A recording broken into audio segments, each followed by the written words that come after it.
Ladies and gentlemen, please take your seats. The show is about to begin. Now for the main event.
Welcome, ladies and gentlemen, to Ragin Fighting Championship number 3. I am Todd Moore, calling the action here with black belt extraordinaire Tim Crater. Tim, how you feeling tonight?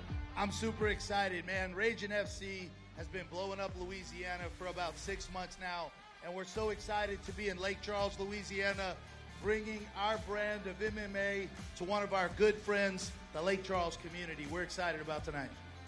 It is a great night of fighting. We got 18 fights for you here tonight. Our main event, the undefeated Van Shaw, looks to remain undefeated as he takes on Brandon Clark.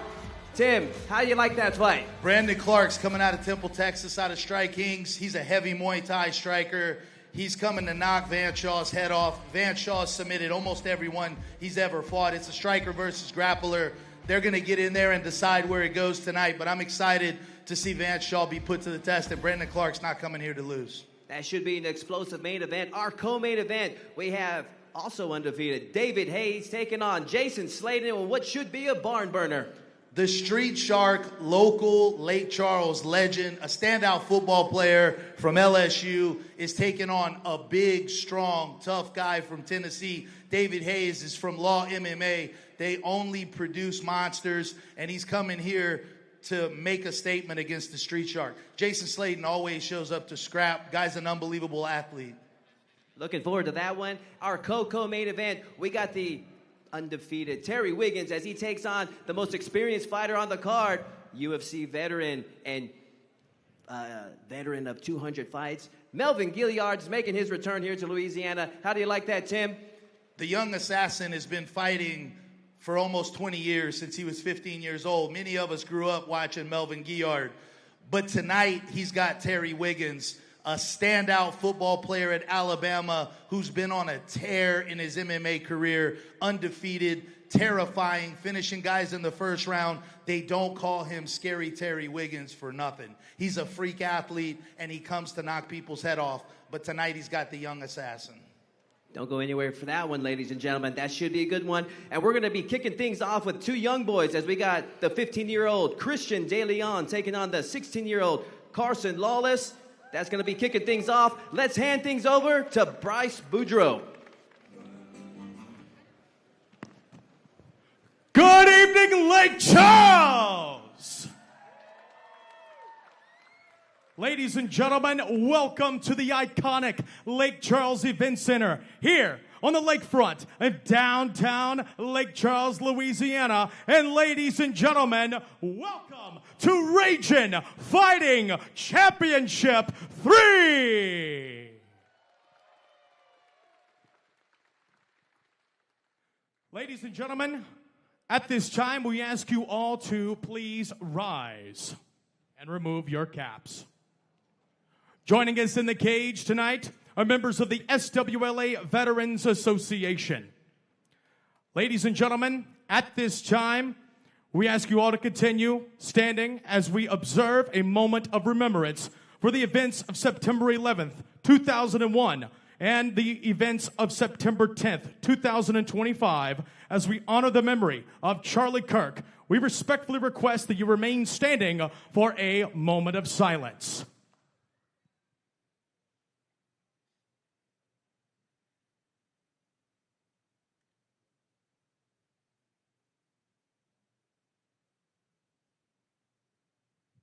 Thank you.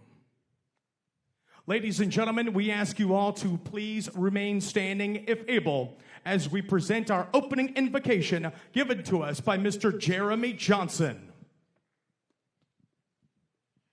Let us bow our heads as we go to the Lord in prayer.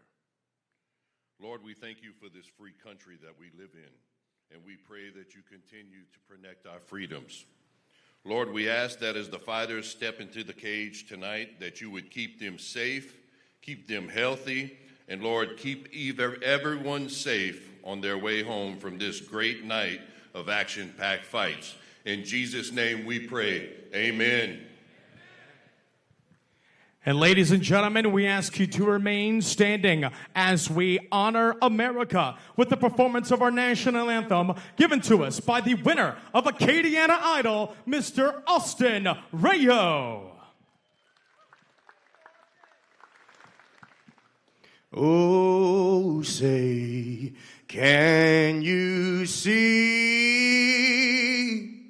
by the dawn's early light what so proudly we hailed at the twilight's last gleaming, whose broad stripes and bright stars through the perilous fight, oh, so proudly we hailed at the twilight's last gleaming, and the rocket's red glare, the bombs bursting in air, gave proof through the night that our flag was still there. Oh, say does that star-spangled banner wave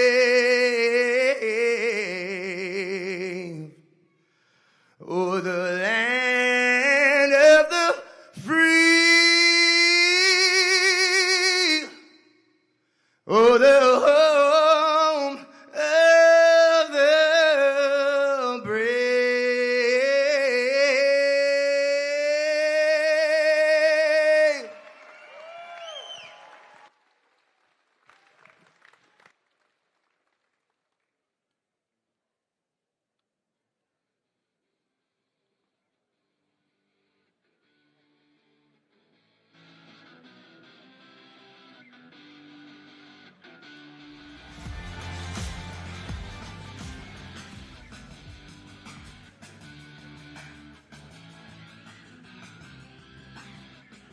Ladies and gentlemen, once again, welcome to Ragin Fighting Championship 3, live from the Lake Charles Event Center right here in Lake Charles, Louisiana. Ladies and gentlemen, tonight's event presented to you by our friends at Bolton Ford, the official auto dealer of Ragin Fighting Championship. Of course, our friends at Chapman's AC and Heating, keeping you cool in the summer and warm in the winter.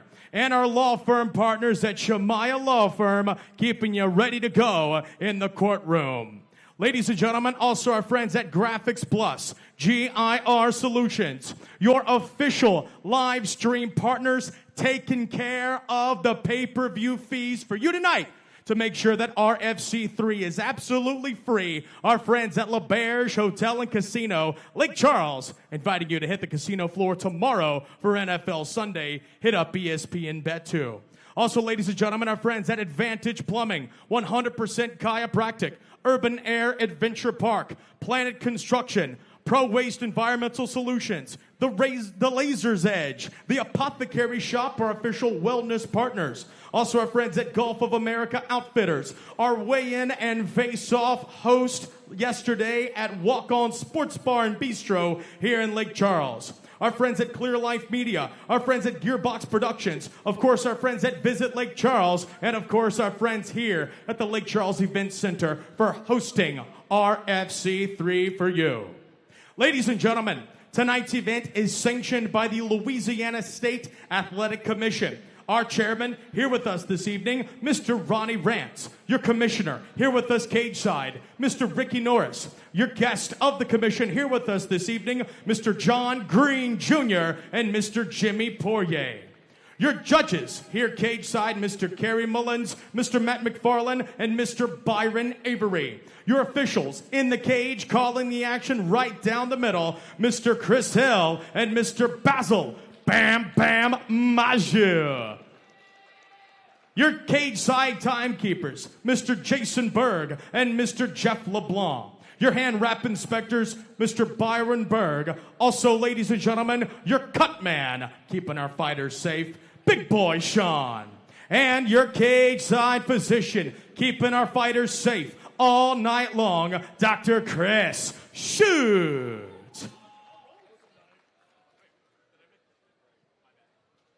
And now, ladies and gentlemen, Lake Charles, Louisiana, the stage is set. We are under the lights. It is Saturday night, and it's time for the fight.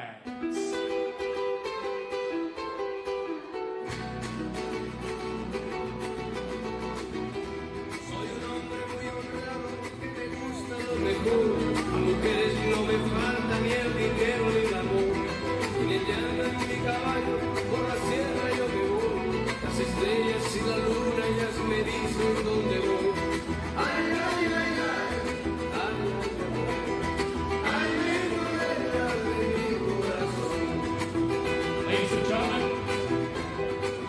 your opening contest will be 3 3-minute rounds of amateur flyweight action. Introducing first, fighting out of the blue corner, this is Christian Piku de Leon.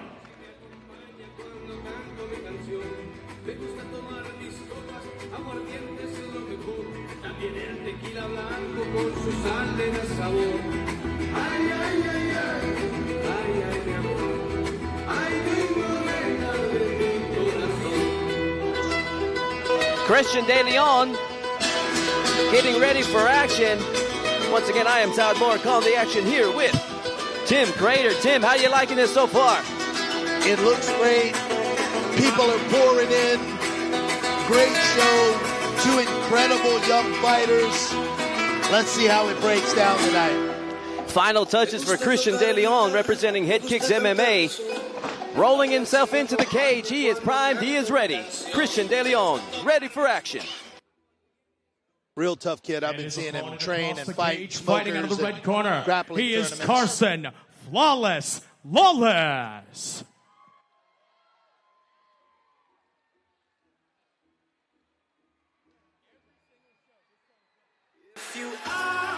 And here we have Carson Lawless making his way to the cage, 16 years of age, 5'3", representing Gladiator Academy of Crowley.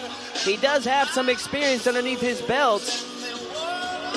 At least 5 amateur mixed martial arts heading into this fight.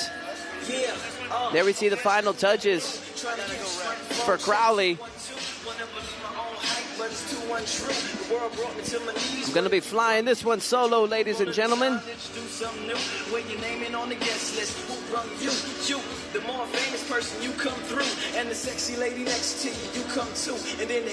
We want to thank everyone that is joining us here in Lake Charles, Louisiana, Ragin Fighting Championship number 3. We got 18 fights for you here tonight. 17 MMA, 1 grappling fight. Our main event, Brandon Clark taking on Van Shaw, which should be a barn burner of a main event. So don't go anywhere. Let your friends and family know if they want to catch the action here. They can only find it on clearlifemedia.com. Carson Lawless, ready for action. Let's hand it over to Bryce Boudreaux. Ladies and gentlemen, your opening bouts of the undercard here at RFC 3 will be 3 3-minute rounds of amateur flyweight youth MMA action. Ladies and gentlemen, when this bout begins, the man in charge, Crazy Tim Crater. Ladies and gentlemen, Introducing first, fighting out of the blue corner. This man, a freestyle fighter representing Head Kicks MMA. Standing at 5'9", but he tells the females he's 6 foot tall. From Opelousas, Louisiana, weighing in at 125 pounds, he is Christian Big Coup D'Elia. His opponent across the cage and fighting out of the red corner. This man, a mixed martial artist representing Gladiators Academy. Standing at 5'3" and weighing in at 126 pounds. From Crowley, Louisiana, he is Carson Lawless Lawless.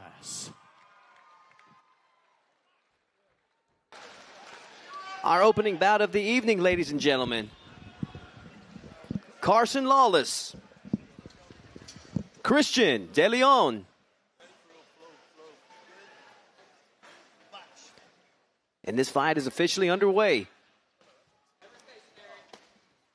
De Leon looking for a successful debut here tonight. Looking for his first ever victory. Lawless, 4 fights underneath his belt. These amateur fighters wearing the shin guards and 6-ounce gloves. Solid kick to the chest there from De Leon, both feeling each other out. Straight left to the body there from Lawless and transitions to conventional stance now.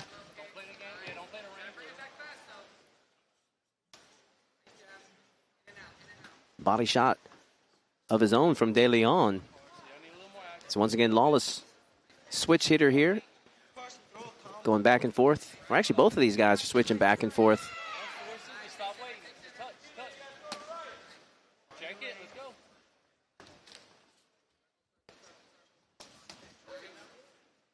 Two body shots in a row from De Leon. These guys are working the body more than you see in your typical MMA match. Lawless now working for the takedown. Has the back. Secured the one hook. See what he can come up with from this position. Nice kickstand to the takedown. Straight into a beautiful transition to the triangle. Doesn't have it quite locked. De Leon recognizes, looking to back out. Triangle to omoplata. De Leon does the right thing and does a little step over the head. Front headlock position. Let's see what he does with this. Over halfway into this first round. And now De Leon has the back. Lawless answering the phone to protect the neck. That afforded De Leon the opportunity to secure both hooks now. Transitions into the figure 4 around the body. That does not feel good, ladies and gentlemen. He's got basically Lawless stuck for as long as he wants. Has the rear naked choke across the jaw. Lawless is not in a good position. 45 seconds. Can he survive? If I was De Leon's coaches right now, I'd be opting for him just to lay some ground and pound right there from that back take position. But currently he's rolled into still hunting for that rear naked choke. Lawless is stepping over that leg of De Leon to see if he can put some pressure. Typically when you do that, you're trying to maybe transition that into like a calf crush. But it's going to be a little tough with these shin guards, adding like an extra layer of protection.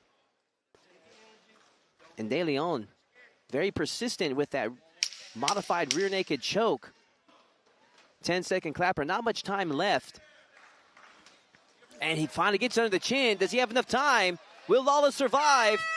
And round 1, real close finish there for De Leon.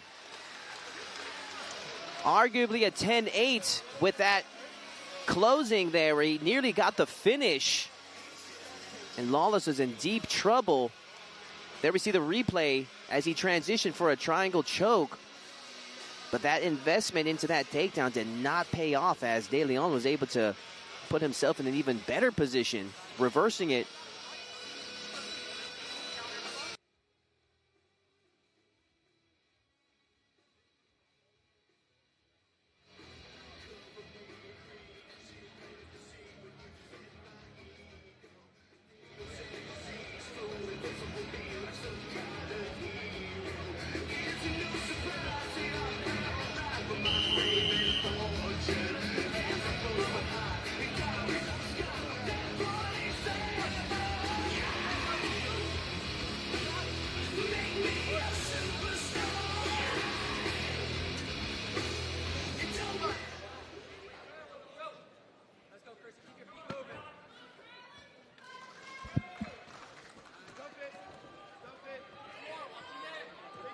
Round 2 underway. Guillotine choke, and wow, that is deep. I would be very surprised if Lawless survives this, as De Leon has that modified grip. Lawless is feverishly trying to fight out of this position. I don't think it's under the chin anymore.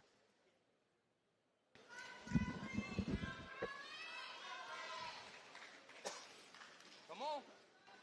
Nice. Protect your neck.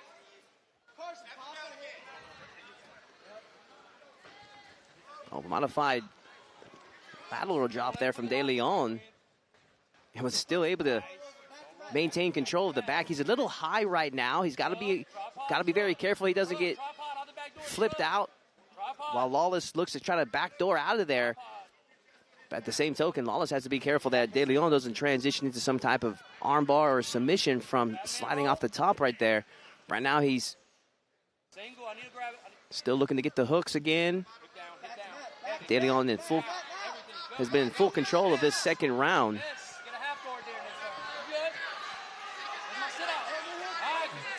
Transitioning to a possible anaconda choke now. Lawless doing the right thing and addressing the hands, trying to sit through. Can he secure a takedown from this position? And he does. Solid takedown. Big double leg lift there to a slam. De Leon doing a good job trying to walk the cage to see if he can transition the angle to maybe get out of there. But now with about 1:10, this is where Lawless needs to get to work.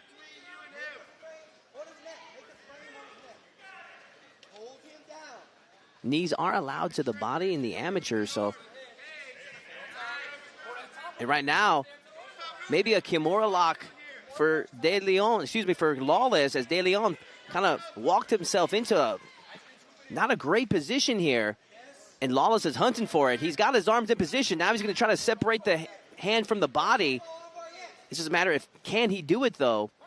De Leon scrambles out. If I was Lawless's coaches, I'd be calling for just hammer out some solid punches here from this position. Try to do some damage. But he opts to take the back and go for his own rear naked choke across the jaw. And the roles have reversed from the first round, as Lawless now is the one with the back control and possible finish of this fight. 10 seconds left. Does he have enough time to maybe get it under the chin? Man, what a role reversal there in that round. Much where De Leon finished with the rear naked choke attempt at the round 1, Lawless finishes with his own rear naked choke attempt in round number 2. There we see some highlights, that modified lateral drop there and then that big double leg takedown from Lawless. That's what I like to see. Love to see those high impact takedowns. So arguably 1-1, depending on how you see it or how they scored it. Or it could be De Leon ahead by 1 point if he scored the first round as a 10-8. But one thing is for sure, both of these guys need this round very bad.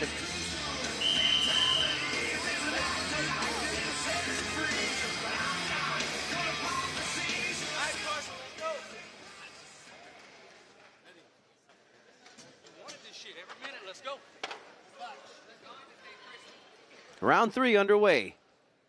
Third and final round. De Leon opened up with some leg kicks. De Leon, so much taller than Lawless. Would love to see him use that length and probably pop some more long-range jabs to set up some big power shots there. Lawless recognizing that danger. De Leon nearly slipped under his chin with that takedown attempt. De Leon stepping over. Possible triangle attempt from De Leon, but Lawless stepped over that leg to block it. De Leon now looking for his openings, and he still was able to secure that triangle. It's not fully locked in, but Lawless is in trouble. If De Leon could get Lawless's arm across the body, it'll almost be lights out. Step and turn over his head again. Step and turn over his head, Carson. I know from the angle that we have in our camera, it's not clear to see just how tight that triangle is. But Lawless now trying to crowd the space of De Leon. There's a better angle right there as De Leon trying to get that arm fed across the body. And he's extending out to maybe transition this into an arm bar. I think that was a thumbs up by Lawless saying he's okay. Nicely done by Lawless. He was in deep trouble there. Good defense. He's got a smile on his face, but De Leon scored some points there, nearly finishing the fight with that submission attempt, so he's got to work. It's crazy to believe that De Leon's 15 years old, and Lawless is 16 himself. Both of them just still learning to drive. Guillotine attempt there from Lawless. Not very tight, though. De Leon able to kind of maintain top position without too much of a threat. We got 1 minute left here. And right now it looks like Lawless looking to scoot out with his hips. I didn't know if he was going to go for like maybe a hip bump there. But right now, I think both fighters are, this is where that inexperience comes into play, as both fighters look physically exhausted right now, and they're just maybe biding their time just to make it to the end of the bell. Big deep breath there from Lawless. And right now, he really needs to go if he plans on winning this fight. Guillotine attempt there with the arm in. De Leon in trouble. He's having to address it. Lawless now, he could win the fight here with this transition if he doesn't score the sub. Oh, nice transition into the armbar. Could have stole the round there as I was giving it to De Leon at that point. I think Lawless is going to stick it out with this armbar attempt. De Leon looks composed. I don't think there's going to be a finish with the sub. But Carson Lawless and Christian De Leon go the distance here tonight. Nice clutch position win there for Lawless. I think that's going to win him the fight. Let's take a look at some of those highlights. That arm-in guillotine, De Leon had to address it to try to lessen some of that pressure. He had to give up position there. And that put Lawless in top mount position, and he did opposite of what I would have done. I would have probably rained down some punches to close out the round, but he had a beautiful transition to armbar.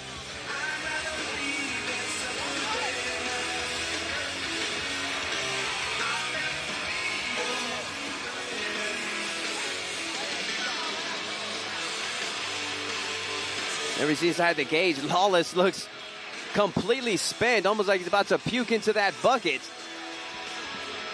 De Leon still looking good and fresh. But both of these guys, you can tell they've been into a war. Let's make this one official as they tally up the judges' scores. Ever see my tag team partner for tonight, Tim Crater, pulling double duty, doing commentating and refereeing.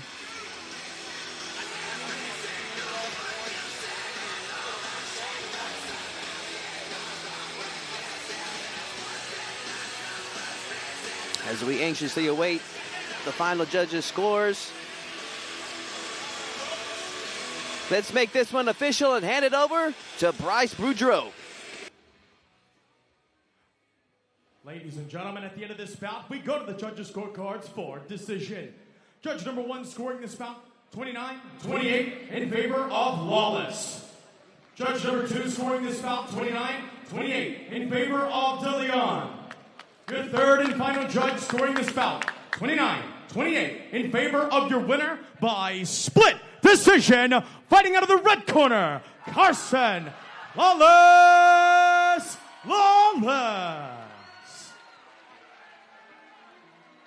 Congratulations to Carson Lawless. His experience came through in that one. Clutch victory at the very end. I was giving it to De Leon up until those last 25 seconds. That's where he scored that round in my book. Congratulations to that young man. I'm sure we're going to be seeing a lot more of both of these young gentlemen in future Ragin Fighting Championships.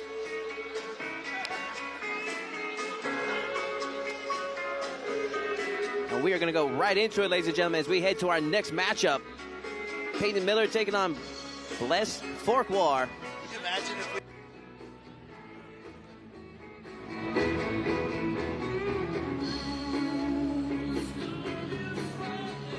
Ladies and gentlemen, RFC 3 continues with this bout. It will be three 3-minute rounds of amateur lightweight mixed martial arts action. Introducing first, fighting out of the blue corner, he is Bless the Silent Rock Fuqua.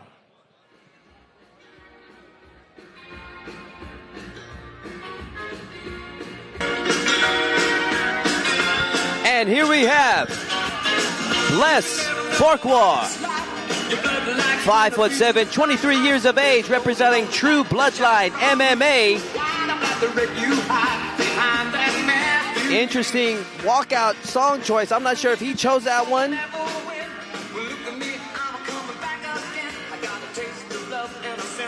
Hey, whatever it takes to get you fired up for the fights. But an 80s classic.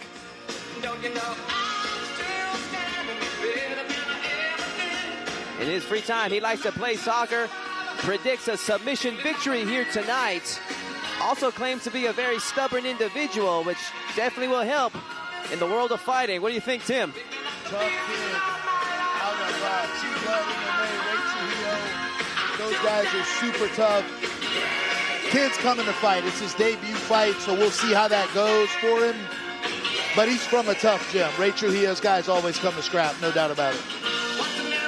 Final touches for Bless Fuqua.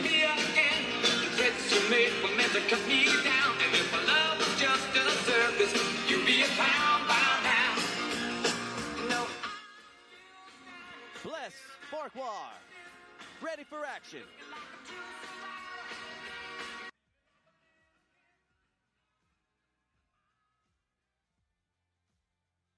And his opponent across the cage and fighting out of the red corner, he is Peyton Miller.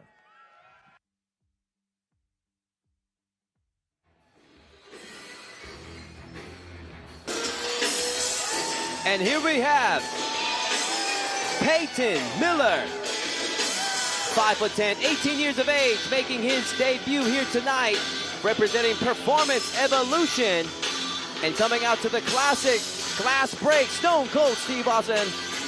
How do you like that, Tim? Peyton Miller is a local standout. Young kid, extensive wrestling background, been boxing since he was young. Been with Josh Quayhagen at Performance Evolution for about 6 years. Been waiting a long time to make his debut here. This kid wants to make MMA a career. This kid is built for battle. He is here to fight. He's been competing in combat sports for the last 15 years, wanting to get in an MMA cage. Let's see what that preparation produces tonight. Peyton Miller, ready for action.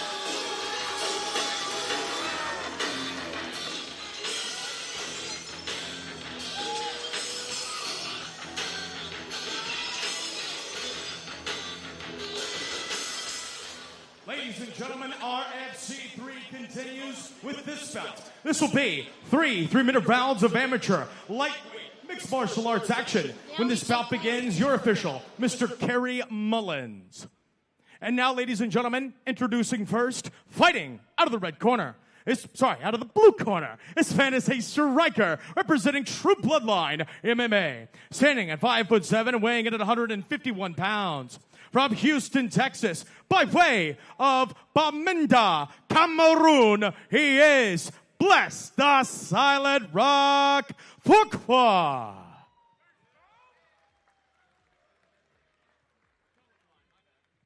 And his opponent across the cage and fighting out of the red corner. This man, a mixed martial artist representing Performance Evolution Fight Team and Three Brothers Jiu-Jitsu. Standing at 5'10" and weighing in at 156 pounds. From Lake Charles, Louisiana, he is Peyton Miller.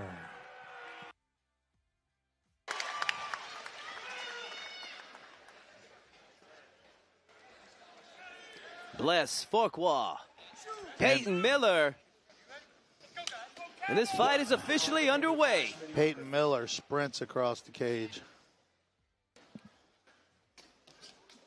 Good 1-2 by Bless. Feeling out process now from these two fighters. Wonder why my parents didn't name me Bless.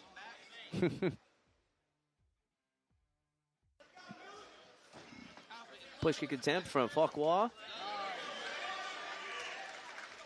As you said, Trujillo's guys always bring it.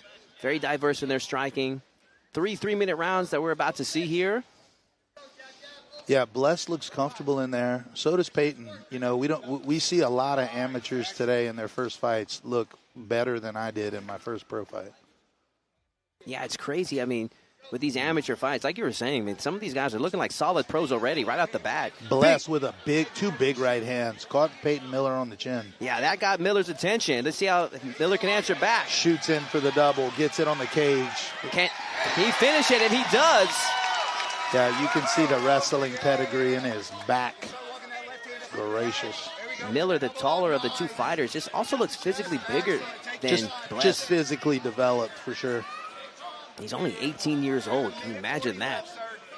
This man has quite the future. Let's see how he answers this test. Transitions to full mount now. Take your time. There you go. I want them grapevines. Yes, sir. And Miller now. Look at the short chopping Miller hammer fist. from the mount. Transitions to almost in the back take. Maybe riding a little high.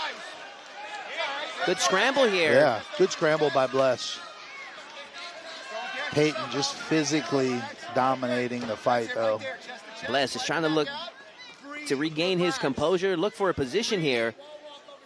Doing something that we typically tell people not to do, and that's reach behind and grab the forehead like that. It's a big headlock. Could be opening up for a possible armbar or Kimura attempt for Miller if he's not careful. Miller now trying to separate the space. Miller now looking for like a modified, man, an old school, like Mark Coleman. Josh Barnett, head and arm choke, dude. Mark Coleman, Mark Kerr, the Pride FC days.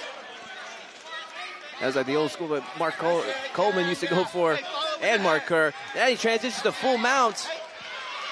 Was trying to lay the ground and pound. That forced Bless to scramble out, and he's just eating punches. That's at 20 seconds. Big right hand from Bless. Fork war right there.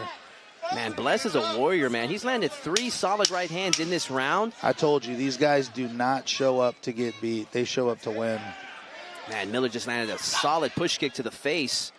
It's like a foot jab, actually. Round 1 comes to a close. Pretty easy one to score there. How do you have that one, Tim? Yeah, I definitely have it for Miller. Just ground control with the takedown. Bless caught some good strikes, but all in all, I think Peyton Miller dominated the majority of that round. Yeah, I'd have to agree with you. Let's take a look at some of the highlights as we see that big takedown that afforded Miller to land all that damage in round 1. And Bless, to his credit, did everything he could to scramble out of those positions to avoid punishment.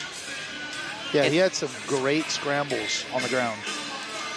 As the story unfolds with this fight, we're able to see what Bless can do when they're standing on their feet, while Miller is able to impose some solid grappling and ground and pound when they go to the ground. So it's really who can impose whose will on the other for this fight.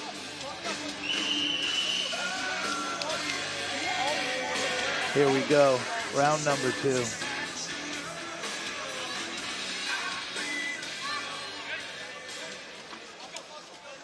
Round 2 underway.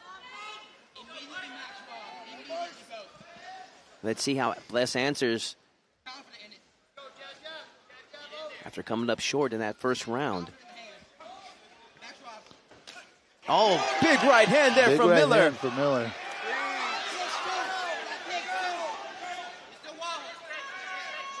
With that up jab there from Bless. Miller answers back with a leg kick. Transitions Another to a shot from Peyton. It's the speed. Yeah, great. He's got a quick shot. Bless is having a tough time even countering, and then ground control again by Miller. Very strategic. Climbed up, but now transition to the head and arm choke. Bless is in trouble here. Head and arm choke. Bless is in deep trouble. Can he survive? Plenty of time on the clock for Miller to work. Wow, he's just putting a lot of pressure there, sending through with it. Will that be enough? Is Bless out?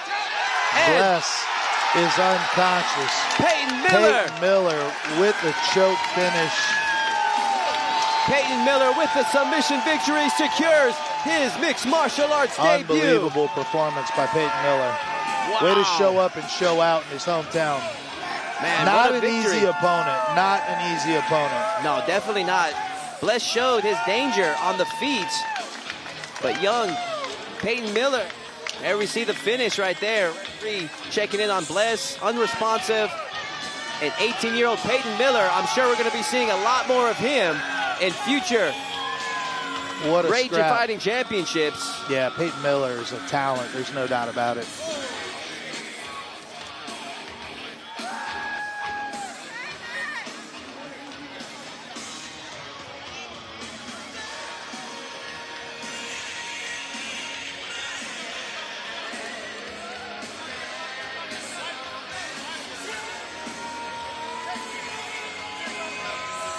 Let's make this one official and hand it over to Bryce Boudreaux.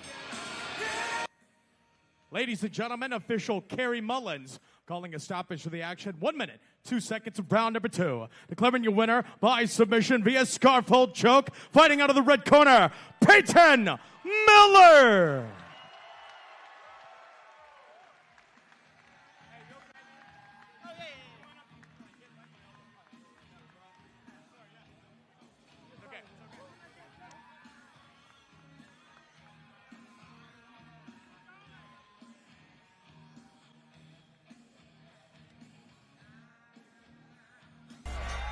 Suplex, good body shot. Oh, wow. This is a tough position. Slayton has landed some bombs here.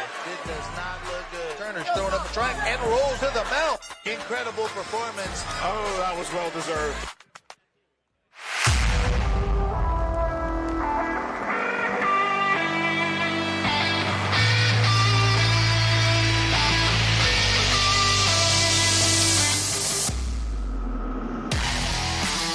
Wake up every morning and get to work. No excuses, no shortcuts. Securing the infrastructure, protecting our nation's energy. We do it without fanfare. No spotlights, no headlights. In the field, we push past limits. In the office, we turn data into decisions. Every move built on integrity. Every job driven by grit. We don't just inspect, we protect. We are the Guardians.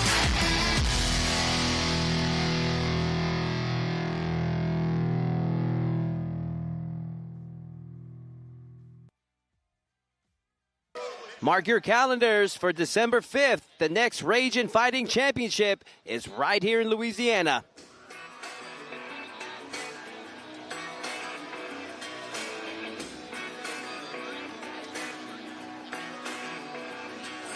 Ladies and gentlemen, RFC 3 continues with this bout. It will be 3-minute rounds of amateur featherweight mixed martial arts action. Ladies and gentlemen, introducing first, fighting out of the blue corner, he is Daquan the Menace Turner.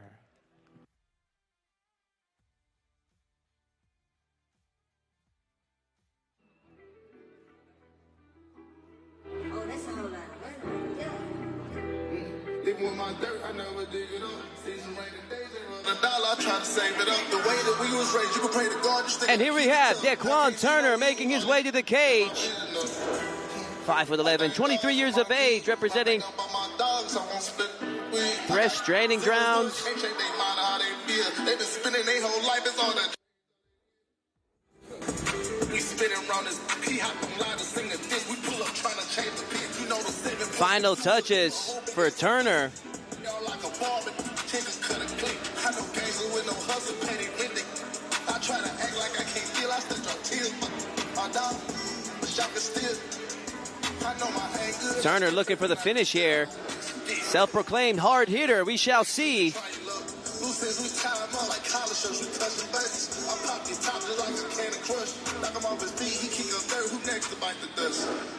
Daquan Turner, ready for action.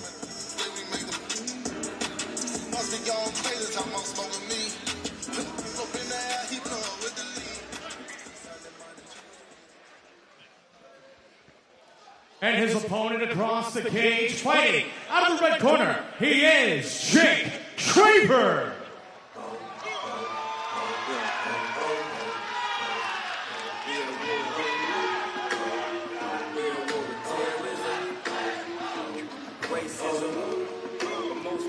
And here we have Jacob Traver making his way to the cage. 6 foot tall, 23 years of age, representing Three Brothers and Performance Evolution.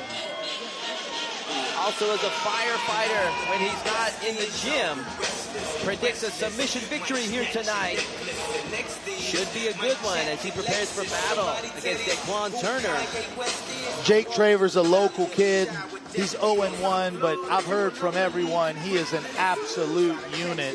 He's got his hands full tonight, though. Daquan Turner has 4 or 5 fights. He hits really hard for this weight class.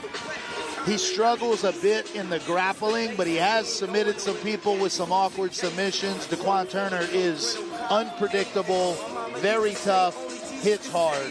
Jake Traver's coming from Three Brothers Jiu-Jitsu locally. He's also got some stand-up experience. We'll see where this one breaks down.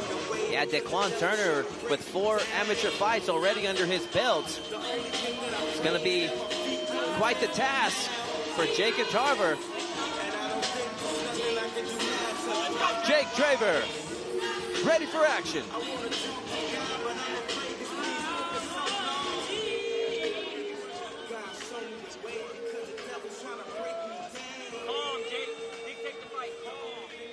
Ladies and gentlemen, RFC 3 continues with this bout. It will be 3 3-minute rounds of amateur featherweight mixed martial arts action. When this bout begins, the man in charge, Mr. Basil Bam Bam Maju.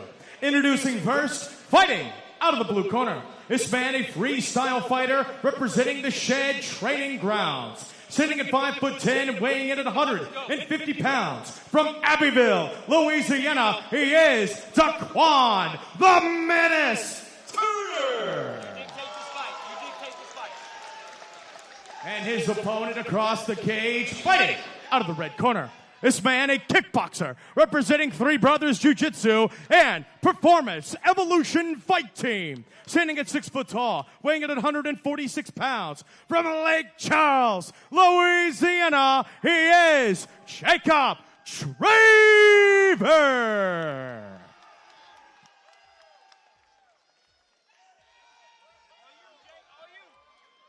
Jake Traver. Daquan the Menace Turner. And this fight is officially underway. Both fighters bounding out to the center. Calm. Love it. Traver backing Turner into the cage. Body lock now. Can Jake secure that trip and put Turner on his back? And he does. What a takedown for Jake Traver. Traver enjoying top position now. Let's see what he does with it. In these 3-minute rounds, those takedowns can be critical. There's just not enough time to do very much. Once you get behind in an amateur fight, it's really tough to make up ground. You just don't have the time like a pro fight.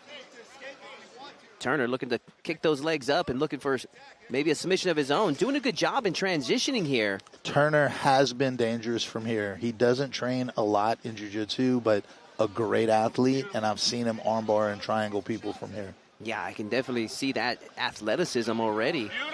Early on in this fight. He's not an easy fight for anyone. Yeah, that athletic ability and can sometimes trump the skill depending on how athletic somebody is. Traver, just old school jiu-jitsu guard pass, top controlling him. And Daquan Turner with the guillotine. Yeah, Turner, working to get back to guard. Turner not making it easy for Traver. Traver transitioning to side control. Man, Turner needs to be... We might have a Von Flu. It looks like Daquan's trying to get his hand out as Traver mounts. Man, you don't see those every day, do you, Tim? Nah. Nice transition by Traver. He used the threat of the Von Flu choke to scamper to the mount. Nice choice there. Because right now, Turner with 1 minute left. But this is what I'm saying. Once you get behind like this in an amateur fight, it's super tough to come back from 2 rounds of control, 2 minutes of control. Even if Turner was able to explode out, like you're saying, that's probably not enough time to make up for lost ground. And Traver looks like a winter blanket right now. Yeah. He is locked in. The guys at Three Brothers are really good jiu-jitsu. Tough guys, tough training. Sneaking into an Americana there on that one side, but opts to go for a ground and pound instead. Daquan sneaks out. Wow, he's an athlete, man. This is where Turner's most dangerous. Traver needs to be careful. Swing and a miss there from both fighters. Mardi Gras punch. Another one. Cracked him with that one behind the ear. Turner relying on that athletic ability. Traver with 10 seconds. Oh, what my goodness. What a throw by Daquan Turner. And throwing big bombs now. Man. Daquan Turner is an absolute unit of an athlete. Turner's a fun fighter to watch, man. What a fight. No finesse there, but a lot of athletic ability. Swinging those looping punches, man. Yeah, I got to give that round to Jake Traver, but I'll tell you what, Daquan Turner's not out of this fight at all. No, definitely not. He's proven to be dangerous. He's still powerful with those looping shots, those dangerous, awkward angles. So very good matchup between these two. Let's take a look at some highlights from round 1. Wow, that's the closing part where I wasn't quite sure what Traver was going for, but Turner just tossed him off of him like a sack of potatoes. Yeah, that's a reaction athlete. Like, that's a level of athleticism where you can tell he's not exactly sure what he's doing, but his body tells him to do things that seem to put him on the right side of the situation. Yeah. Incredibly, it says that Turner claims to be training for less than a year. And at the Shed MMA under Elliot Hebert. Interesting. Yeah, he has not been training long.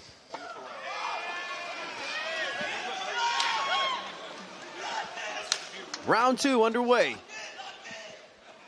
You've seen some deep breaths there from Turner. Well, Turner took this fight yesterday. That's crazy. On less than 24-hour notice. I mean, I called him, he took the fight, showed up, weighed in 2 hours later.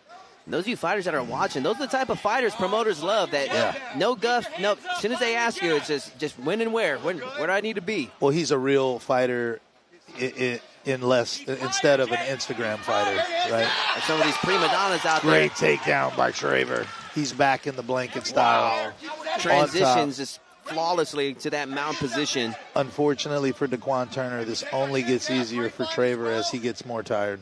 Yeah, you are right about that. The odds are stacked right now against Turner. Is it just a matter of time, or does Turner have just an explosive scramble left in the chamber? You and I both know, Todd, you only got so many of those explosion bullets in the chamber. Yeah, especially, you're burning up a lot of energy under these bright lights. Traver looks super comfortable here in the top, holding a hand behind the head, traditional jiu-jitsu position, softening up Daquan Turner. This is what I'd be asking a lot more of from Traver, is just to go for that ground and pound while you're on top. You can eat up a lot of time just kind of working for a submission, but you can do a lot of damage in that time instead. I remember a young kid named Todd who did something very similar to his opponents. Oh, man, I love that ground and pound. I love those elbows to the face as well. Unfortunately, the amateurs, there is no elbows to the face. No elbows.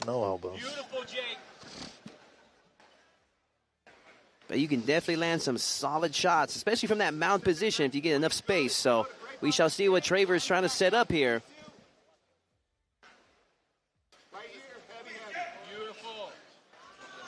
And once again, he's doing that sneaky Americana on the other side where he's trying to slip out from underneath the head. He's got a minute left, but he looks like he's setting up a jiu-jitsu surprise.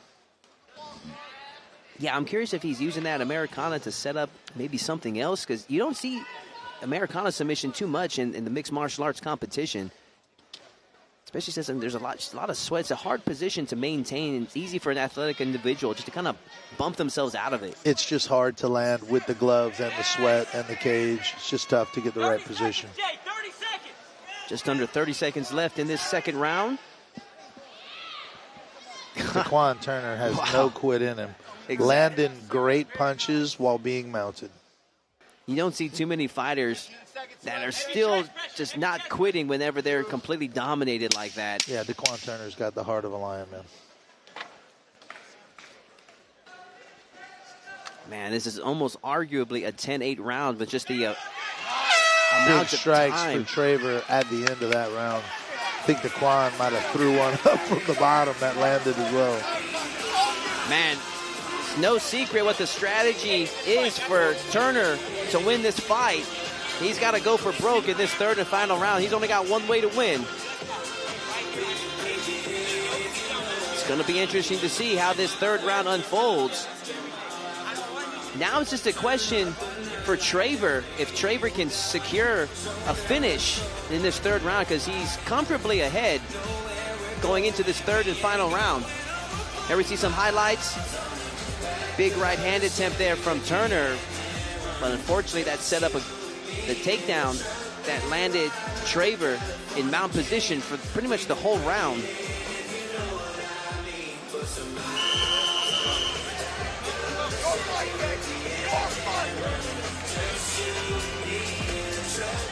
I'm curious if Turner's just going to explode out with something crazy in this opening minute.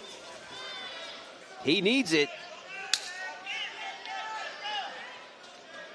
Third and final round, and here we go. Recover. Recover. Patient. Patient. Patient. That's all he has is a big shot, Jake. That's all he has is a big shot. That's all it takes. That's all it takes. That's it. All it takes. Wow, another good takedown by Traver. Patience. Patience. Daquan Turner working a guillotine, but Jake Traver expertly passes the guard again, gathers up the close arm, and he's back in a tough control position working that head and arm choke. Right now, it's just a matter of, can Traver get the finish? And I'll be honest with you, this is the kind of jiu-jitsu that works. This is that white belt, old school, Carlson Gracie style, grinding, top control, smash, pass, control, punch, find the submission.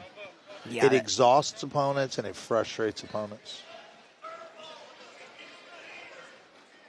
Yeah, nothing fancy, as you were saying. Just fundamental jiu-jitsu here would go a long way, especially in mixed martial arts and live combat. See a lot of guys just trying to learn all the fancy stuff right from the get-go, but the fundamentals is what wins fights. Halfway into this third round, and as long as they're in this mount position, the referee will likely not stand it up. That's it. Possible head and arm choke now from Traver. Take your time. It's there. He is slowly grinding away, trying to put himself in position. Take your time. Minute 10 to work. Looking for that head and arm choke, just like his teammate Peyton Miller did, but Daquan Turner scraps out. Traver once again looking for that takedown. Can he score with it? Oh, Daquan Turner, wow, on top, throwing bombs. This is his Reverse opening. that takedown. Got 45 seconds left. Man, that's a heartbreaker there, Tim, for Turner. Yeah, but Traver's like the Terminator. I mean, just terminating in there. Great cardio, great grappling. In the third round, in your second amateur fight, to have that kind of gas tank is impressive. Daquan Turner's still got no quitting him. He's still fighting and punching. Yeah, I'm actually surprised. He's actually still looking strong considering he took this fight on 24-hour notice. He's not sucking gas as much as I thought he would be. Absolutely. Traver stayed composed, even with those bombs from Turner, and still able to secure that takedown that's cruising his way to what's going to be a unanimous decision victory.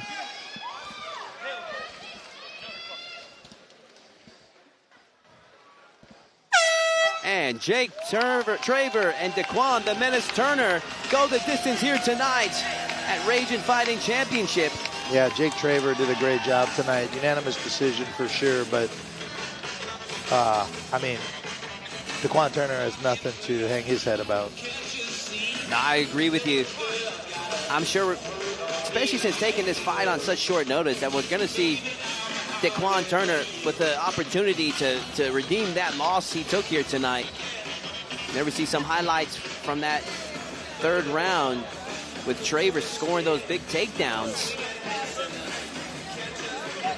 It's one of those fights that he's going to have under his belt is marked as a really good experience, as his difficulty in competition will just increase from here.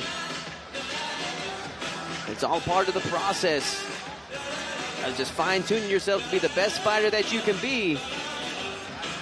Both of these guys will have great careers. Daquan Turner needs a little bit more wrestling takedown defense. His cardio can be a little better, obviously, but doing the fight, taking the fight on 24 hours notice is just absolutely impressive.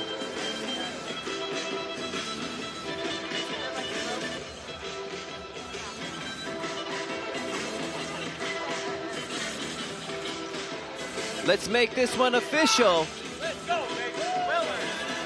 Let's hand it over to Bryce Boudreaux.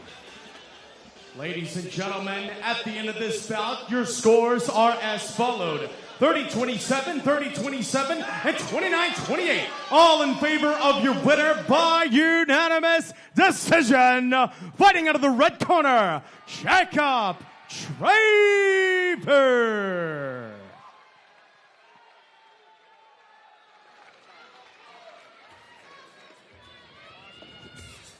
What judge gave Turner one of those rounds? Because it seems like a pretty obvious clean sweep. But that's the crazy thing about judging. It is a lot of subjective point of views there. Nonetheless, to the victor goes the spoil. Jake Traver, Three Brothers Jiu-Jitsu. Congratulations to those gentlemen. And we're going to be moving right along, ladies and gentlemen, as we move on to Cole King taking on Kobe Lafferty. Both fighters looking for their first ever victory here tonight.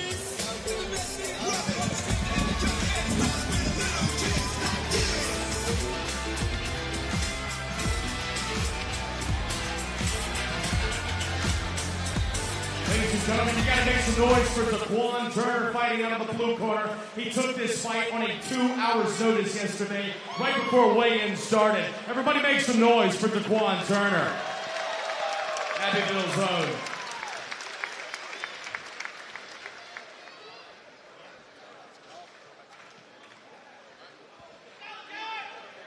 Ladies and gentlemen, RFC 3 continues with this bout. It will be 3 3-minute rounds of amateur flyweight mixed martial arts action. Introducing first, fighting out of the blue corner, he is Killer Colby Lafferty.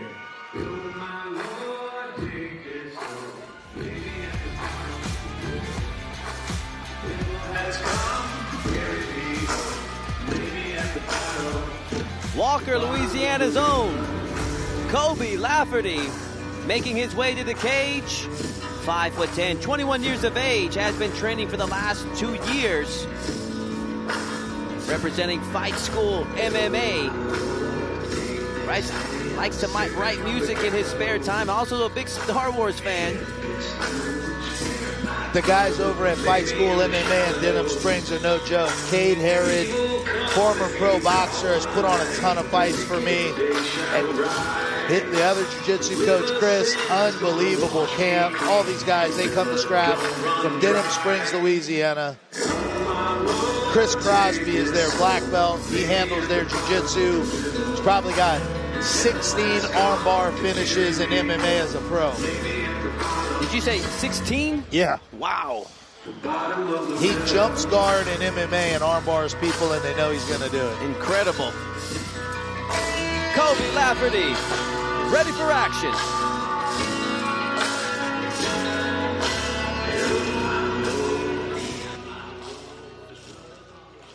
And his opponent across the cage, fighting out of the red corner, he is Cole Craig.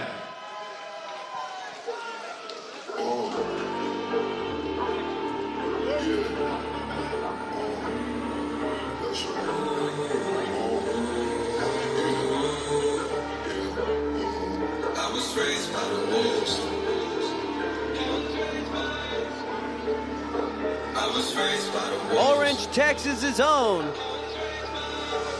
Cole Craig, 5'11", 21 years of age, representing Wolf's Den MMA, has been training the last 2 years. Ruben Alanes out of Wolf's Den's another good black belt in the Beaumont area. Good camp, mostly grappling focused, but they always show up to fight.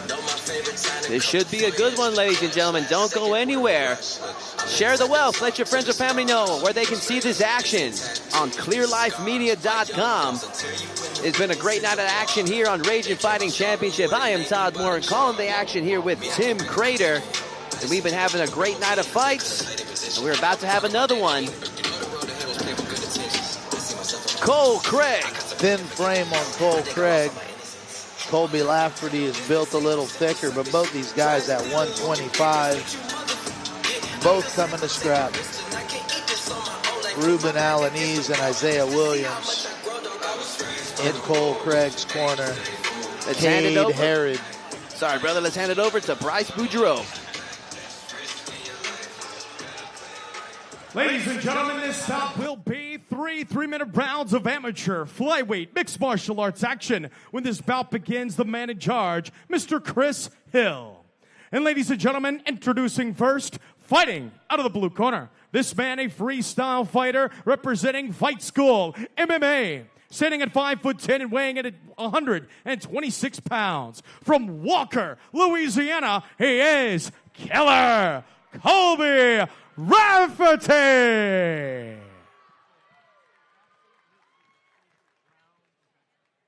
And his opponent across the cage, fighting out of the red corner. This man, a striker, representing Wolf Den MMA, standing at 5'11" and weighing in at 125 pounds. From Orange, Texas, he is Cole Craig.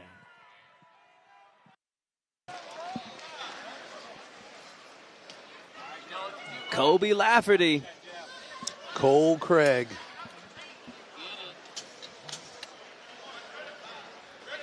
And this fight is officially underway. And you were right. That is a long 125-pounder. Long and lanky. Oh, man. Big leg kick there from Lafferty. Oh, wow. I'll tell you what, he's got some fight in him, though. Man. Whoa. Good stand-up by Cole Craig. He's throwing. Man, that inside leg kick, you could feel that one there.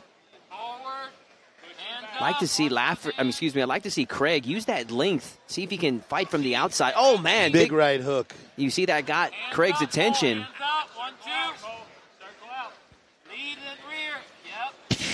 Cole Craig throws some right hands from North Dakota. Yeah, I mean, that's like a laser. He's got the length. This is what I want to see. I want to see him use that length. Oh, my goodness. Wow. Big right hand. I tell you what, Cole Craig walks in here looking like Jack the Pumpkin King, but he can fight. Colbert Lafferty is on one right now, man. Lafferty machine gunning there with Craig, but Craig stays strong. Looking for the takedown now. Does what a smart fighter does, clenches and finds an opportunity. Lafferty making the space. Big knee to the body.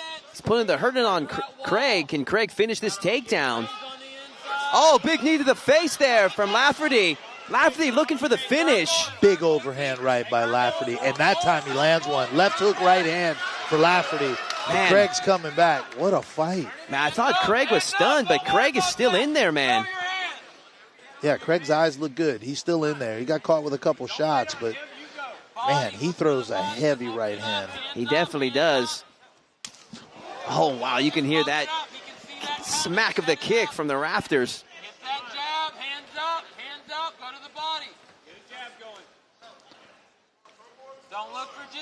I'm just in awe of these two guys. Brand new fighters, really putting on a great show for the fans. No, I agree Colby with you. Lafferty's got him against the fence again. Seems like Cole Craig gets a little uncomfortable when he gets trapped on that fence. That's what Lafferty needs to do. Man. Two big right hands. Lafferty putting it on Craig right now. And to Craig's credit, man, he's staying so composed. Yeah, he's not letting the shots that land bother him. He looks real relaxed in there for a brand new fighter. I'm very impressed. I am a little concerned when Craig throws that 1-2. He lets his hands drop and he leans forward just way too much for my comfort. He needs to be careful not to get countered with something later on in the fight. There you see how he just loops that hand down. I agree with you, Todd. It's a little bit what we call in Louisiana Mardi Gras style. Man, these guys are throwing down here in Ragin Fighting Championships. Superman punch there from Lafferty to close this round. Circle, look at him. Stop looking away. 1, 2, T. Man. Great round for Lafferty and Cole Craig. What a first round. I would give a slight edge to Lafferty in that round, but man, it was a very active first round for both fighters. Both fighters had their shining moments. I don't think anybody's ahead heavy on the cards, but I do agree with you, Todd. I think Lafferty edged him a little bit. He put him on the fence a couple times, landed some shots, looked like he had him hurt. I'd give that round to Lafferty, but it's a close fight. Here's some highlights from round 1, and man, Craig ate that one, but he stayed with it. Lafferty, he's had these moments right there where he's had Craig against the cage and he's just tried to machine gun him with some strikes, but Craig still finds his way to make it back into the fight. One of the most important things, I think, is Cole Craig's poise and demeanor in there. He's not getting rattled. He's not getting frustrated. He's getting a little physically overwhelmed, but it's not seeming to bother him. He's keeping that poker face That's right. strong. And that's going to take you a long way in this game. Round 2 underway.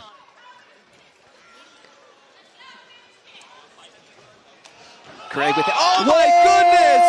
Oh, my God! Cole Craig with the head kick KO! Jack the Pumpkin King is here to stay. Cole Craig with the head kick knockout. What a way to make your debut here at Ragin Fighting Championship. Cole Craig has arrived, ladies and gentlemen. My goodness.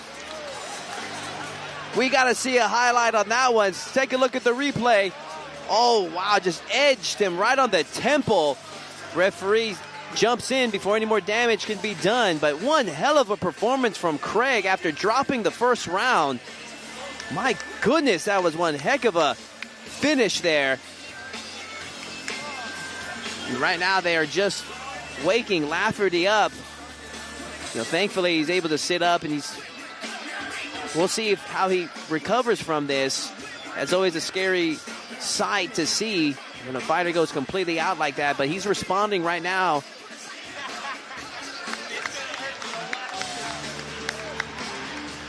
But man, I'm excited to see both of these fighters in future Ragin Fighting Championships. They put on one heck of a performance in that first round.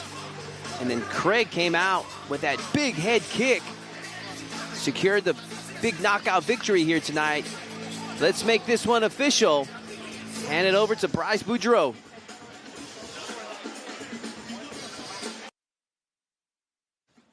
Ladies and gentlemen, our official Chris Hill calling a stoppage to the action. 11 seconds, round number 2. Declaring your winner by knockout. Fighting out of the red corner, Cole Craig.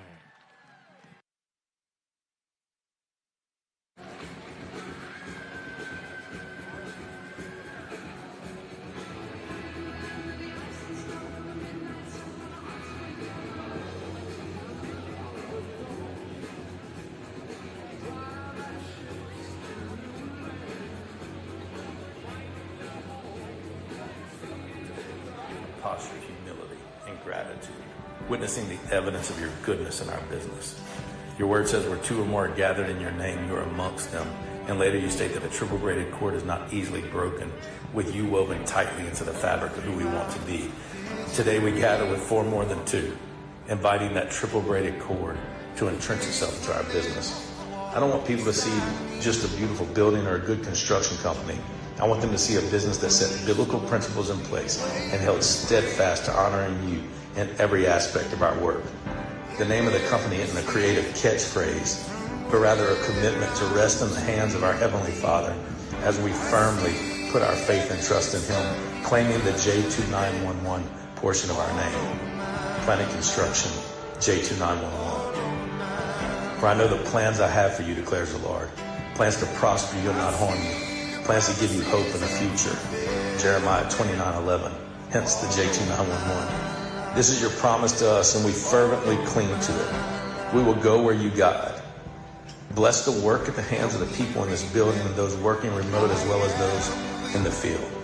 Direct Jeff and myself to lead them with biblical truth regardless of the situation. Bless their families as a result of the effort given in this building, Father.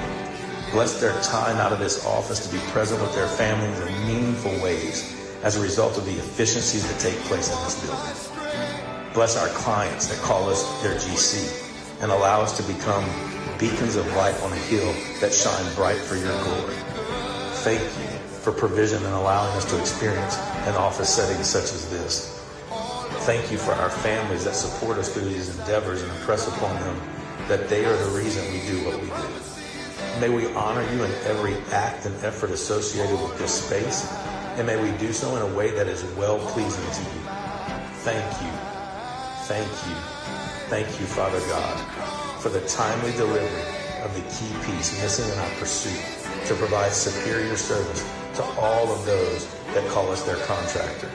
In your holy and precious name, amen.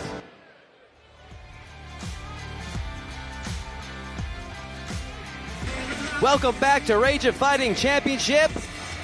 We are about to move on to our next fight as we hand it over to Bryce Boudreaux.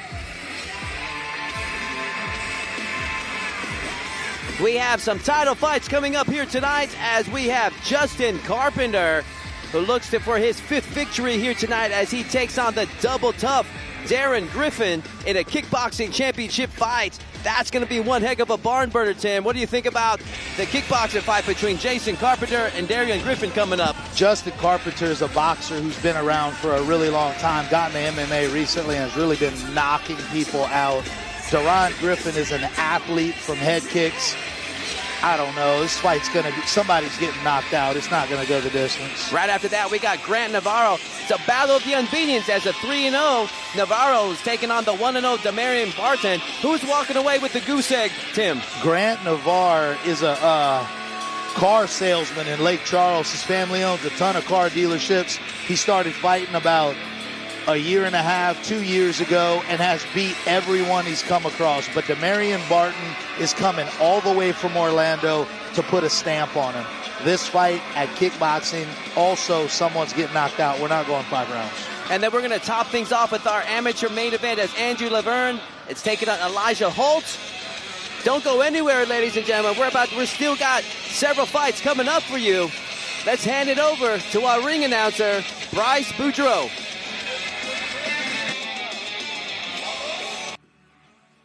Ladies and gentlemen, Lake Charles, Louisiana, and those watching live on the RFC YouTube channel, as well as Clear Live. Ladies and gentlemen, RFC 3 continues. This bout will be 3-minute rounds of amateur middleweight mixed martial arts action. Introducing first, fighting out of the blue corner. This man, he is Jaleel Freaky Frog Simpson.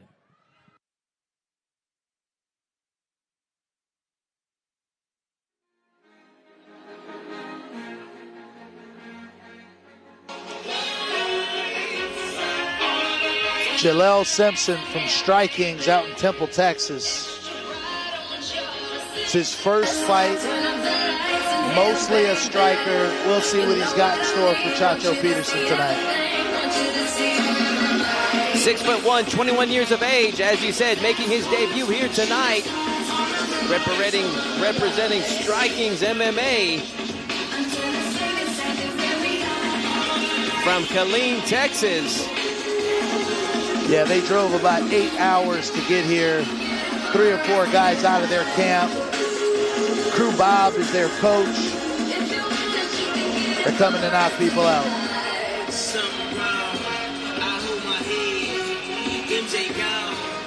Has a fashion history to his credit. Let's see if he can do something fancy in the cage. Score an impressive knockout here tonight at Ragin Fighting Championship. There we see the final touches. for Jahil Sampson as he prepares for battle against the double tough Mateo Peterson.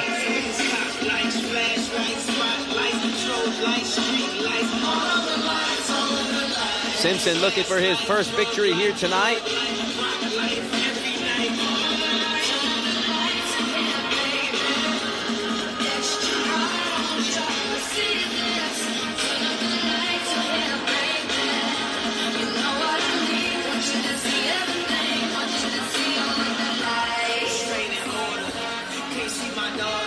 Jaleel Simpson, ready for action. We met at borders, told her she'd take me back. I'll be more supportive. I made mistakes. And his opponent across the cage, fighting out of the red corner, he is Mateo Chato Peterson.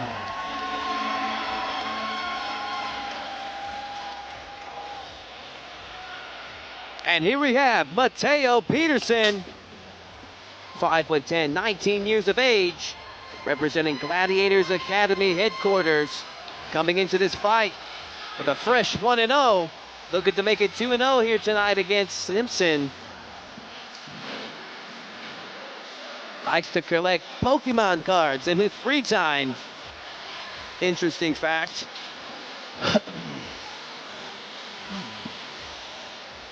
Final touches for Peterson. This is probably going to be more of a striker versus grappler.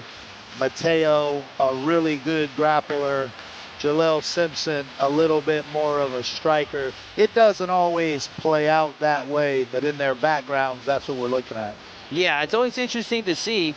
Sometimes you see the guy that's more of the striker become the grappler and vice versa. It's always crazy when that happens. I'm a jiu-jitsu black belt who did no takedowns in his UFC career, so I do agree.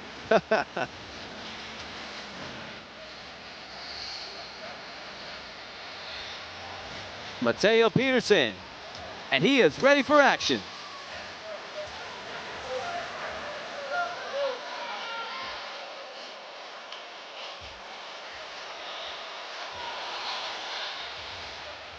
Ladies and gentlemen, RNC3 continues with this bout. It will be 3 rounds of amateur middleweight mixed martial arts action. When this bout begins, the man in charge, Mr. Basil Bam Bam Maju. And now, ladies and gentlemen, introducing first, fighting out of the blue corner, this man a striker representing Strike Kings, sitting at 6'1", weighing in at 202 pounds. From Killeen, Texas, by way of Fort Collins, Colorado, he is Jaleel the Freaky Frog Sampson. And his opponent across the cage and fighting out of the red corner, this man, a jiu-jitsu practitioner representing Gladiators Academy. Standing at 5'10", weighing in at 205 pounds. From Leroy, Louisiana, he is Mateo Chato Peterson.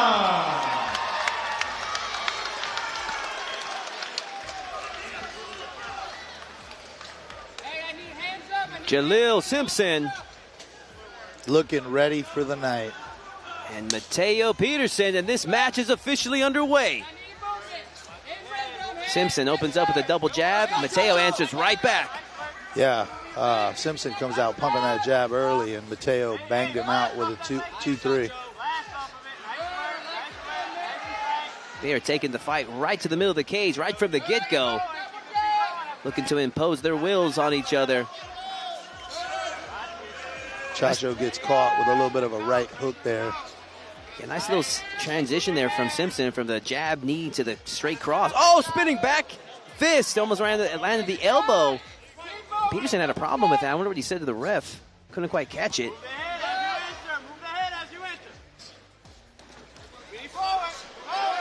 Simpson moving forward now. Chacho gets caught with a couple strikes and shoots in with the clinch on the cage. Can he score the takedown from this position? We shall see. Simpson trying to create some space, but Chacho achieves that body lock. Double underhooks. trying to make his way behind, maybe score a trip. Good separation there from Simpson. Yeah, nice job framing, pushing out.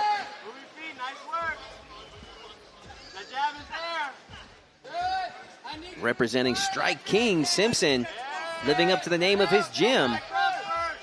Yeah, showing great striking. Good poise for a guy with no fights, that's for sure. You don't see that often in MMA, is a lead jab to the body. Big left hand by Chacho. Simpson tries to answer back with a flying knee to the body. Chacho puts him on the fence again. He's looking for a clinch here. Good pummel there from Simpson to reverse the action. Yeah, great job by both guys. Young fighters showing a lot of skill here. Peterson with that tie plum, looking to control Simpson's head. And he breaks a good right hand that got Simpson's attention. By Mateo Peterson. Oh, that oblique kick. Ooh, good strikes by Simpson. Right hand, left hook lands. Golly, that 1-2-1-2 there from Simpson. Simpson's putting those combinations together really well. Not trying to hit hard, just landing. Big right hand again from Chacho. Yeah, and for these heavier weights, you don't see this much skill with the heavier weights like you're seeing in this fight. Peterson, but actually both fighters turned southpaw there briefly.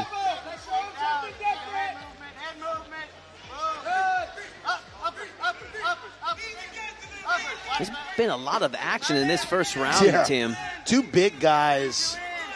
Oh, Chacho hits the mat with a Kimura.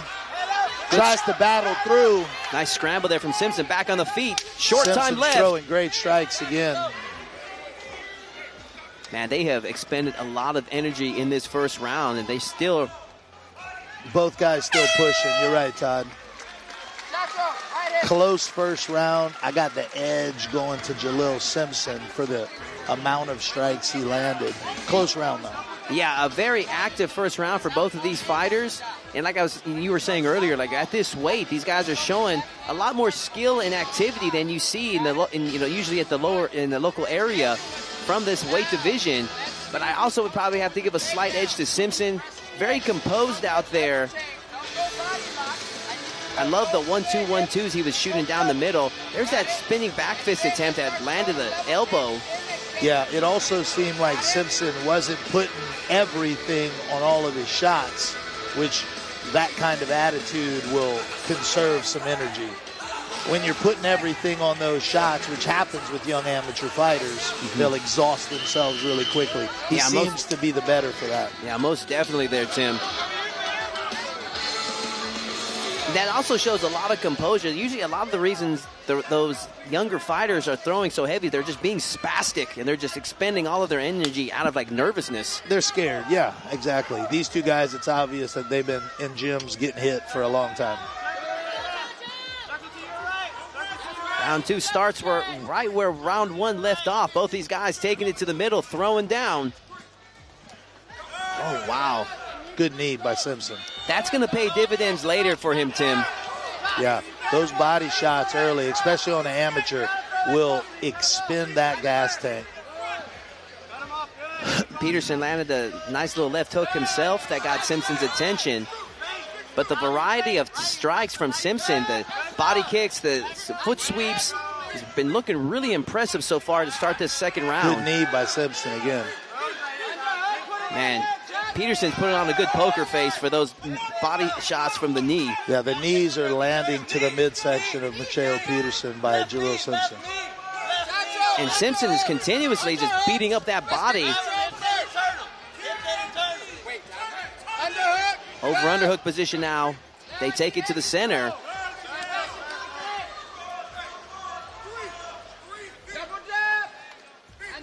Oh, wow.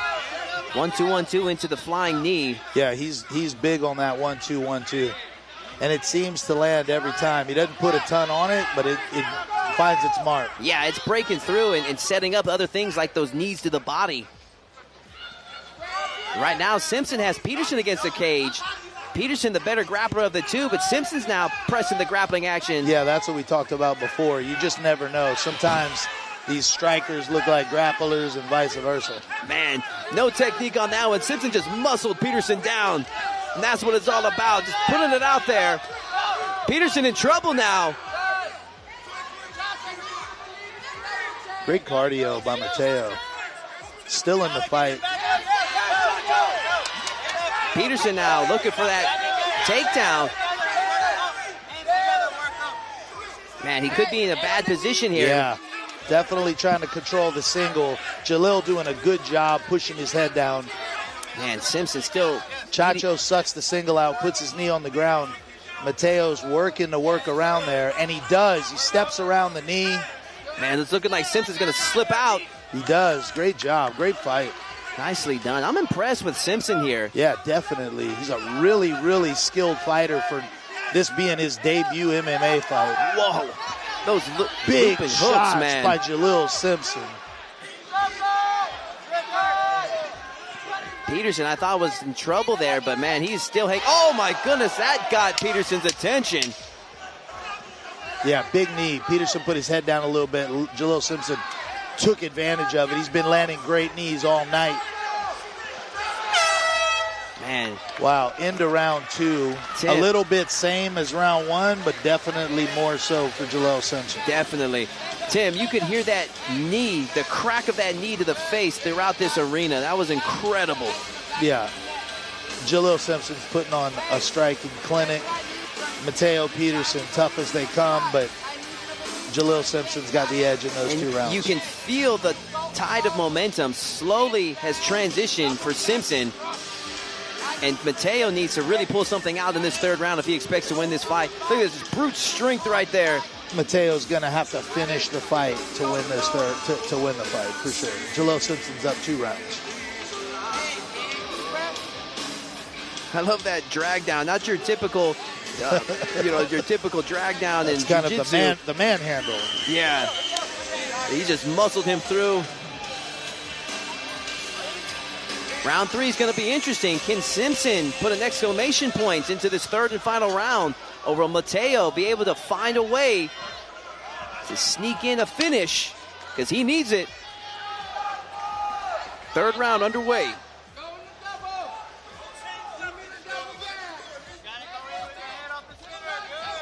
Big right hand by Mateo Peterson, but Simpson steady pumping those strikes.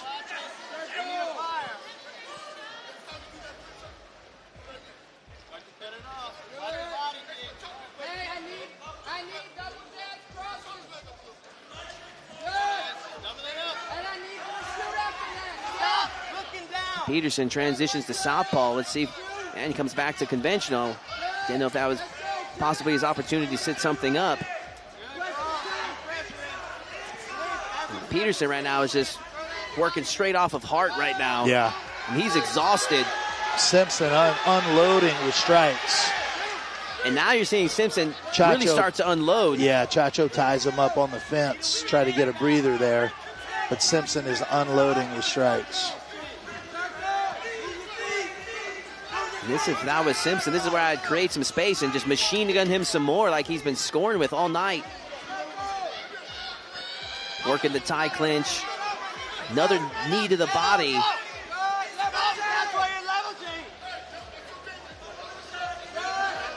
And at this point, Peterson's so exhausted. I think he's just kind of going off of instincts. I wouldn't suggest for the exhausted. I wouldn't recommend the takedown this late in the fight. I mean, he needs something big to finish this. Absolutely. Ground control's not going to get it done. Another knee to the body for Simpson. Oh, my goodness. Big right hand, left hook for Jalil Simpson. Man, Tim, he was measuring that one. He got him right across the jawline. Yeah, that was a heavy right hand. Does Simpson smell blood? Can he finish it in this last minute? As much damage as Mateo Peterson has taken, he's still coming forward. Going for the takedown. Is the end near for Peterson? Simpson now looking to take the back. Transition into a armbar for Simpson. Oh, wow. And he's just punishing that face. Hammer fist to the face. Simpson now punishing Peterson.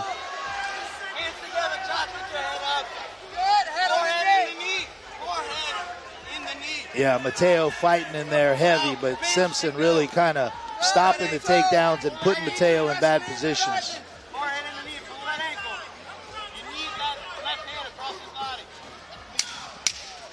10 seconds left.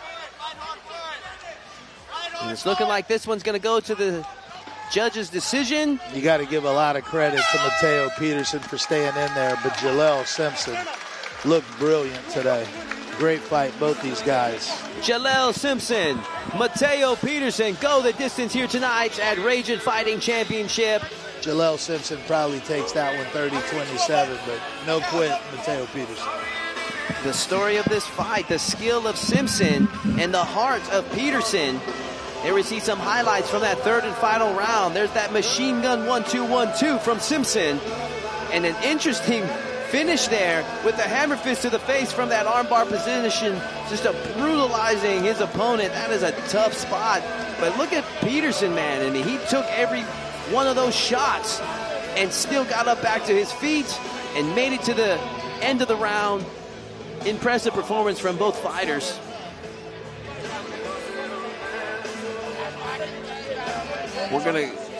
They've already tallied up the scores. We're gonna bring the fighters to the center.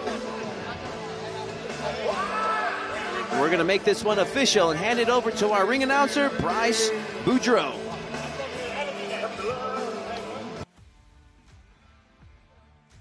Ladies and gentlemen, at the end of this bout, your judges' scores are as followed: 30-27, 30-27, 30-27, all across the board and all in favor of your winner by unanimous decision.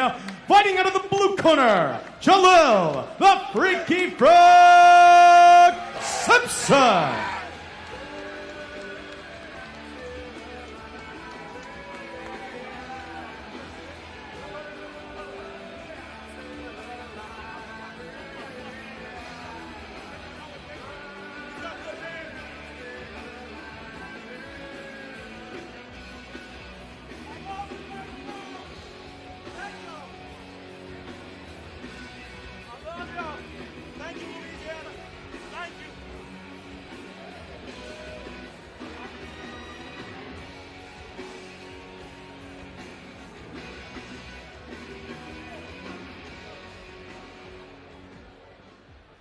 Well, ladies and gentlemen, a very important announcement for all of our sponsors in the house tonight. Of course, we couldn't do it without you. So to thank all of our sponsors, the Small Sliders VIP Lounge is open backstage. Head on back there and get some small sliders.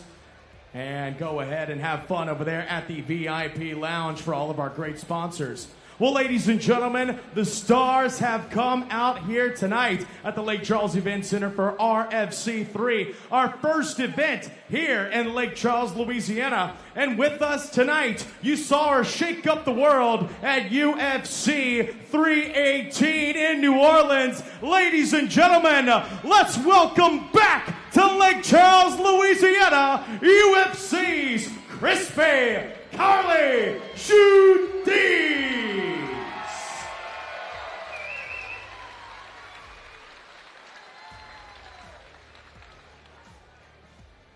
Ladies and gentlemen, RFC3 continues with this bout. It will be three-minute rounds of amateur lightweight mixed martial arts action. Introducing first, fighting out of the blue corner, he is Charles Killuminati Clark. Hey, tell Kirk to stop talking whenever I'm announcing. Thank you.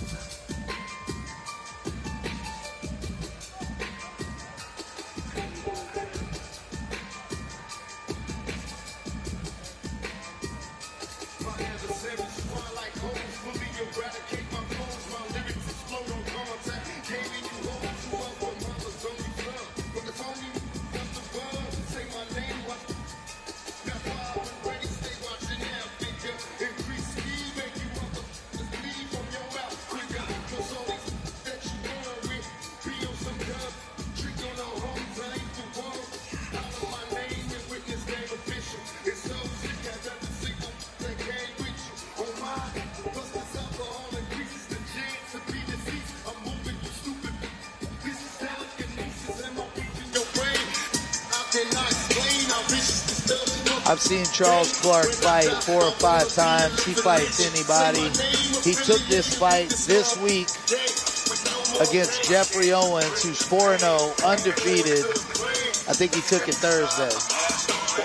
Jeffrey Owens' opponent pulled out, and Charles Clark took it on a couple days' notice. Another short notice fight. Charles Clark taking this, and he is ready for action.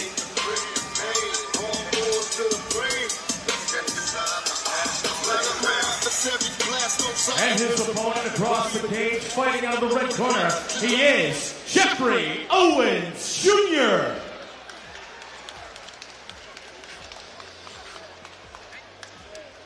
I have not seen Jeffrey Owens fight. He is 4-0 out of North Carolina. I've not seen him fight yet, but Sean Gayton at Mid-City MMA says he is an absolute unit. Young fighter, undefeated, out of North Carolina, recently joined Mid-City in New Orleans. Let's see what we got in store. Interesting. We got the North versus the South. The undefeated Jeffrey Owens. Can he remain undefeated here tonight against the double tough Clark?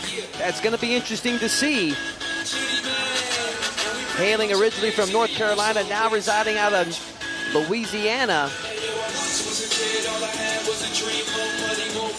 It's going to be an interesting matchup. There we see final touches for Owens.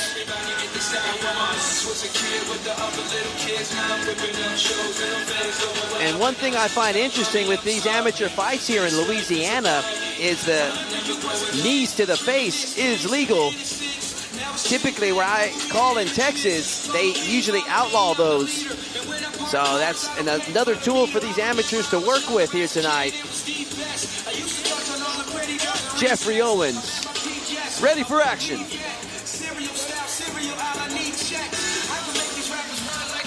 Ladies and gentlemen, RFC 3 continuing. This bout will be three-minute rounds of amateur lightweight mixed martial arts action. When this bout begins, the man in charge, Mr. Basil Bam Bam Majou. And now, ladies and gentlemen, introducing first, fighting out of the blue corner. This man, a striker, representing Core UFC Gym, Sherwood. Standing at 6 foot tall, weighing in at 145 pounds. From Baker, Louisiana, he is Charles Killuminati Clark. And his opponent across the cage and fighting out of the red corner. This man, a mixed martial artist, representing Mid-City MMA, sitting at 6'2" and weighing in at 155 pounds. From New Orleans, Louisiana, by way of Lebanon, Missouri, he is Jeffrey Owens Jr.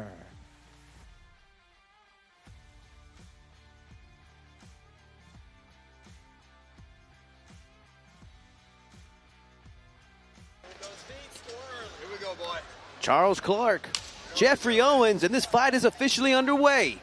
Clark comes out southpaw. Jeffrey Owens is new to the Louisiana market, comes out of North Carolina, widely heralded by Sean Gayton and the guys at Mid-City. Man, both these guys are long fighters. Long, lanky 55ers.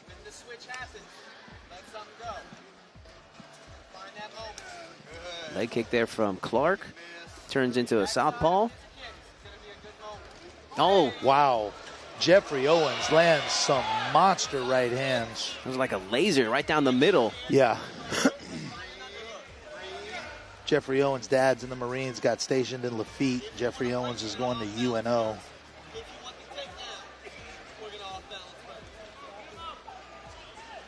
Getting his education and fighting on his free time. Big knee by Owens. Yeah, I heard you say knees to the head are illegal in Texas. Very little is illegal in Louisiana, my friend. Fought here one time, and yeah, it's a little bit more laxed on in the commission. So yeah, we try to help make sure the rules are exciting, just like at Mardi Gras. Oh, big right hook by Charles Clark. Wow! But he gets kicked directly in the mouth by Owens. Owens had a good answer for that. That got Clark's attention. Clark now needs to be careful not to be fighting too much out of emotion there. He started dropping his hands and doing just maybe some spin stuff just to answer back. Yeah, Owens has great striking, but Sean Gayton said he wrestled in high school, blue belt in jiu-jitsu. That was a solid bear hug takedown there.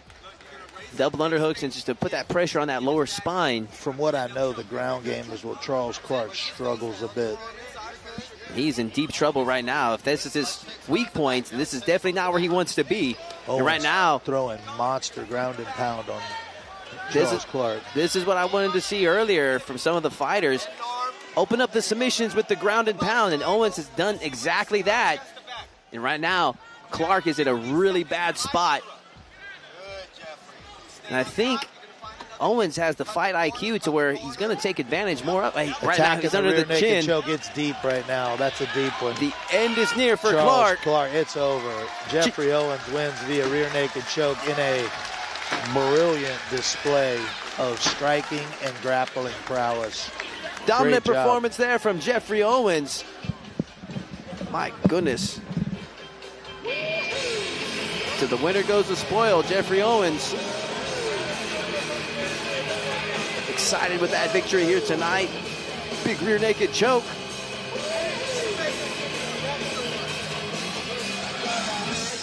I loved how he set that up from that mount, just raining down punches, forcing Clark to turn his back as Jiu-Jitsu 101.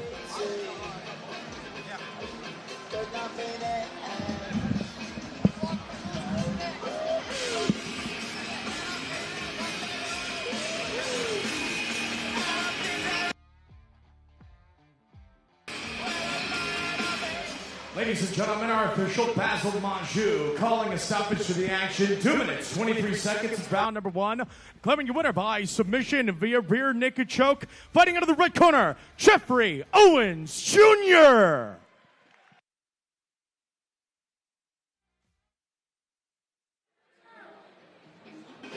Congratulations to Jeffrey Owens, going 5-0. Sure, we're going to be seeing a lot more of him in future Ragin Fighting Championships. Don't go anywhere, ladies and gentlemen. Got a commercial break coming up.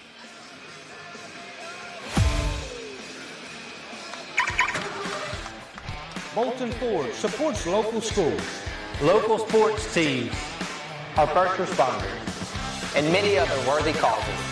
Our entire team is proud to give back, serve, and make our community a better place for all. Community-driven, customer-focused. You can count on the team at Bolton Ford. The #1 Google-rated Ford dealer in Southwest Louisiana and beyond. Bolton Ford, where our people make the difference. Bolton Chrysler Dodge Jeep Ram.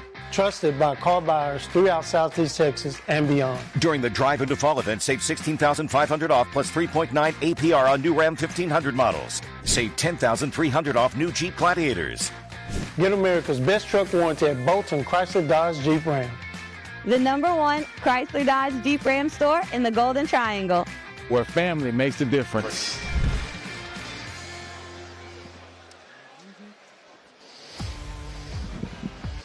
We've had a great night of action so far here at Ragin Fighting Championship. 6 fights down. We still have our title fights to go. Look at some of the action from earlier as we had our 15 and 16-year-olds. We had De Leon taking on Lawless in a barn burner in a back-and-forth fight. We had Strike King's own Smith taking on Pateo in one heck of a barn burner. We've had some submission victories here tonight for Patterson. Some great night of action all the way from striking finishes, submission finishes, knockout KOs. Yeah, these kids We've seen it all here tonight at Ragin Fighting Championship. Kids came to fight tonight. Jeffrey Owens looked impressive. 21-year-old kid, 5-0 now. Impressive performance. We still got Justin Carpenter taking on Darion Griffin here later here tonight. Dylan Oliver taking on John Morrison. Keegan Williams and Devontae Wilson. J-Real Coleman taking on Regman Chapman. And then Cameron Alexander taking on Anthony Means. A lot of great fights coming up, Tim. Who are some standouts in this upcoming lineup? Keegan Williams is a local Lake Charles guy fighting Devontae Wilson, a football player from Grambling. That's going to be a real scrap. Dylan Oliver and John Morrison are two of the best 155ers in the state right now at amateur. Dylan Oliver's 4-1, John Morrison's 4-0. And then obviously Justin Carpenter and Deron Griffin's going to be a slugfest. Both guys are coming to scrap in that kickboxing match. I'm excited, Todd. Let's hand it over to Bryce Boudreaux. Well, ladies and gentlemen, of course, a big thank you to our friends at Bolton Ford, your #1 Ford dealership right here in Southwest Louisiana, your title sponsors of tonight's event. Also, a big thank you to our friends at Chapman's AC. You know, when you see those camo trucks, you know it's Chapman's AC, keeping you cool in the summer and warm in the winter. And, of course, our law partners at Shemaiah Law Firm right here in the center of the cage, the Shemaiah Law logo, ladies and gentlemen. Also, our friends at Graphics Plus, GIR Solutions, LaBerge Casino and Resort in Lake Charles, Advantage Plumbing, 100% Chiropractic, Urban Air Adventure Park, Planet Construction, Pro Waste Environmental Solutions, The Laser's Edge, The Apothecary Shop, Gulf of America Outfitters, Walk On Sports Bar and Bistro, Clear Life Media, Gearbox Productions, Visit Lake Charles, and of course, right here, the Lake Charles Event Center. Ladies and gentlemen, RFC3 live on RFC's YouTube channel and Clear Life Media continues. This bout will be 3 3-minute rounds of amateur, lightweight, mixed martial arts action. At this time, please welcome, fighting out of the blue corner, he is Anthony All Business Means.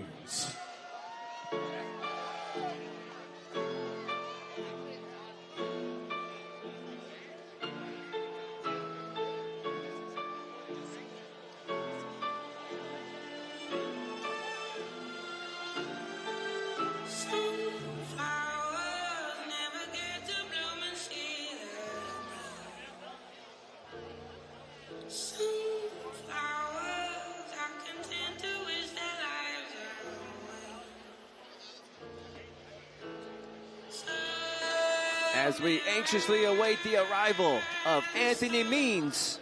I'm curious if he's waiting for a specific spot in the song to make his way out. And there we see the man himself, Anthony Means, 5'11", 29 years of age, looking for his third victory here tonight. Looking to keep the streak going as he also represents Strike King's Fight Gym.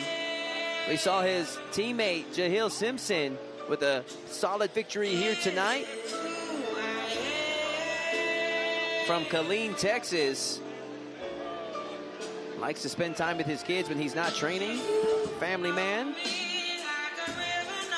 He has his work cut out for him as he takes on the double tough Cameron Alexander. Final touches for Means.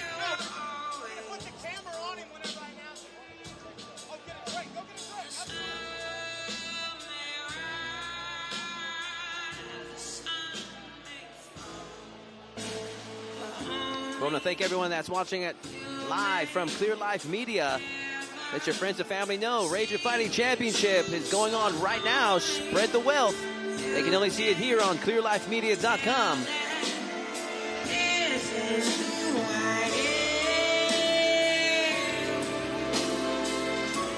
The guys from Strike Kings have showed up tonight.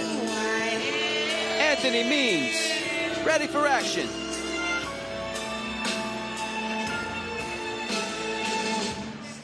And his opponent across the cage, fighting out of the red corner, he is Cameron Kamikaze Alexander.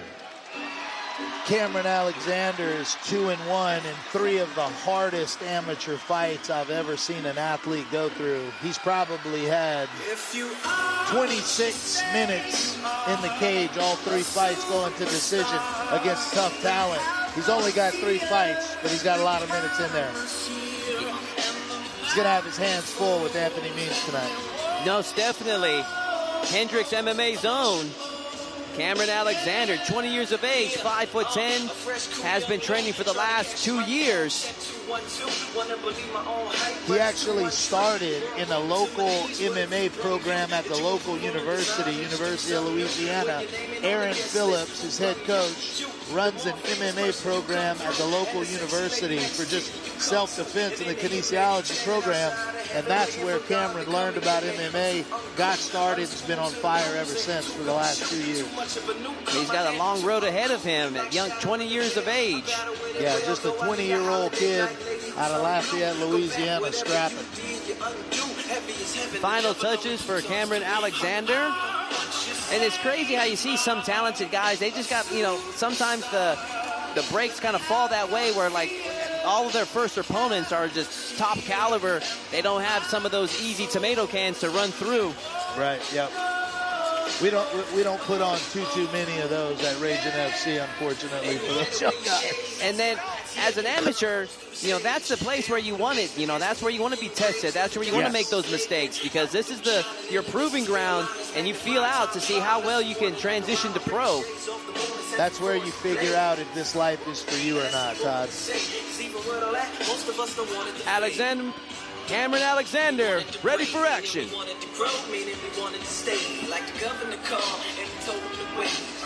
Ladies and gentlemen, this bout will be 3 3-minute rounds of amateur lightweight mixed martial arts action. Ladies and gentlemen, when this bout begins, the man in charge, Mr. Chris Hill. And now, ladies and gentlemen, introducing first, fighting out of the blue corner, this man, a striker, representing Strike Kings, sitting at 5'11", weighing in at 156 pounds. From Killeen, Texas, he is Anthony All Business Means.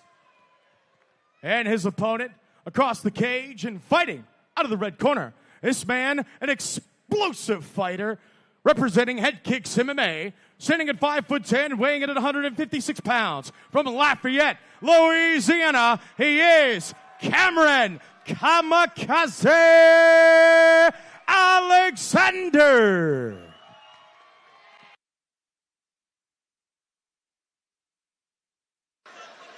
Anthony Means, Cameron Alexander. And this fight is officially underway. Means going for that leg kick. Double underhook now from Alexander. Means came out hard.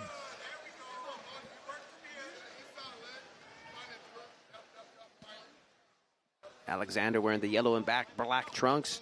Means in the white. Means now have Alexander pushed up against the cage, seeing if he can turn this double underhook into maybe a takedown.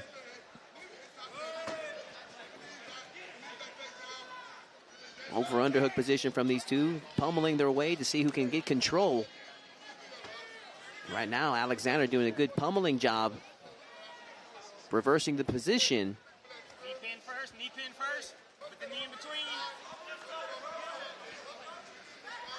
The knee in between. Yeah, Cameron Alexander is using his body and using his position to kind of shut down the striking of Anthony Means here. Interesting choice, as they're investing a lot of energy early on in this fight, working for the takedown. First full minute of the match. Sometimes when you're young, Todd, that makes sense. Yeah, you got the energy to go for it, so. 20-year-old Alexander against 29-year-old Means.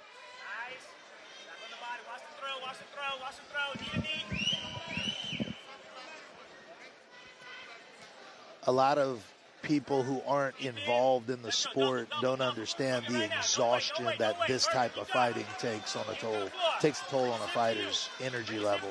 This is the most exhausting aspect of MMA.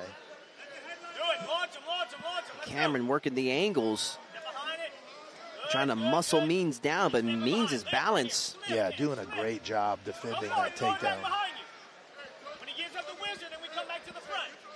He's invested so much time into this that he's going to go for it. If he scores that takedown, that pretty much will be the round. Yeah, we've got less than a minute left, and it's been Cameron Alexander smashing Anthony Means against the cage. But they switch positions there by Means. Right as you say that, Means answers back. They're going back and forth with that over-underhook position. Referee giving them a lot of leeway in working this position. Looking for that ankle pick now. Can Means score it? This is going to be a tough one to score if we don't see a takedown in this. These are the rounds that get hard to choose a winner. Wow. Nice lateral drop there from Alexander. Great job by Alexander, feeling that movement, feeling that energy, and getting the lat drop right at the bell. The most significant thing that's happened in this round, so. It's funny sometimes how a single takedown can determine the course of a round.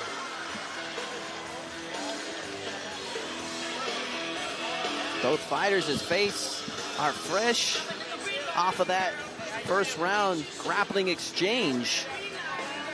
I love that lat drop that Alexander scored. It's one of my favorite takedowns, where you use the momentum of the other fighter against him. And then we see some people in the crowd there having a good old time. Yeah, great night tonight. Lake Charles showed up. A lot of people here, big crowd, a lot of people cheering.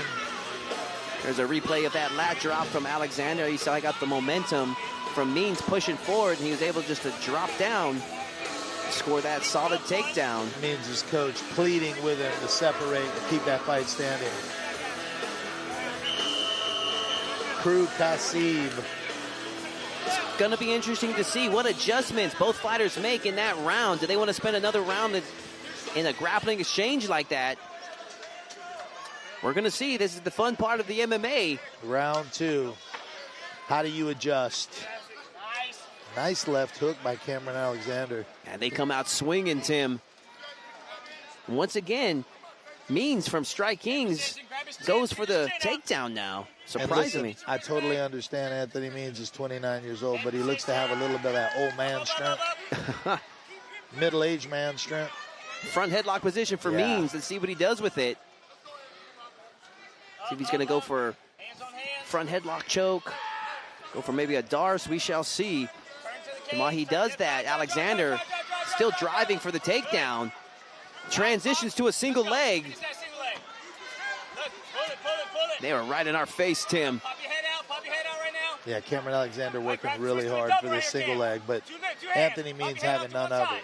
Great job with his takedown defense. This is a tough position for Alexander. He's expended a lot of energy investing for this takedown, so he's got to ask himself, does he want to just abandon ship, or he just want to go ahead and follow through? And right now, he's going for that takedown. He's got both hands on that ankle and knee. Can he scoop it out? But Means has just been so stubborn in working his way back to his feet, making this a very difficult matchup for Alexander. Yeah, absolutely. Alexander is really trying hard to get this fight to the ground, and in course of that, burning a ton of energy. Means standing hits switch. A switch from the stand-up. That was nice. Very nice by Anthony Means. Now he's got Alexander on his seat. See if Means can do something with it. He needs to get back that first round that he lost. Bundles up the legs in true Khabib style, but Cameron Alexander escapes and he's back on his feet.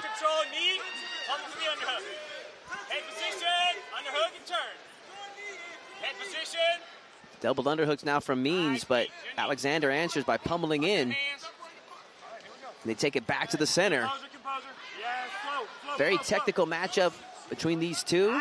Nice left hook by Cameron. Oh, nice head kick there from kick. Alexander. Damn. Brushed the head of Means. Got to imagine if that landed flush, what would have happened? Nice and sharp. Finish with the hook. Finish with the hook in the low. Yep. Finish with the hook in the outside low kick. Left high.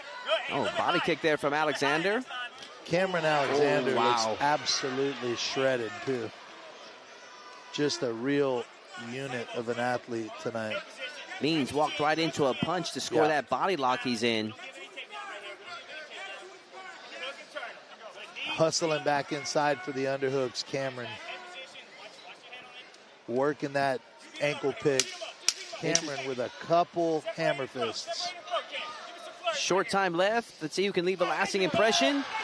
Cameron releases and throws some hammers. Round ends. I'm not sure on that one. It looked like Cameron caught him with a couple shots at the end, but those rounds can go either way. Todd, what do you think? I'm going to give a slight edge to Alexander in that second round.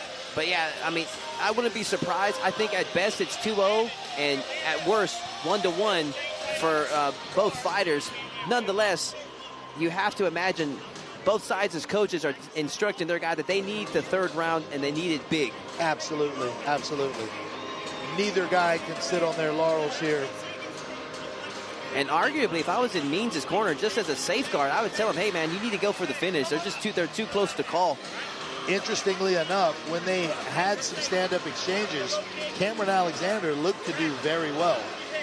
I'm not sure why he's so insistent on the takedown, but we'll see how it plays out in round 3. Hey, as you know, that all comes to that learning experience. It's going to watch back on this tape and make the adjustments where needed. He's got a long career ahead of him. Third and final round. Nice. On that low kick as well. The overhands come. Hey, that hook's going to land. Alexander off balance. Means trying to take advantage, and Alexander trying to see if he can sneak in a takedown. Yeah, and he did. He did shoot in using the momentum of Means, but Means is battling against the fence to stay on his feet. Cameron back to the body lock. Good strikes. Lands some heavy shots, but Means battles back to the feet. Pick him up. Go for it. Knee pin. Turn him this way. Hook the leg. Oh, man, that was a rough choice there from Alexander. Tried a little bit of a, what's that takedown called? Backslide by? And found himself on bottom. Yeah, I think he was trying to, once again, use that momentum of Means and try to see if he can swing him on himself on top of him, but ended up just pulling him on top of himself. That's, that is a heartbreaker right there whenever that happens. Hey, to the cage, Dan. You're right there by the cage. Scoot yourself, scoot your hips, build back up. Build up. Put that left butterfly hook. Man, and unfortunately, this might cost Alexander the fight if Means is able to maintain this position. Yes, it's possible. The other 2 rounds were close. Bring it back up to the feet. We beat him up. Means looking to see if he can secure that hook, and he does. Wow, good back take from Anthony Means, and he goes straight to the triangle. He's looking to hold this position. I don't think that's the smartest move, especially when you may have lost the first 2 rounds. And like you said, it could be 1-1, but in my opinion, that's a scary move to take. Yeah. We're going to see how this story unfolds. And Alexander able to reverse the position, just using that slipperiness. That's what I'm talking about. That's what I want. Hey, you're going to mount him right here. Posture up. Alexander now comfortably in that guard. Let's see what he decides to do. If he's going to unload some strikes. Looks powerful on top. I want you to get him out of here. Beat him up. Let's go. Stand 1 up, minute left. Beat him up. Means trying to get some space to get back up to his feet. Alexander having none of it, though. No, he is throwing. Look, Cameron Alexander is the sweetest guy in real life, kind of a hippie. Not when he's fighting. Not at all. He is a killer in there. As you were saying, he's had some tough matchups in his first 3 fights, and the trend continues here tonight against the double tough Means. But you can tell his composure is different, even with just 3 fights. He's comfortable in there late in the 3rd round. He's down to do the work it takes to win tough fights, and that's impressive for a young amateur. Means right now with short time left. He's got an anaconda choke, but we only got 10 seconds left. Can he score some points and go for it? And wow, Cameron Alexander takes and Means go the distance here tonight. I'd have to agree with you, Tim. I'm pretty confident it's going to be likely, in my book, a 3-0 decision for Cameron.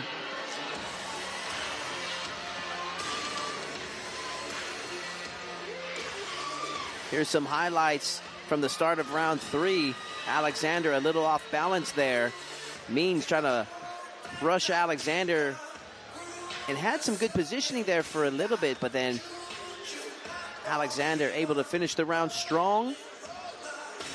Work some ground and pound and finish the round with a anaconda choke position.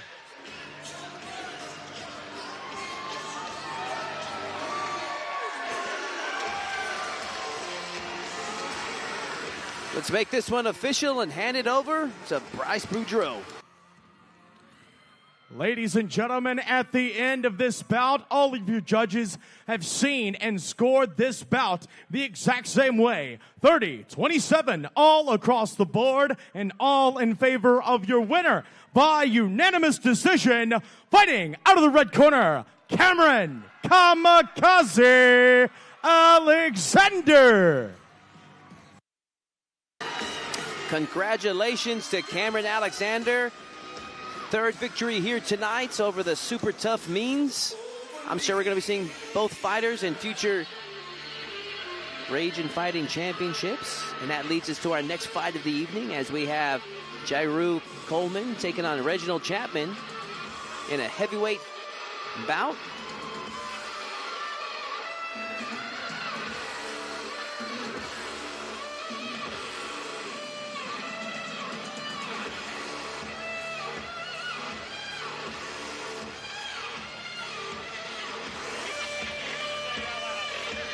Hats handed over to Bryce Boudreaux.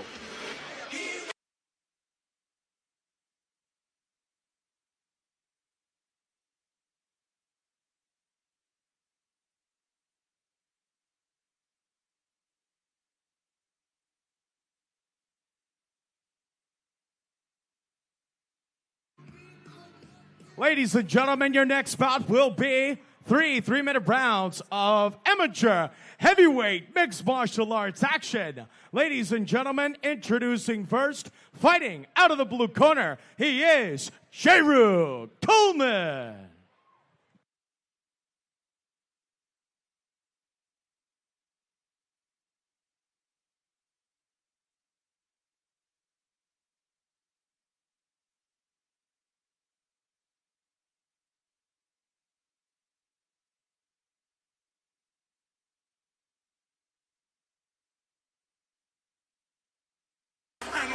It is time for the big boys, ladies and gentlemen. Here we have Jairo Coleman, 5'10", 37 years of age, 1-0 in his young career, looking to make it 2-0 tonight against the Double Tough.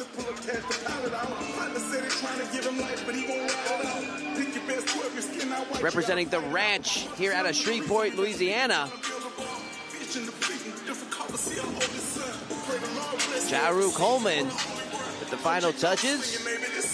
Jairo Coleman is 1-0, trains with some of my friends up at the Ranch.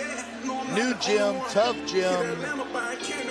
He's 1-0. Got his work cut out for him as he takes on Reginald Chapman. Reginald's fought for me before. He is an absolute monster at heavyweight. Former college football player. Throws big power. These are two big guys that are going to throw in the middle of that cage. It's always crazy when you have the football players transition to MMA. The one thing that they do bring to the table is that athleticism and explosive power. And how appropriate in this heavyweight division. We're going to see the football player taking on the seasoned amateur fighter. Jairo Coleman. He is ready for action.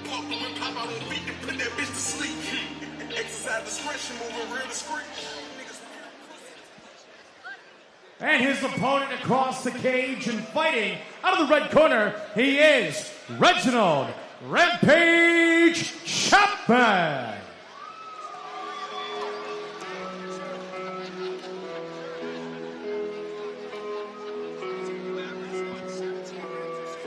All my life I've been carried by grace. Don't ask me how, 'cause I can't explain. It's nothing short of a miracle. I'm here. And here we have, making his way to the cage, Reginald Chapman, 6'1", 22 years of age, with a record of 2-1, representing Cobra BJJ out of Tuscaloosa, Alabama. Also is a farmer when he's not in the cage. Comes from a football background, so you can expect to see a lot of explosive power from Reginald Chapman as he takes on Jairo Coleman. Also likes horse riding as well, so a very dynamic individual here in Reginald Chapman. Final touches for him. I'm excited to see the heavyweights in action here tonight at Ragin Fighting Championship. Well, he might be a farmer and he might like horses, but I can tell you one thing he likes to do, Todd. He likes punching people directly in the face. Well, no better place to do it than right here at the Ragin Fighting Championship. Having a great time here at Lake Charles Event Center, We want to thank everyone that's joining us live on clearlifemedia.com. And there you see him, Reginald Chapman, ready for action.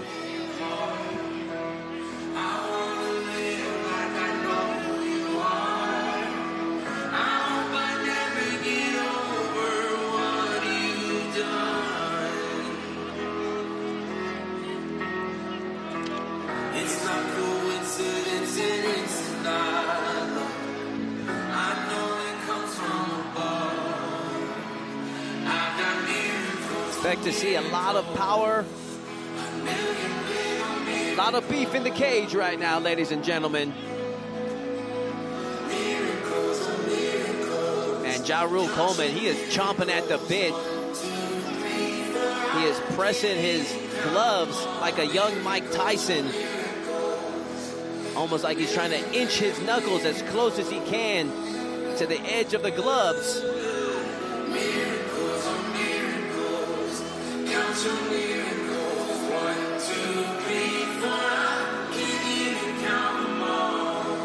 All right, let's hand it over to our ring announcer, Bryce Boudreau. Ladies and gentlemen, RFC 3 continuing with this bout. Three 3-minute rounds of amateur heavyweight mixed martial arts action. Ladies and gentlemen, when this bout begins, the man in charge, Mr. Chris Hill. Introducing first, fighting out of the blue corner. This man is a freestyle fighter representing Cobra Brazilian Jiu-Jitsu, sitting at 6'1" and weighing in at 253 pounds. From Tuscaloosa, Alabama, he is Reginald Rampage Chapman. And his opponent across the cage and fighting out of the red corner. This man is a brawler representing the ranch and 918 Boyston Boxing. Standing at 5'10" and weighing in at 236 pounds. From Shreveport, Louisiana, he is Cheru Coleman.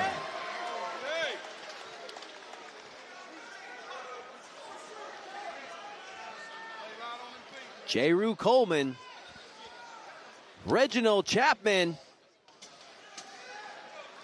And this heavyweight matchup is officially underway. Southpaw versus conventional matchup. Oh, they scrap. Wow, they are throwing down here tonight at Ragin Fighting Championship. And it is over. Reginald Chapman with the knockout early. That was under 10 seconds, Tim. Ja Rule is out on his feet. Reginald Chapman came out. Both guys met in the middle. We got a 10-second KO. People on their feet over here. Tim, that was just like an unsaid agreement where they said, hey, let's stand in the middle. Let's just throw down and see who's the first one to fall. Let's bang, baby. Like I told you, Todd. Reginald Chapman might like horses and he might like the farm. But another thing he likes to do is punch people in the face, baby. Great job, Reggie. Wow. Well, we had time to show you the whole fight on the replay. Heck of a performance from Chapman. Reginald Chapman improving to 3 victories now. 3-1 overall. Made short work of Ja Rule Coleman. Let's make this one official and hand it over to Bryce Boudreau.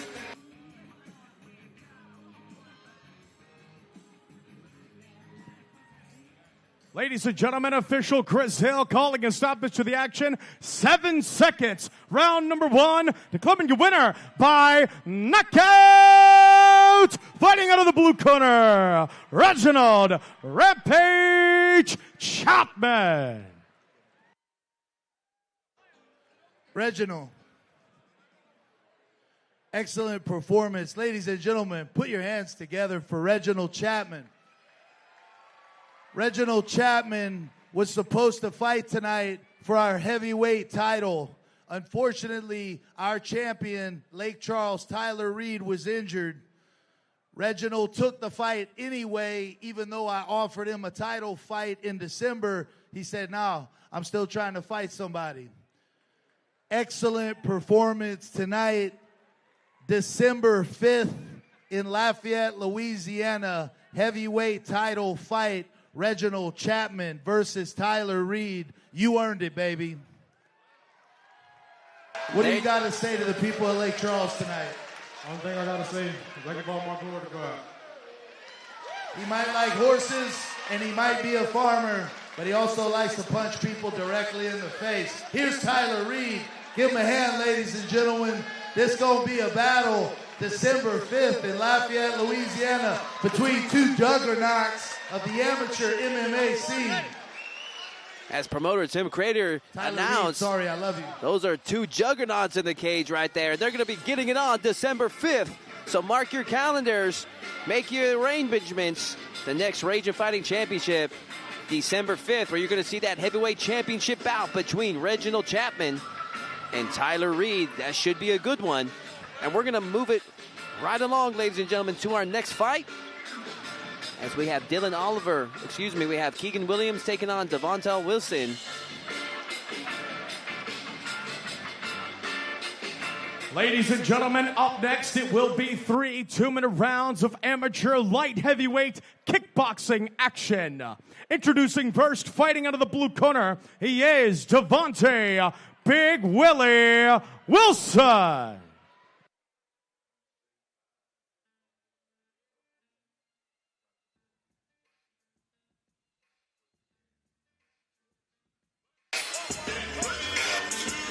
And now we switch gears to the kickboxing matches. 3 2-minute rounds. Here we have Devontae Wilson. 5'11", 29 years of age, 7 fights to his credit. Representing the Shed out of Crowley, Louisiana. Animal lover, video game lover, looks for the big knockout here tonight.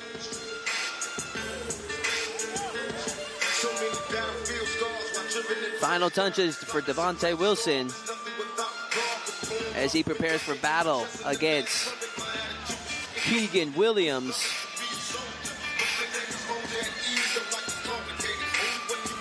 We still have our title fights coming up, ladies and gentlemen.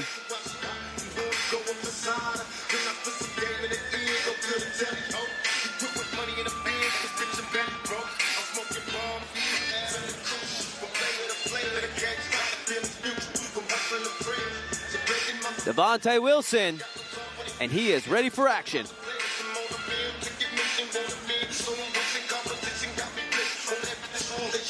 And his opponent across the cage, fighting out of the red corner, he is Keegan Blazin Williams.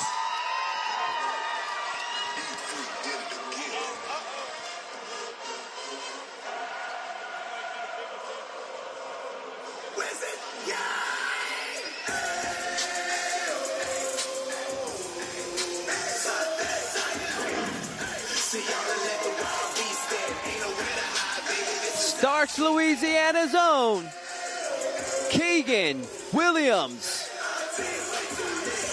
6 foot tall, 26 years of age, representing Aside MMA.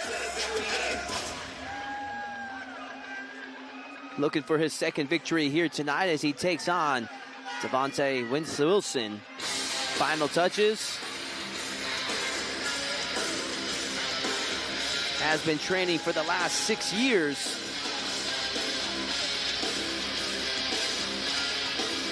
It's our second Pokemon collector on the card tonight. These kickboxing fights are scheduled for 3 2-minute rounds. To be at the 205-pound division.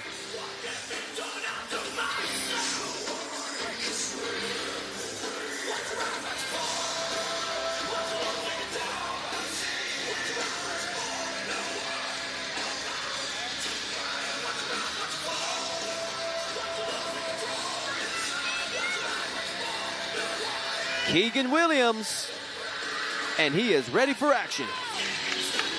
Yeah, Keegan Williams feels a little disrespected by promoters in the community, and he's here tonight to show everybody they were wrong.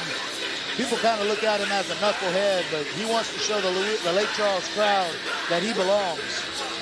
Devontae Wilson ain't coming to lose, though. Let's get these two fighters underway. Hand it over to Bryce Boudreaux. Ladies and gentlemen, this bout will be 3 2-minute rounds of amateur light heavyweight kickboxing action. When this bout begins, the man in charge, Mr. Kerry Mullins. And now introducing first, fighting out of the blue corner. This man representing the Shed Training Grounds, standing at 5'11", weighing in at 207 pounds. From Crowley, Louisiana, he is Devontae Big Willie Wilson. And his opponent across the cage and fighting out of the red corner. This man representing A-Side MMA, standing at 6 foot tall, weighing in at 205 pounds. From Starks, Louisiana, he is Keegan Blazon Williams.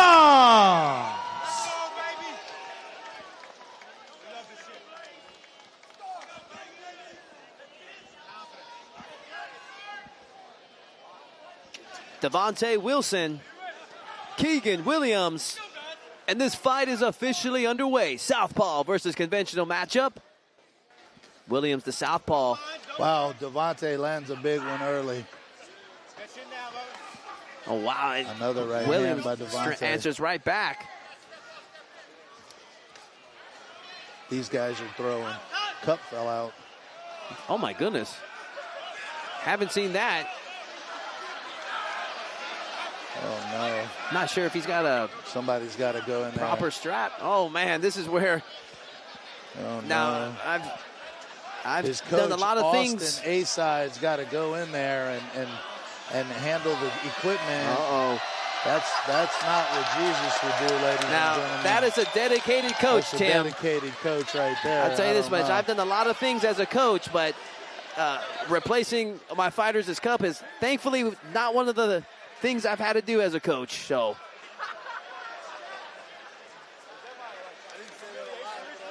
all right, now we can schedule the fight again. So, yeah, they ready to scrap. These guys are both throwing big and ones. he's sitting right next to you, Tim. Don't shake his hand, brother. Yeah, I know. Picking up right where we left off. Still feeling out process. Still early in this fight. Devontae had a little bit of a tough time making weight yesterday, but he made it. Keegan Williams came in. Oh, goodness. Another one. Coach, your duties are needed. Oh, they're calling the fight. Fight's over. A first for me, Can't Tim. keep your equipment in check. Fight's over. 20-something years. Wow.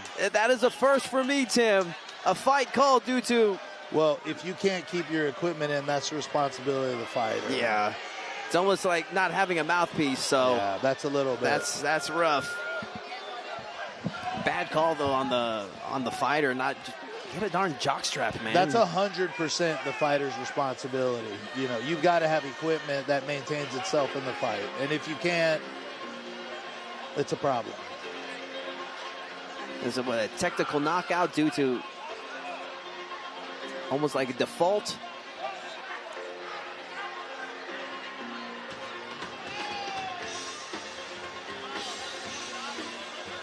Yeah, because that thing was going to keep on falling out. All right, let's make this one official. Hand it over to Bryce Boudreaux. Ladies and gentlemen, official Kerry Mullins calls a stoppage to this bout. 42 seconds, round number 1. Declaring your winner via disqualification. Fighting out of the blue corner, Devontae Big Willie Wilson.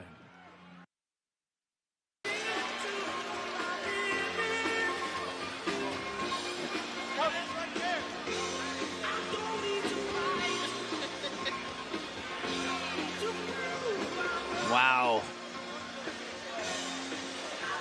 That was a tough one, man. Well, congratulations to Devontae Wilson. Don't go anywhere, ladies and gentlemen. There's a whole lot of reasons people love buying from the all-new Bolton Volkswagen. More value. And more coverage. And more peace of mind at the all-new Bolton Volkswagen of Lake Charles. Where our people make the difference. Over $100 million won for our clients. Over 5,000 clients served. More than 36,000 lives impacted. 30 years plus combined experience. How do we do that? We strive to be better than our best every single day. That's our promise to you. We are Shamia Law. If you or a loved one have been in an accident of any kind, call us now.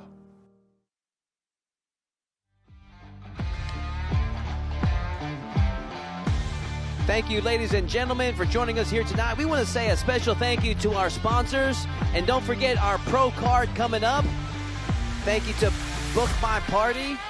All right. Urban Air. We want to thank our sponsors out there here tonight from clearlifemedia.com, urbanairlakecharles.com. Shoot them a text, ladies and gentlemen, at 337-781-0444. And then we got some upcoming pro fights coming in later tonight. Topped off with our headliner, Van Shaw, taking on Brandon Clark. And we're ready to continue things on. And we're going to hand it over to our ring announcer for our next fight.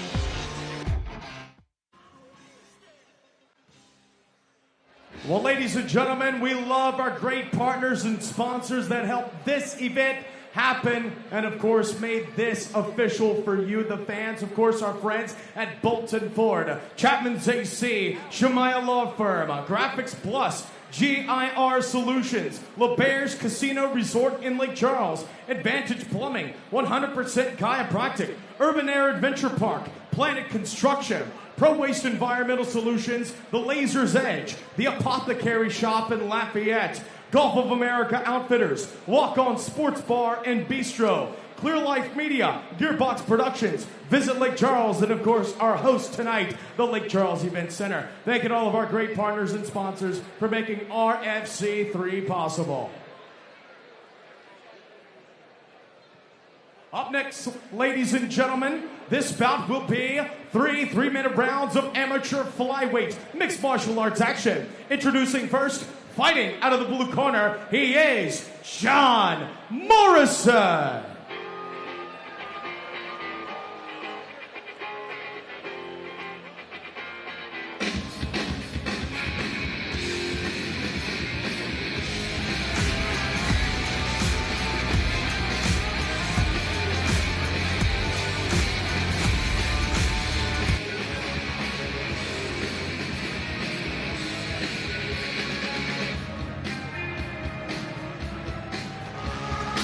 And here we have, making his way to the cage, 18-year-old John Morrison, who currently stands at 3-0 from Cobra BJJ, 5'10" from Tuscaloosa, Alabama.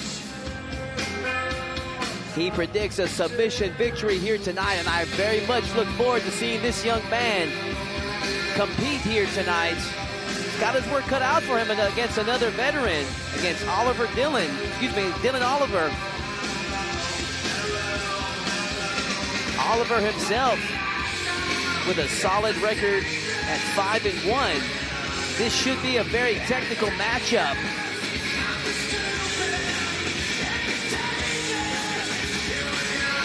There we see the final touches for Morrison.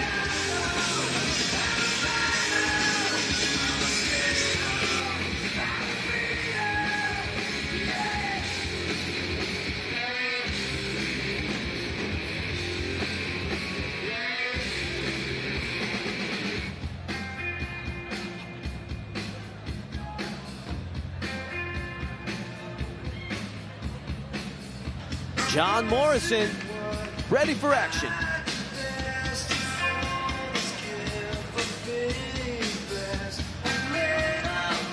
And his opponent across the cage, fighting out of the red corner, he is Dylan, the real deal, Oliver.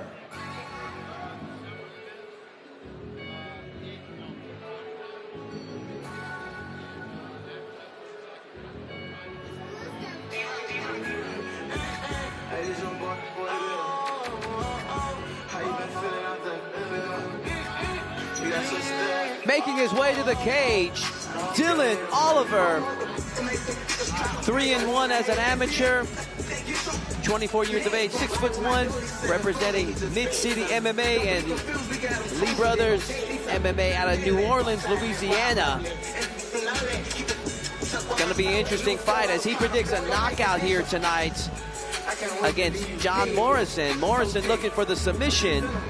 Oliver looking for the knockout. It's going to be who can impose whose will on the other as these two prepare for battle. There we see the final touches for Oliver.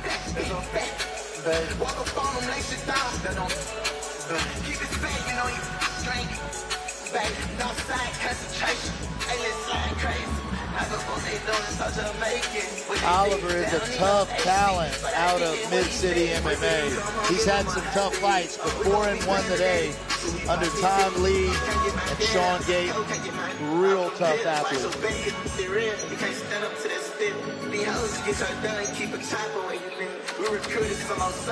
Dylan Oliver, ready for action. I got big straps and big gates and cake to they dump. I got a boy that drink a wood. Got me young, bro, me and nigga want me out there. Bitch, they gon' get me. Oh, I live on side. We be sippin', no, I be at war. This is, we just feel like dirty, so they cut the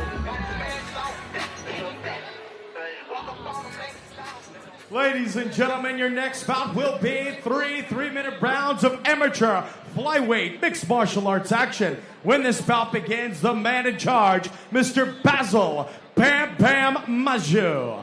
Introducing first, fighting out of the blue corner. This man, an MMA fighter representing Cobra Brazilian Jiu-Jitsu, sitting at 5'10" and weighing in at 157 pounds. From Woodstock, Alabama, he is John Morrison. And his opponent, across the cage and fighting out of the red corner.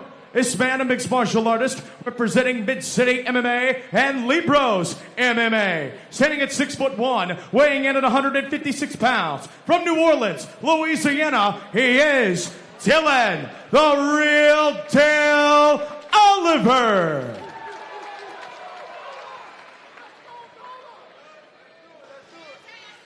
The look on the eyes of John Morrison was intense. This is going to be a great matchup, ladies and gentlemen. Dylan Oliver, John Morrison, and this fight is officially underway. These are two of the best 55 amateurs in the South. Both these guys are tough fights, tough kids, skilled, great coaches, great camps. And already Oliver Dylan's opening up throwing. strong, using his length to his advantage. That's a smart play on his part. Sometimes Dylan Oliver fights a little slow, but not tonight. Tonight he's coming out to scrap. He knew he had his work cut out for him with the undefeated John Morrison. John Morrison looks to clinch, but it looks like Dylan's got the double underhooks here. I was happy to see Oliver using that length. I've been seeing a lot of tall fighters tonight not taking advantage the way that Oliver has so far. And Oliver landing some heavy shots on the undefeated Dylan Morrison. Oliver throwing some bombs here. He is determined to put that first loss on Morrison's record. Dylan looking for the back. Big shots landed by Dylan Oliver on John Morrison, but Morrison's on his feet. Looks like a standing He's rear under the naked choke. chin, and Morrison has a cut over his eye. This could be short work for Oliver. And Dylan Oliver puts taps John Morrison. Wow, gives Morrison his first defeat. Just an incredible, flawless performance from Oliver. He's almost in disbelief himself in what he's accomplished here tonight, because Morrison is no joke. Let's take a look at that replay. Standing rear naked choke. You don't see that often. Nicely done from Dylan Oliver. Oliver improving to 4-1 here tonight. Handing Morrison his first defeat. Man, Morrison wasn't able to get anything off in that fight there, Tim. It just looked like Dylan Oliver overwhelmed him, put the sticks to him early, like you said, got the takedown, and never let up. Unbelievable performance for Dylan Oliver. No feeling out process. Oliver came out with intensity. I got blood on my table.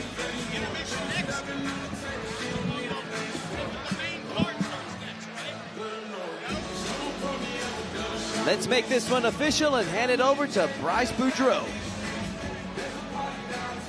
Ladies and gentlemen, official Basil Monjou calls the stoppage of the action. 1 minute in round number 1. Declaring your winner by submission via rear naked choke. Fighting out of the red corner, Dylan, the real deal, Oliver.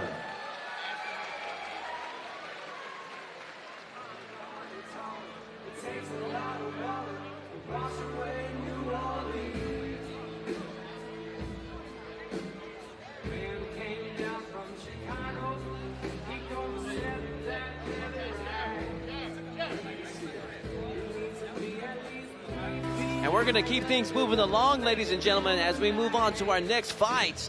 Congratulations to Dylan Oliver with his flawless performance here, handing John Morrison his first defeat. And we're going to move on to our next fight, our kickboxing title match, as we have Justin Carpenter taking on Darion Griffin. Let's hand it over to Bryce Boudreaux.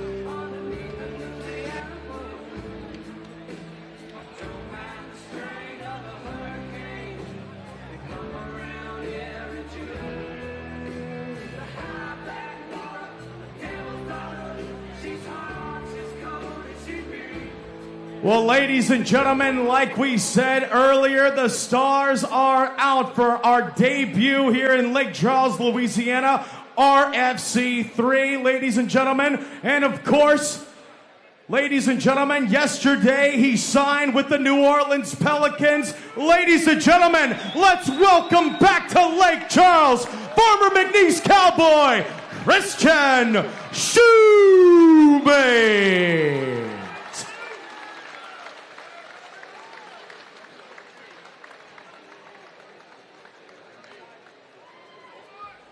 And now, ladies and gentlemen, it will be your first title bout of the evening. This will be 5 2-minute rounds of amateur lightweight kickboxing action. Ladies and gentlemen, this bout will be for the RFC Amateur Lightweight Kickboxing Championship. Introducing first, fighting out of the blue corner, he is Darion, the Icon Griffin.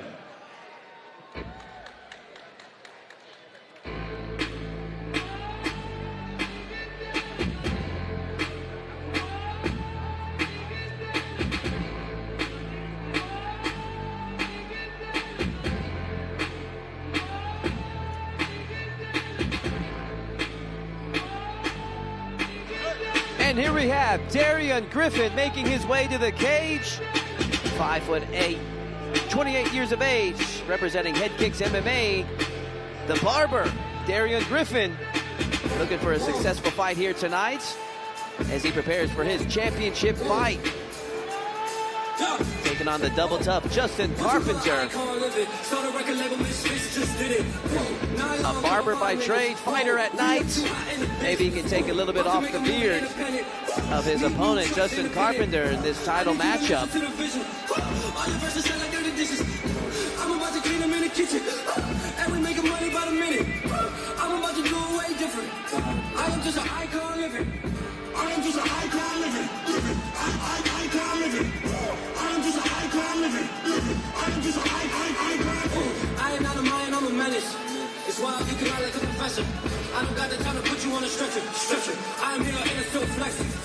I am just an icon living. Start a record label, Miss just did it. Whoa, I'm high style, cover 5 minutes. Whoa, we up so hot in the business. Last verse was before the award show.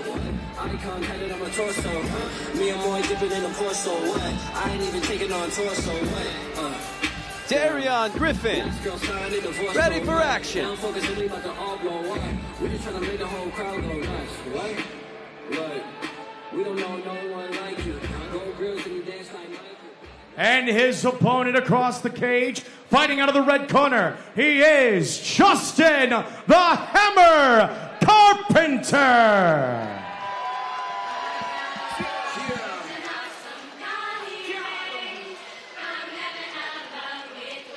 This is Justin Carpenter's retirement fight. He's from Sulphur, Louisiana, representing Daly's Boxing. this guy hits hard.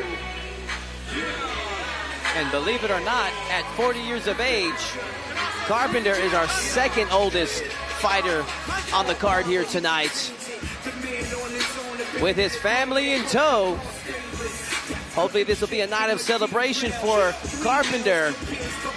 He's looking to make tonight a special night. Justin Carpenter is also first cousins with our ring announcer, Bryce. Oh, nice. It kind of goes like that in Louisiana. You know, it's all in the family. Our genealogy trees look like bamboo stalks.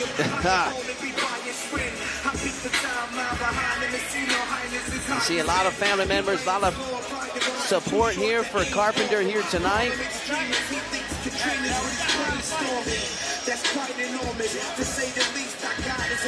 Looking to call it a career after his fight here tonight.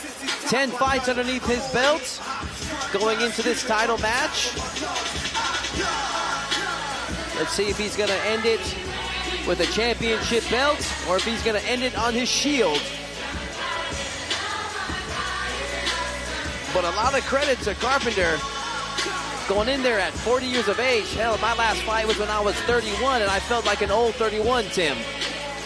Yeah, he's a tough fighter. He's had a long boxing background. He's had 12 or 13 amateur MMA fights, and he couldn't be happier than to put on these boxing gloves. But tonight is Justin Carpenter's retirement fight. It's his last one. He's hanging him up after this. Justin Carpenter coming out with the gold trumps. He is ready for action. He's got a fight on his hands with Deron Griffin. Let's toss it over to our partner, Bryce, to announce these athletes.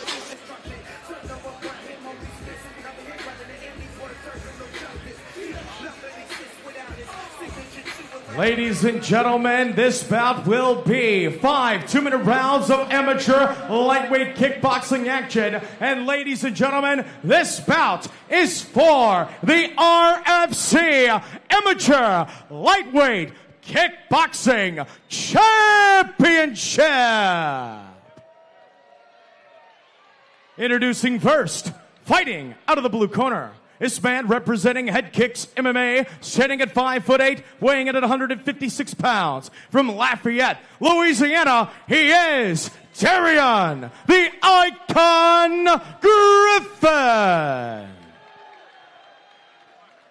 And his opponent across the cage and fighting out of the red corner. This man representing Daly's Boxing Gym, standing at 5'8", weighing in at 155 pounds. From Sulphur, Louisiana, he is Justin the Hammer Carpenter.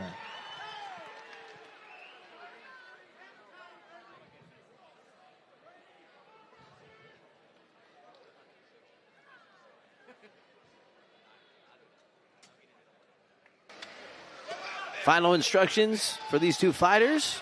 Let's go, baby. Be first. Darian Griffin, Justin Carpenter, and this fight is officially underway. Let's go, baby. Be first. Yep.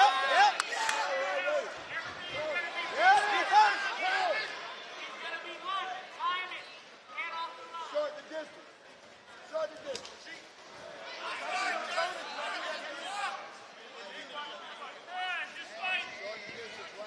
Good jab.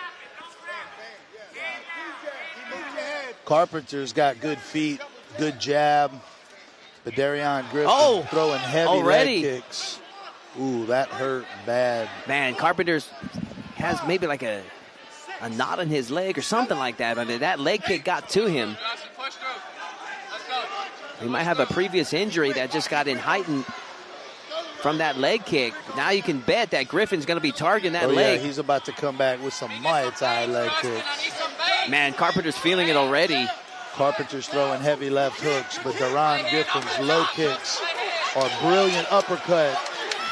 And Griffin is just teeing off, and Carpenter, I'm not sure if Carpenter's going to be able to recover from this.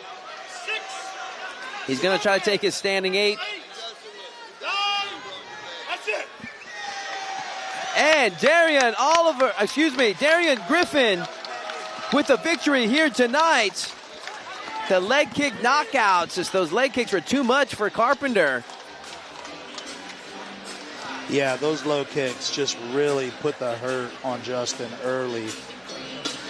See if we can see a replay from the leg kick that did the damage. Wow. Never see the finish. As this Griffin was just teeing off. And that leg kick, man, if you've never experienced a leg kick, it can just shock your system. Yeah, sometimes those leg kicks land just the right way and cause enough damage to traumatize an athlete, especially if you're not getting kicked very often. Justin Carpenter comes from a boxing background, and I don't know, it may have landed just perfect and finished him, unfortunately. Ladies and gentlemen, official Basil Maggio calls a stoppage to the action. 1 minute, 17 seconds, round number 1. Declaring the winner by TKO and new RFC Amateur Lightweight Kickboxing Champion, Darian Icon Griffin. Congratulations to your new champion, Darian Griffin. Retires Justin Carpenter in an explosive kickboxing matchup. Becomes your new Ragin Fighting Championships kickboxing champion. What a performance. Near flawless performance there from Griffin.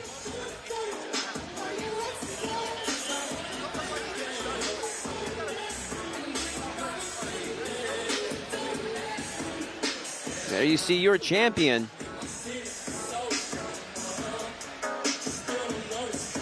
Congratulations to Darian Griffin on his championship victory here tonight.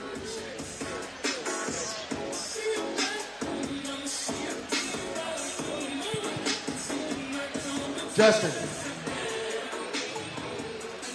We're going to hear a word from our promoter. Justin Carpenter here. Tough fight tonight, Justin. Sometimes those low kicks suck, but you're a hero to many people in this crowd. We're super proud of you. What do you got to say? This sport, I would say, saved my life when I was a young man. Mr. Daly and Mr. Phil Daly took me in, and they were like family to me. And I got away from the sport for a while, had an opportunity to open my own gym, and the people that I've met, the families that bring their kids to me have all been blessings. And they tell me all the time, like, how it changes their kids and it does something for them. But really, it was saving me at the same time. So I just want to thank everybody for coming out, supporting me for all these years. I hate to even stop doing it, but I think I'm going to go play golf or something, maybe have some surgeries on these knees. Well, you're an icon in the community. Lake Charles is proud to have you as a legend of the sport, teaching some of these young amateurs. It'll hurt a lot less, trust me, and you can get fat like me. It's not that big of a deal. But Justin Carpenter, we're so proud of you. Thank you for participating on our show. Ladies and gentlemen, give this guy a hand.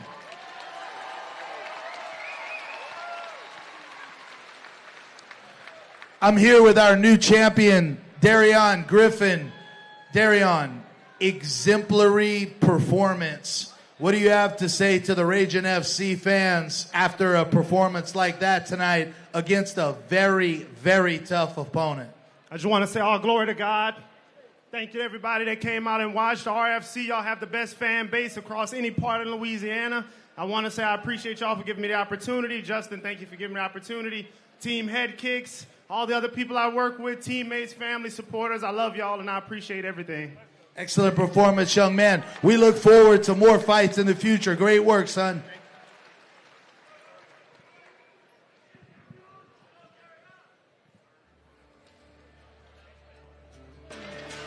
And we are moving things right along, ladies and gentlemen, as we have our next title fight. Grant Navarro taking on Demarion Barton.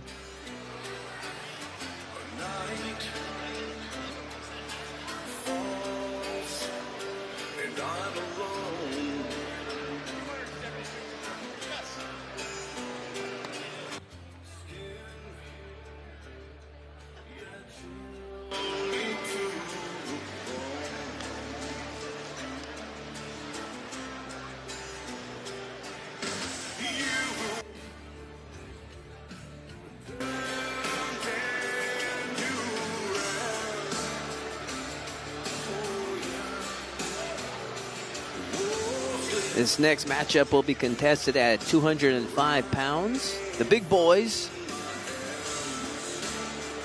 As we have Grant Navarro taking on Demarion Barton. Both fighters undefeated. Let's hand it over to Bryce to introduce our next fight. Ladies and gentlemen, your next bout will be 5 2-minute rounds of light heavyweight kickboxing action. And ladies and gentlemen, this bout will be for the RFC Light Heavyweight Kickboxing Championship. Ladies and gentlemen, introducing first, fighting out of the blue corner, he is Demarion, the Preacher Boy Barton.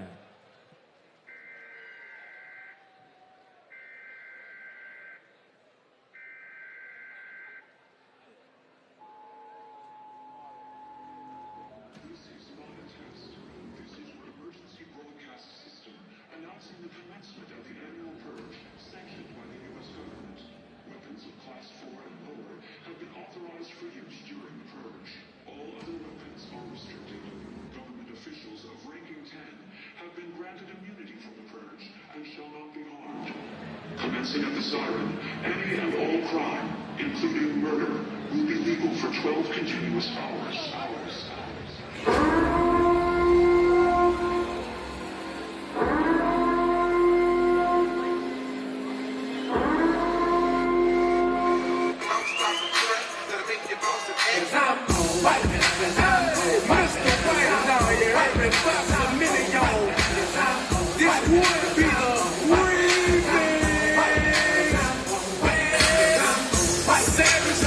And here we have Demarion Barton. A lot of energy coming to the cage. 6'3", 22 years of age.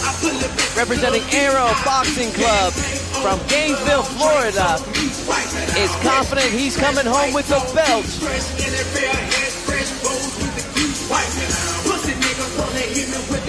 This should be an explosive matchup at the 205-pound weight division. Barton, 1-0 in his young career. Looking to keep that streak alive if he can get past Grant Navarro.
Demarion Barton is coming in to show out in front of this Lake Charles crowd.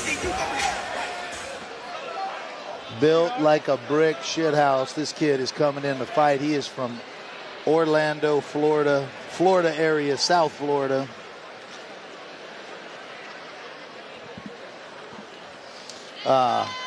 He's got Grant Navarro, who is 4-0, undefeated as a kickboxer. Demarion Barton's only 1-0. We'll see how this fight takes place for Demarion Barton. His opponent, the famous Grant Navarro.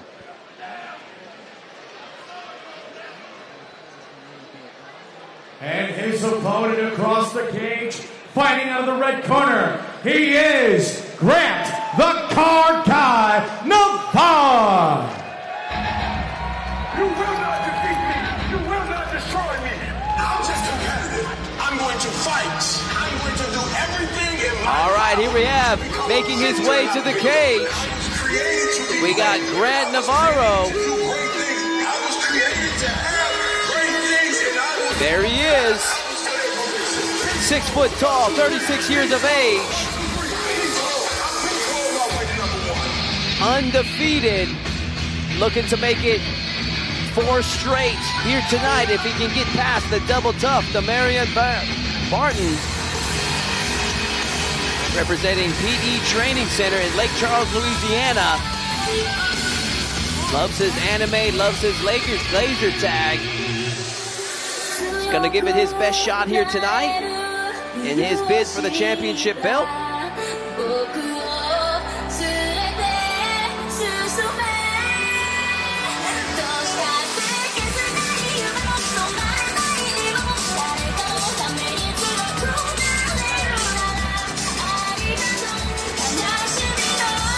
Grant Navarre is a tough guy, took on fighting a little bit late in life, but he's been perfect so far at 4-0.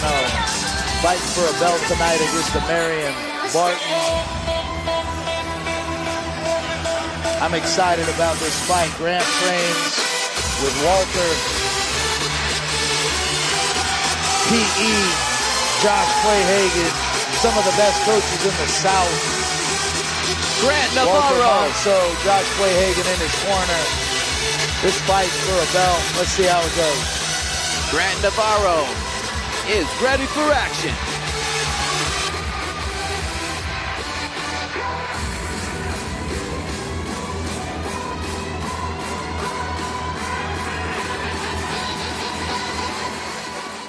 Ladies and gentlemen, this bout will be 5 2-minute rounds of amateur light heavyweight kickboxing action. And ladies and gentlemen, this bout will be for the RFC Amateur Light Heavyweight Kickboxing Championship. Ladies and gentlemen, when this bout begins, the man in charge, Mr. Chris Hill. And now introducing first, fighting out of the blue corner, this man representing Arrow Boxing Club, sitting at 6'3", weighing in at 206 pounds. From Gainesville, Florida, he is Demarion, the Preacher Boy Barton. And his opponent across the cage, fighting out of the red corner, this man representing the Performance Evolution Fight Team, sitting at 6 foot tall, weighing in at 203 pounds. From Sulphur, Louisiana, he is Grant the Car Guy Navarre.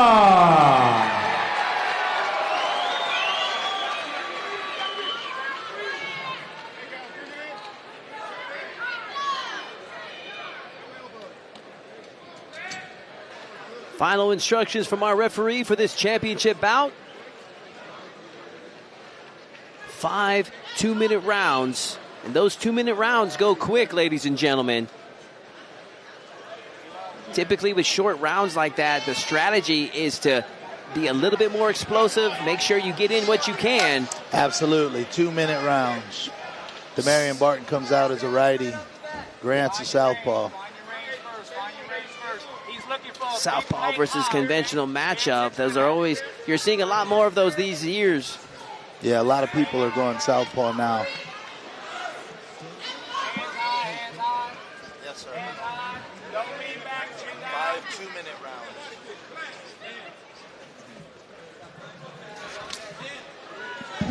Navarre looking to remain undefeated. Control, control, control, control, control. I love the pace. Check it hard, check it hard. Feeling out process in this kickboxing matchup. Side kick attempt there from Navarre. Range is everything, range is everything. Long shots, long shots. It's high. Kickboxing, 2-minute rounds for amateurs, 3-minute rounds for pros. Just Catch it, don't lean. Right there. Leg kick into a spinning back kick there from Navarre. Yeah, Navarre can fight, dude. Grant Navarre can fight. Oh, big body shot there. We got to connect in. Chin Chin down, look for the side. Sometimes, even if the damage isn't much, sometimes that sound of the smack of the flesh can get the attention of the judges. Yeah, also, too, sometimes that smack, when it hits you in the forearms, it damages your ability to throw good punches later in the fight. Kind of like body shots, you know, damages the shoulders and the elbows. This has been a measured first round for both fighters. Kind of a tough one to call. Navarre Grant with a slip. Just, that happens sometimes when you're training, too. You just throw so much power into that kick. Close first round. Feet go underneath you. That's a tough one to call for me, Tim. Yeah, me too. I don't know where you put that. I'll leave that to the judges. Yeah, those are the ones that are kind of tough to score whenever you're commentating at the same time, because you're not watching. Because now when you have to watch super close. Exactly. Both guys look skilled and capable to go 5 today, though. Yeah, that was a measured round. Both fighters are looking for their opening, so nothing significant or big happened in that opening round.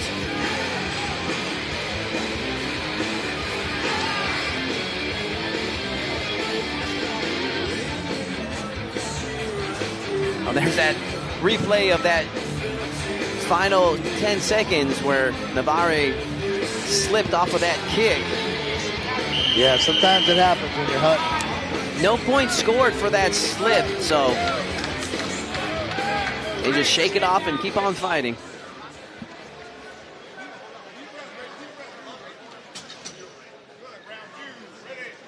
DeBarian Barton choosing not to touch gloves. All business for Barton. And I'm okay with that, because sometimes I think guys get so nervous, like they just kind of, out of just nervousness, they just shake hands just way too much in fights these days. They shake your hands and kick you or something. It just happens, and it's not their fault, but I wouldn't shake either. Ooh, big kick to the body by Barton there. It's like both fighters went for the same thing at the same time. Yeah. That was like a push kick right to the cup. Might have been a little low there. But Navarre shakes it off. Navarre was sitting at 3-0, looking to keep that undefeated streak alive. Barton 1-0 in his young career. We got to start stepping. We can't pull forward. We take angles. He does not want to get hit. I imagine Navarre has a lot of power in fighting flat-footed in this matchup, just measuring his power.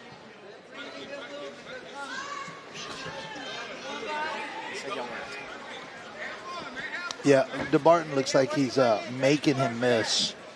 DeMarion Barton is kind of making Grant miss and punishing him with kicks, but a little bit, running a little. But that's a tactic.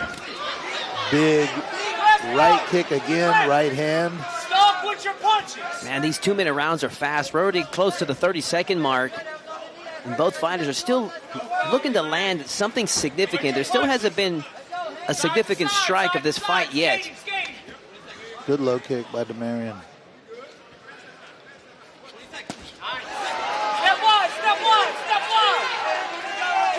Big high kick there from Navarre. I think that was blocked by Barton, but just made a big clap of the sound from his glove. Good rear kick to the body, but another kick to the chest by Barton. Both fighters coming alive at the end of the second round. Barton, a real athlete. Let's hope that they can pick up where they left off going into round 3. The feeling out process seems to be done at this point. They're warmed up. They're ready to throw down. I agree, Todd. I kind of give the edge to DeMarion Barton in that round. The kicks, a couple punches he landed. I give DeMarion Barton the edge, but by a very small amount. Grant Navarre is still in this fight. We see some highlights from round 2. Round 2 ends with a little bit of a flurry from both fighters. Walter Monso and Josh Quayhagen giving direction to Grant Navarre to come forward and throw punches.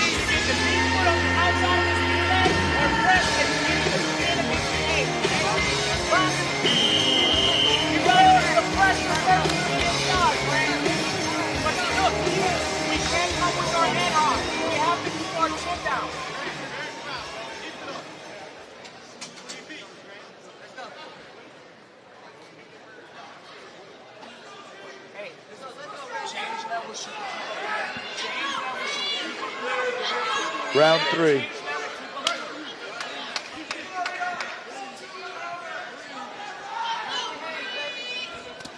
Oh, another big body kick by Barton. Kind of to the front of Grant's body, but still powerful. Kind of a kick battle here. Hands high. Demarion Barton with a front kick. Ref stops to put back in the mouthpiece. Not even bothering to wash it off. Just, hey, shake it off.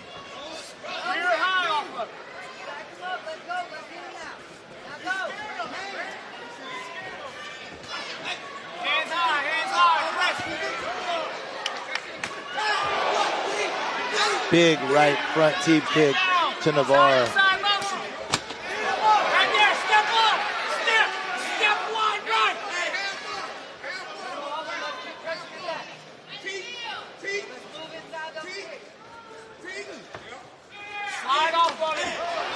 Barton with a big right body kick. That seems to be his weapon of choice tonight. Yeah, I'm not sure if that knocked Navarro off balance or if he's a little wobbled from that one. Yeah, I do feel like Barton, if he wants to win this, he needs to get on his toes and start moving forward a little bit more. But Navarro's coming forward. He just needs to start making contact. Keep catching the counter off the two. He's staying stationary after he kicks. Attack after the end. Big right hook from Barton. Walter Monso is telling Grant to attack after Barton kicks.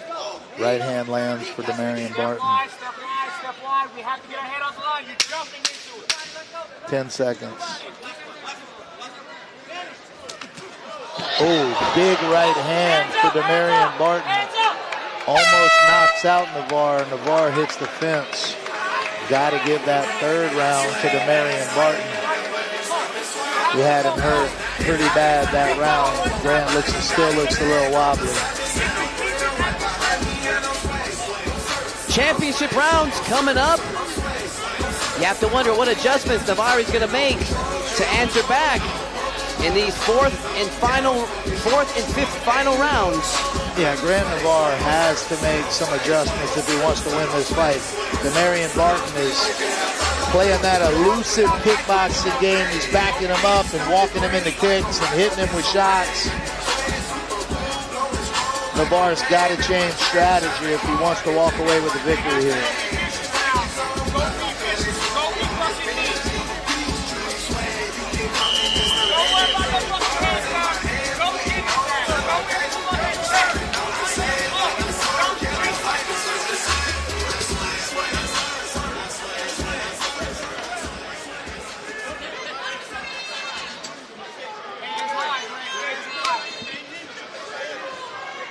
Demarion Barton storms to the center of the cage for round 4.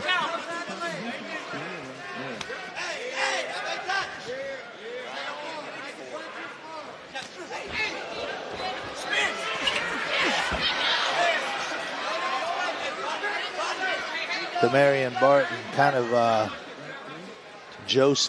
joking with Navarro.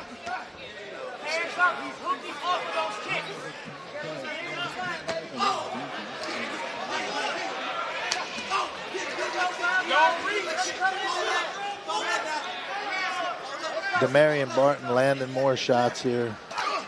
A front teep knocks Grant Navarro down again. That one's directly to the liver. That's a standing 8 count for Demarion Barton. Navarro did not like that.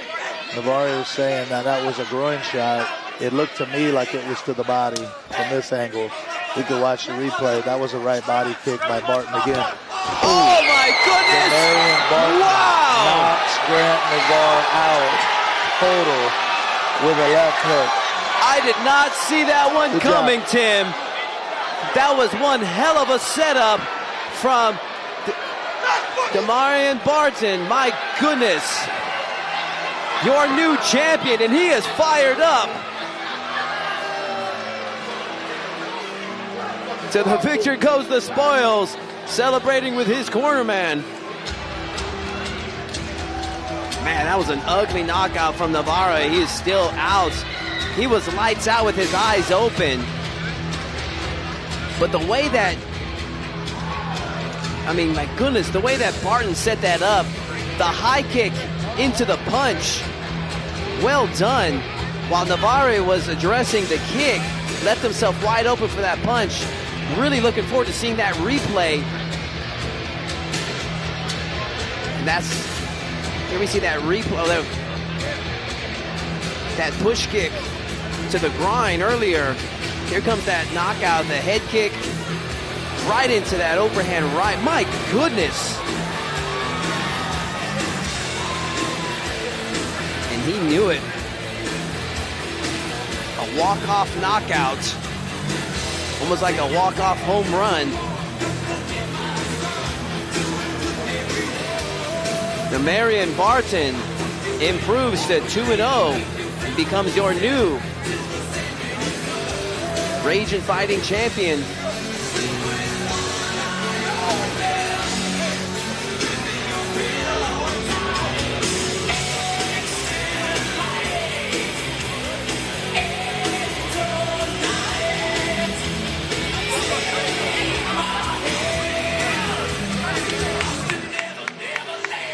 Ladies and gentlemen, our official Chris Hill calling a stoppage to the action at 1 minute, 10 seconds of round number 3, declaring your winner by knockout and new RFC Amateur Light Heavyweight Kickboxing Champion, fighting out of the blue corner, Damarian the Preacher Boy Barton.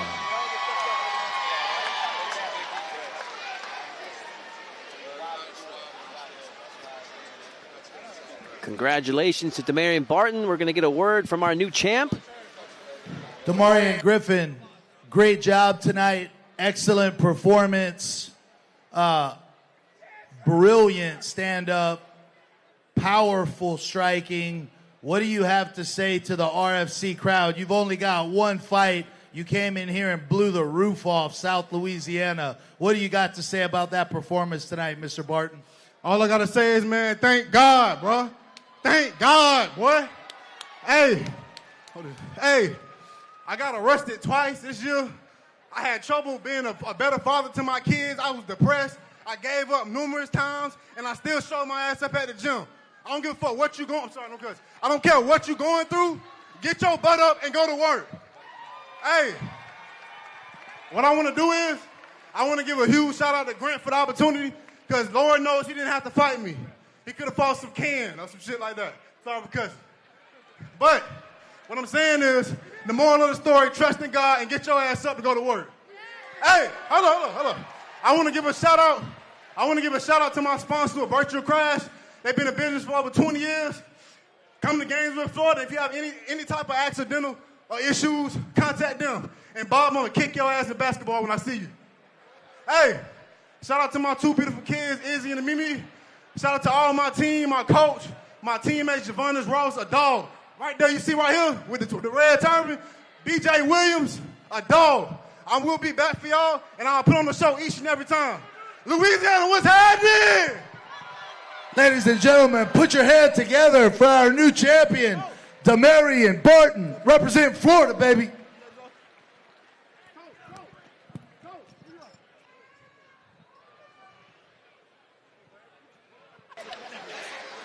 And congratulations to your new champion, Damarian Barton. He is fired up.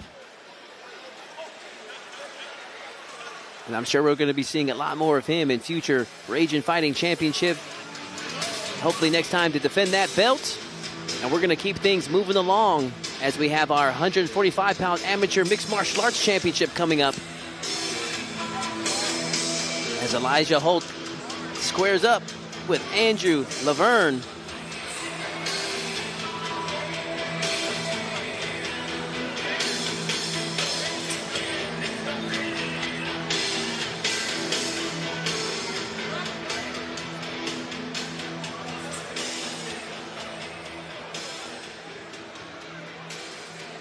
Thank you to our sponsors. Thank you all that are watching at home from clearlifemedia.com. Well, ladies and gentlemen, we could not do RFC 3 here at the Lake Charles Event Center without our great friends at Bolton Ford, our friends at Chapman's AC and Heating, Shemaya Law Firm, Graphics Plus, GIR Solutions, LeBerge Casino Resort Lake Charles, Advantage Plumbing, 100% Chiropractic, Urban Air Adventure Park, Planet Construction, Pro Waste Environmental Solutions, The Laser's Edge, The Apothecary Shop in Lafayette, Gulf of America Outfitters, Walk On Sports Bar and Bistro, Clear Life Media, Gearbox Productions, Visit Lake Charles, and of course, the Lake Charles Event Center. Thanking all of our friends and partners. Without them, RFC 3 would not be possible. Well, ladies and gentlemen, our debut here in Lake Chuck in Louisiana's playground of Lake Charles, Louisiana. It's big things popping, little things stopping, because up next, ladies and gentlemen, it will be 5 3-minute rounds of amateur, featherweight, mixed martial arts action. And ladies and gentlemen, this bout will be for the RFC Amateur Featherweight Championship. Ladies and gentlemen, introducing first, fighting out of the blue corner, he is Elijah the Sledgehammer Holt.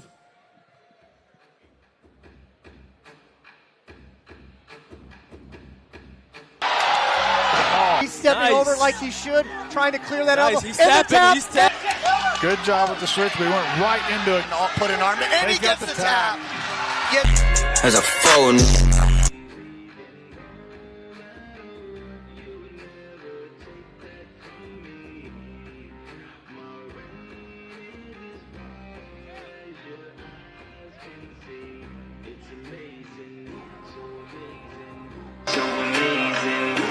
Making his way to the cage, Elijah Holt, 5-1 as an amateur, 5'11", 26 years of age, has been training for the last 9 years, representing Law School MMA.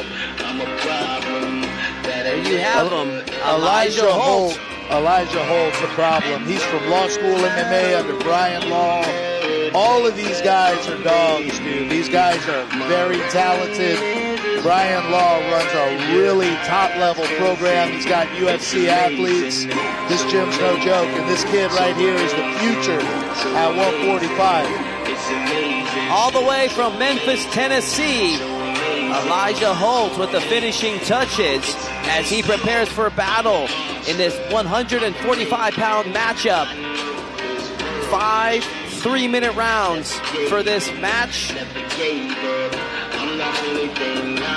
Yeah, this kid is ready. He showed up like a professional on championship weight. No questions. Very kind, very respectful, but obviously ready for battle. And he is shredded, Tim. Shredded. So amazing, so amazing. It's amazing, so amazing, so amazing, so amazing. It's amazing, so amazing, so amazing. Elijah Holt, so amazing, ready for action. So amazing, so amazing, so amazing. It's amazing. And his opponent across the cage, fighting out of the red corner, he is Andrew the Truth Laverne.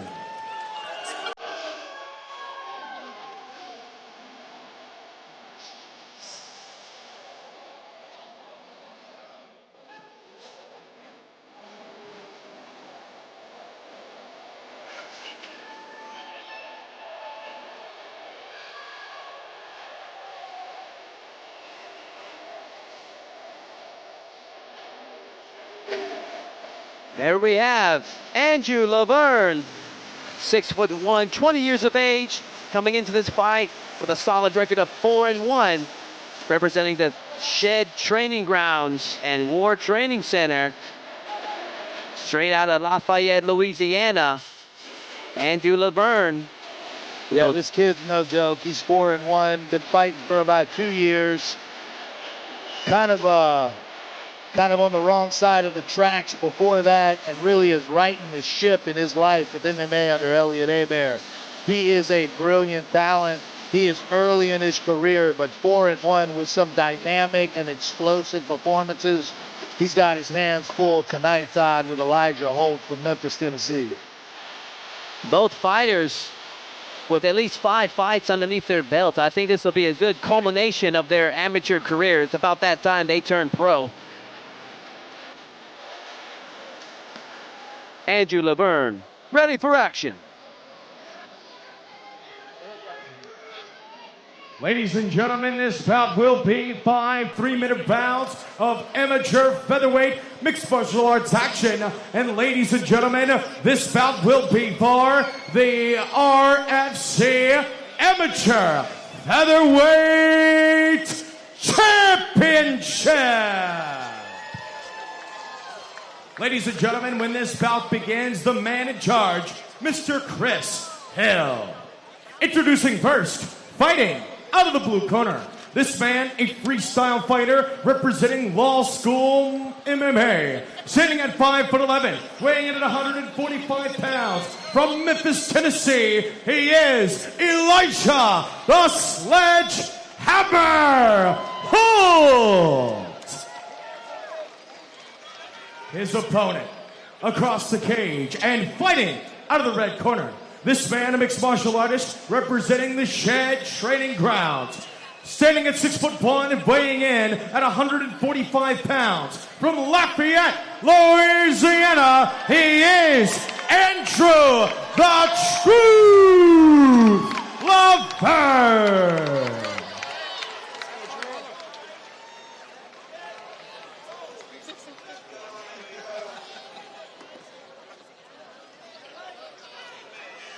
Elijah Holt, Andrew Laverne. The battle for the 145-pound championship is officially underway. Yeah, this is going to be a real fight, Todd. Good low kick by Laverne. Man, both these guys are tall, lengthy 145-pounders.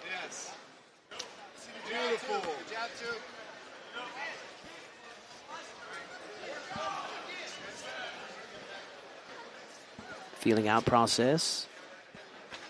Laverne briefly went southpaw, switching back and forth.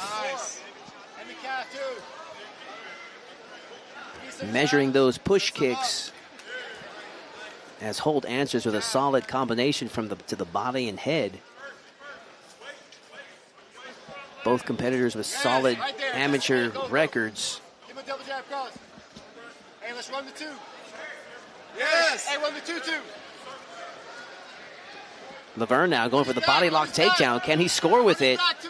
Hips, hips, hips, hips. Heavy hips, heavy hips. But the balance of Holt proving to be formidable against this takedown attempt. Yeah, you could tell he's been doing this for a long time. That kind of balance doesn't come overnight. But the leverage that Laverne had was just too much. And he worked to get Holt on his back. Let's see what he does from here. Hey, let him come up a little bit, Drew. Let's get that wrist ride going. Yeah, let's pin that wrist. He's looking for the lockdown. Straighten that right leg. Straighten your right leg out. Get your right leg over. Yeah. Let's throw a little damage here. Left hand. Right here, Laverne just trying to transition. I'm kind of curious to see what he's looking for his openings. He's trying to create some space with that forearm. You can't quite see it from that angle. Let him build up, Drew. Give him some space. Let's pin the wrist. Let him build up. Push him into the wall a little bit. Head to the wall. Head to the fence. There we go. 1 minute, Drew. 1 minute to work. Minute left in the round. Laverne now been stuck in this half guard position. The referee is being very generous and letting them work from here. And Holt doing the right thing, working for that underhook. That underhook's going to give him the space he needs to possibly get up back to his feet and maybe even reverse this. But Holt's doing a good job there. That underhook is what created all that space. And he did the right thing. He's got 30 seconds now to try to make up that takedown. And he scored a big right hand there on that exchange. Soto,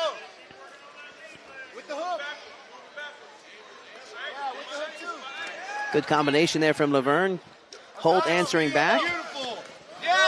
Yeah, Laverne is in his face, but he's got to do this for 5 rounds. Even at 3-minute rounds, that's still exhausting.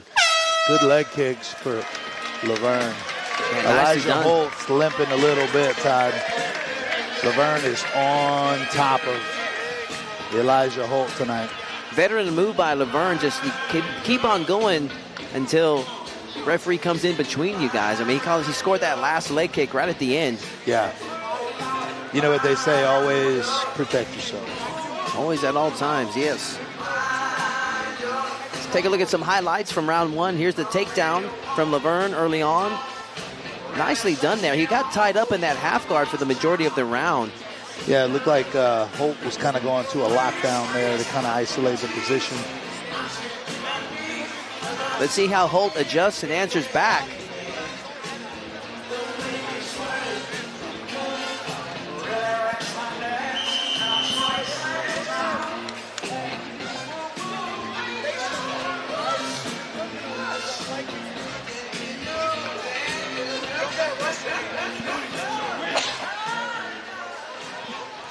Great fight, great talent. 2 young kids, 145, bright futures. Round 2 underway.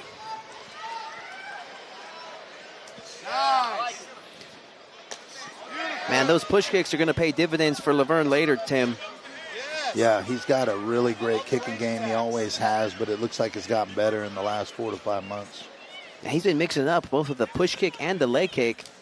And we've already seen a little bit of the wear on that from Holt. It's backing Holt up and making him a little gun shy. Holt's kind of fighting off of his heels, unfortunately. He's got great stand-up, but fighting going backwards is tough for pros and amateurs. Yeah, for anyone. Holt's got to find a way to get this fight moving forward in his direction. He's got to get his respect back from Andrew Laverne. He comes in with a double jab, but gets caught with one of Laverne's. Laverne on another single leg gets the takedown, but Elijah Holt's deep in on a guillotine here. Man, he's right under the chin, too. It is tight. Laverne, he's got though, a tight guillotine for Elijah Holt. Laverne's in trouble now. And he taps. Laverne gets submitted via guillotine by Elijah Holt. My goodness. Incredible guillotine submission. Your new featherweight champion. Amazing performance for Elijah Holt. He has stunned Laverne. Laverne is sitting right here in front of us in shock because Laverne was in control of that fight, and he's kicking himself right now off of that takedown. It happens. Definitely. I mean, and man, credit to Holt. He was taking his time, but man, look how deep. And that's a modified guillotine choke there. He didn't have like your traditional grip. Well done from Holt. Took his time. Was getting almost, I'd argue, outworked there from Laverne on the feet. But that's what this sport's all about. It's being a complete fighter. And Holt showed. Let's make this one official and hand it over to Bryce Boudreaux. Ladies and gentlemen, referee Chris Hill calling a stoppage to the action. 1 minute, 4 seconds, round number 2. Declaring your winner by submission via guillotine. And new RFC Amateur Featherweight Champion, Elijah the Sledgehammer Holt.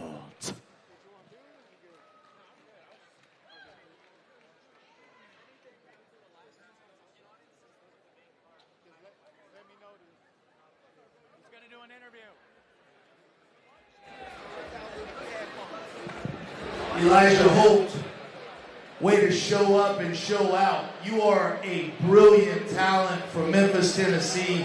I've been watching you. I know your coach produces really only monsters or go to another gym. I knew we were bringing in a real guy here for this fight. You had a tough first round. You came in the second round and pulled out a brilliant submission.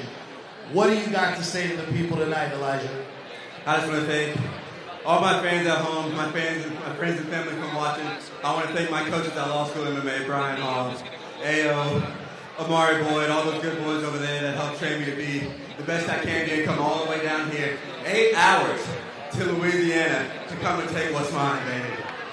Excellent performance, Elijah Holt. We love to have you back, and we look forward to watching your star continue to shine bright in MMA. Thank you for coming. Great job, sir. Give him a hand, ladies and gentlemen.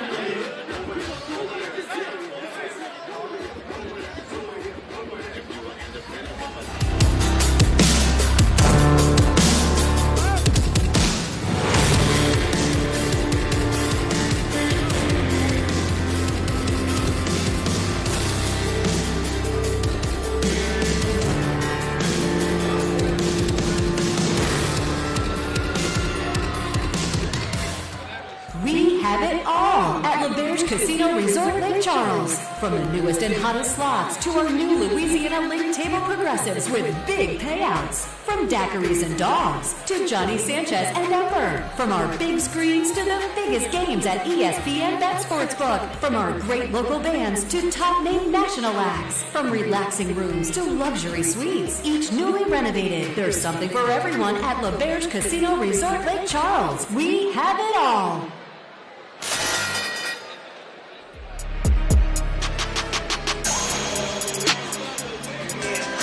It is time for our pro card. We got 5 matches coming your way. We're going to be kicking things off and switching gears to grappling as we got Josh Weems from Jackson Week taking on Drake Pellegrin. And then our pro card for MMA as we have Julian Cisco taking on Carlos Andres from Cobra BJJ. Carlos Andres 1-0 going against Cisco. And then we have our experienced Melvin Gilliard, the man with over 200 fights under his belt, taking on the undefeated Terry Wiggins. That should be a tough fight there, Tim. Absolutely. I mean, Terry Wiggins is a monster, but there's a lot of people with tough fights on this card. Pretty much everybody, unfortunately. I don't know who the matchmaker is, but he is a jerk. Seemed like a smart guy because our co-main event is Jason Sladen taking on David Hayes. Sladen 1-2 taking on David Hayes. Looking to remain undefeated if he can continue his win streak to 2 because he's currently 1-0 representing Law MMA. Again, another guy from that heralded camp, Law MMA under Brian MMA. They always show up to battle. And then our main event, Vance Shaw taking on Brandon Clark.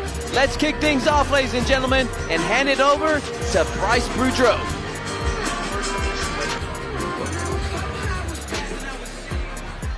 Ladies and gentlemen, up next it will be your first bout of tonight's main card of RFC 3. Ladies and gentlemen, this bout will be one 10-minute long round of submission-only grappling.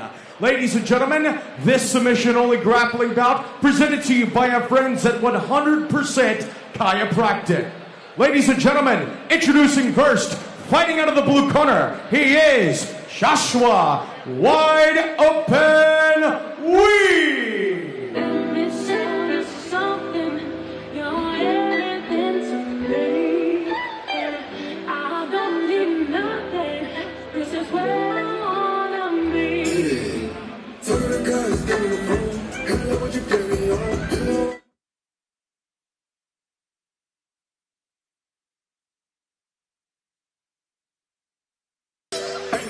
And here we have, making his way to the cage, Josh Weems, representing Jackson Week MMA.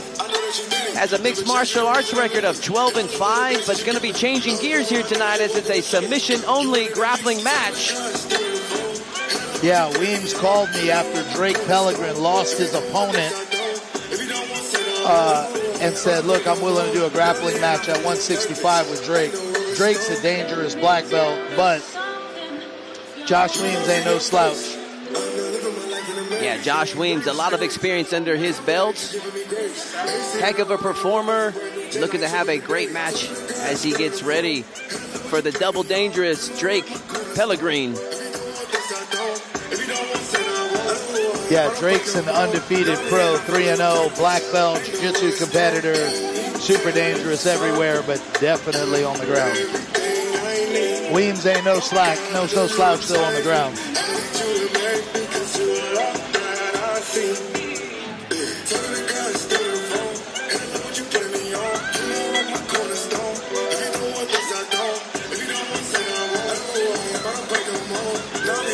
And his opponent across the cage and grappling out of the red corner, he is Drake Python Pellegrin.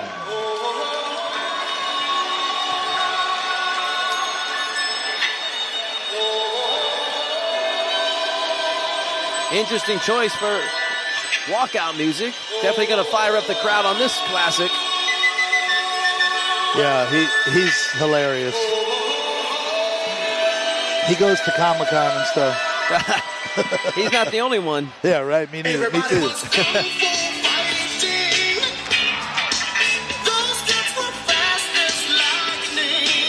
Drake Pellegrin on his way to the cage, a very dangerous black belt.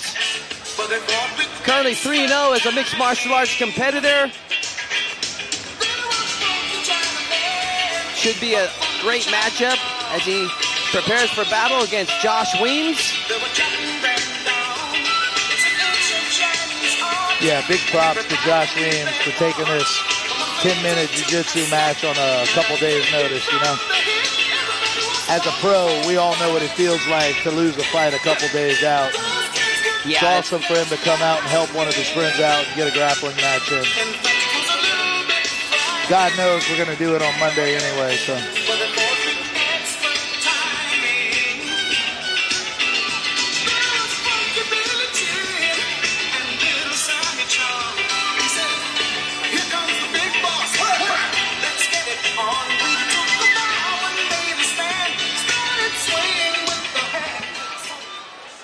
Ladies and gentlemen, from Lake Charles, Louisiana, your RFC 3 main card starts now.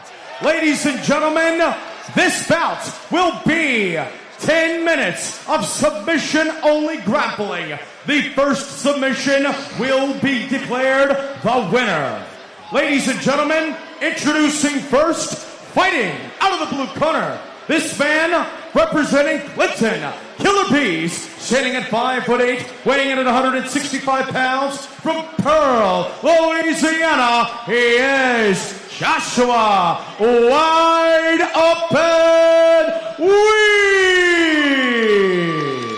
Josh Weems will be fighting on a Ragin FC card in December. We're super happy to have him tonight, grappling with Drake Pellegrin. And his opponent across the cage, fighting out of the red corner, this man representing Gladiators Academy, standing at 5'8", weighing in at 165 pounds, from Lafayette, Louisiana, by way of Houma, Louisiana, he is Drake Python Pellegrin.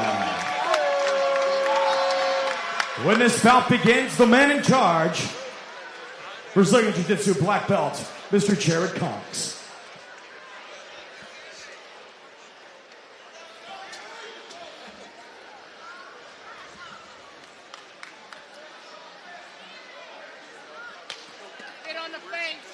All right, this match is underway. Pellegrin and Weems. Weems in the green, Pellegrin in the gray.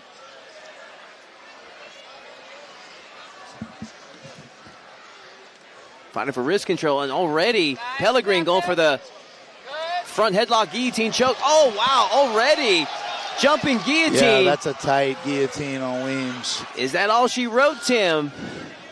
It doesn't look great for Weems, but Drake is deep in there. Weems is a tough guy, though. He looks like he got his hands out of there. Good defense on Weems. Yeah, that's a hard guillotine to get out of. It definitely is. Especially against a decent black belt. Man, Pellegrin is all over Weems right now. Yeah, he's deep on his back. Rolling with this kid's like rolling with a black widow tarantula. I'm not sure if it's a spider, but if it were. Man, Pellegrin is a solid grappler. I mean, he is all over Weems right now. Weems is an experienced competitor.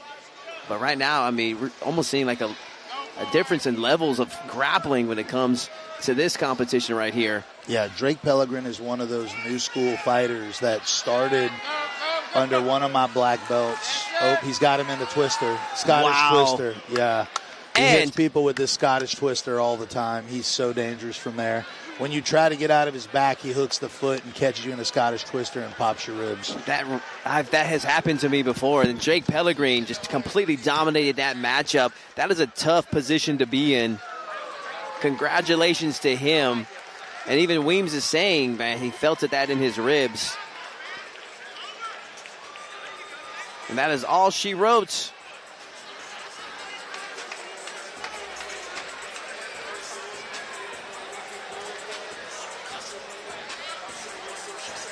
Drake Pellegrin with the submission victory here tonight.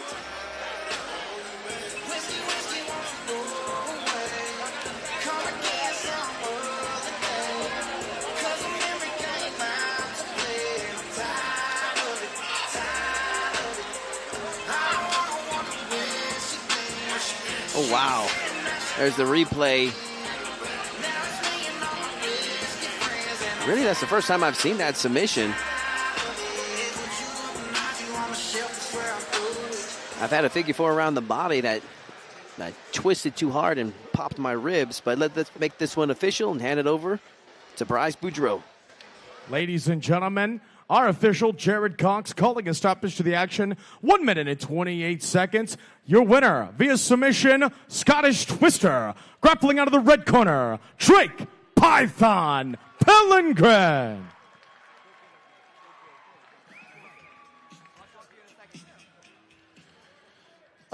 Drake lost his fight a couple days before the show. His opponent got arrested. You know, hey, look, this is M&A. This ain't law school. But Josh Weems gave us a call from Mississippi and said, I'd love to come do a grappling match with Drake. Drake's been doing jiu-jitsu since he was a young kid. I think you submitted people with something that was so dynamic and so creepy that no one even here knows what you did. For those of you that don't, that's a spine lock called the Scottish Twister or the Baby Twister. Compromises the lower back, breaks the back if the opponent doesn't tap. What do you have to say? Incredible performance. You're an undefeated MMA fighter. What can we look forward to from Drake Pellegrin the rest of this year? I just really appreciate Josh for stepping up. He texted me after my fight fell through, said he knows what it's like to be there where you have family, friends, sponsors all there for you, and then you don't get to compete. So he stepped up. Nothing but love for that guy. Y'all give him a hand. But I'm just going to keep competing. I felt really good in here tonight. I just want to keep getting better, keep growing, and keep competing. Yeah, great job tonight, ladies and gentlemen. Give it up for Drake Pellegrin, one of Louisiana's brightest MMA talents.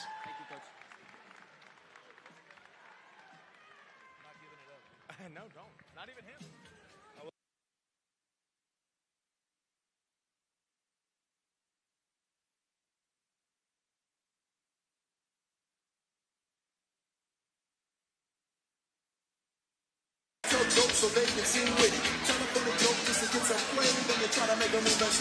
And we're going to be moving along to our next fight, ladies and gentlemen, as we have Julian Cisco from True Blood MMA taking on Carlos Andres from Cobra BJJ in a 125-pound pro matchup.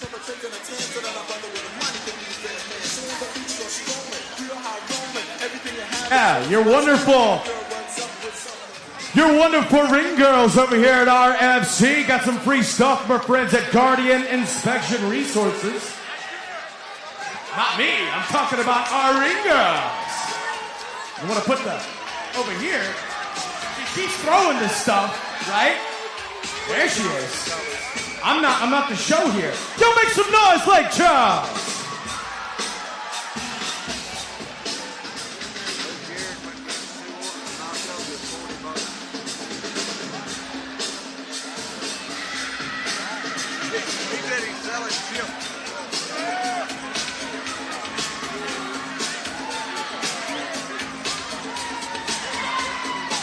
Well, ladies and gentlemen, we've got some more free stuff. All kinds of RFC merchandise. And look, it's the RFC mascot. He's the punching bag. Ragin the punching bag. Check him out. He's the punching bag that punches back. Like, Charles, let me tell you something. This is one of the loudest towns in the country. Y'all need to make some noise. Every man, woman, and child. Let's go, Lake Charles.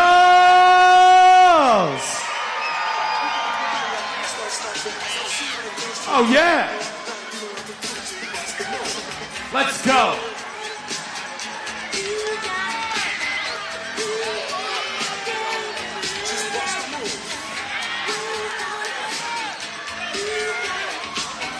All right, everybody, on the count of 3, I need everybody in the house all at the same time. Let's blow the roof off this place. 1, 2, 3.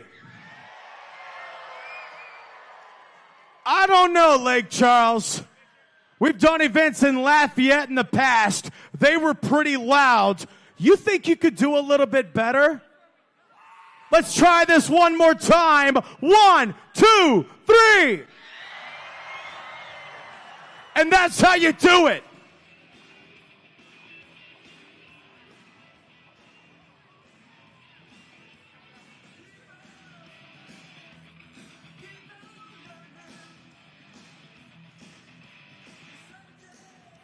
Well, ladies and gentlemen, we're having a great time tonight. RFC 3, our first time Ragin Fighting Championship has ever done an event in Lake Charles, Louisiana, right here in Louisiana's playground. And what an incredible night, ladies and gentlemen. Like we said, the stars are out, and we are honored to have with us tonight. You've seen him all across social media cooking up some great Cajun cuisine. You hear him saying "Paya." Ladies and gentlemen, I'm talking about the Cajun Ninja.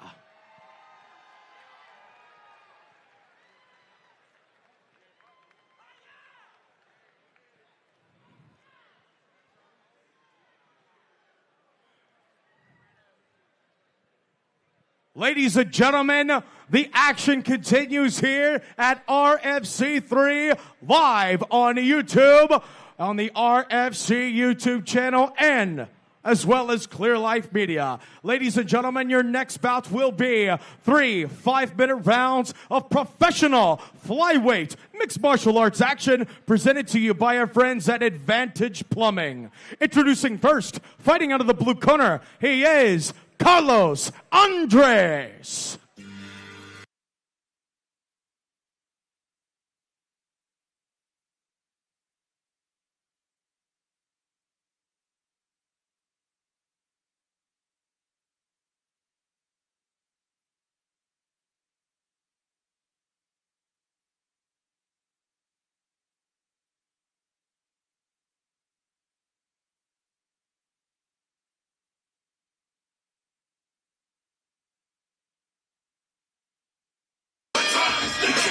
And here we have, making his way to the cage, Carlos Andres, 5'5", 27 years of age, currently 1-0 in his young mixed martial arts career, representing Cobra BJJ, fighting out of Tuscaloosa, Alabama.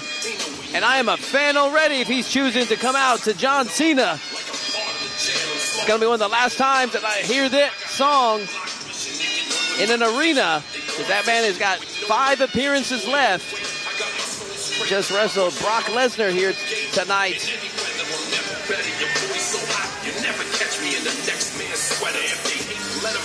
Carlos Andres, final touches as he prepares for battle against Juan Cisco.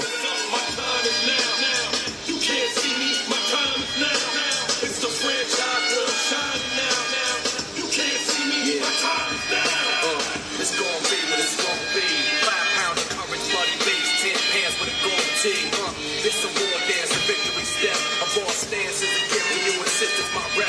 John Cena trademark, y'all are so-so. Talk about the bread you make, but don't know the recipe for dodo. And even guns and all your photos, that's a no-no. In this pop, your lip lock, big socks, I'm blinking no-so.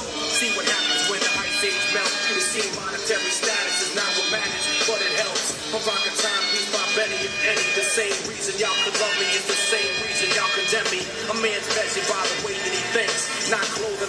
ice links, leather and minks. I spent 20 plus years seeking knowledge of self. So for now, Mark Beck is living life for wealth. Your time is on, my time is now. You can't see me, my time is now. It's the franchise. Carlos Andres, and he is ready for action. Your time is up, my time is now. You can't see. And his opponent across the cage, fighting out of the red corner, he is Julian Mega Man Cisco.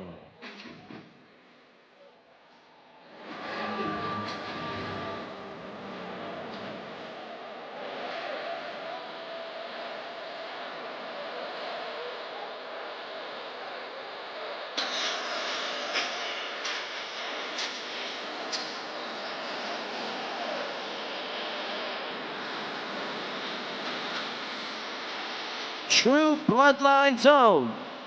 Julian Cisco, 5'5", 29 years of age, 7 mixed martial arts fights underneath his belt, fighting out of Houston, Texas.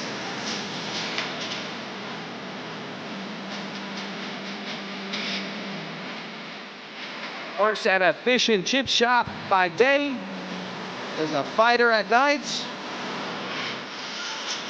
He's preparing for battle against Carlos Andres. A lot of interesting choices of ring walk music here tonight, Tim. Tell you that much. Yeah, incredible fight at 125. Carlos Andres is a dangerous jiu-jitsu guy. But Julian Cisco is not no joke on the ground either. Should be a good one. Don't blink, ladies and gentlemen. The 125-pound weight division. They move at a frenetic pace. And we see in the background of Julian Cisco, he wants to inspire people to believe. Both fighters, believers in God. Julian Cisco, and he is ready for action.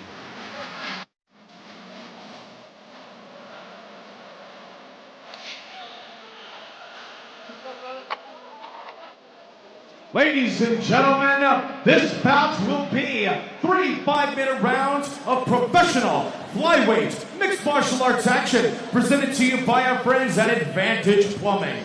When this professional bout begins, the man in charge, Mr. Chris Hill. Introducing first, fighting out of the blue corner. This man, a jiu-jitsu practitioner representing Cobra Brazilian Jiu-Jitsu. Sitting at 5'5" and weighing in at 125 pounds. From Tuscaloosa, Alabama, he is Carlos Andres.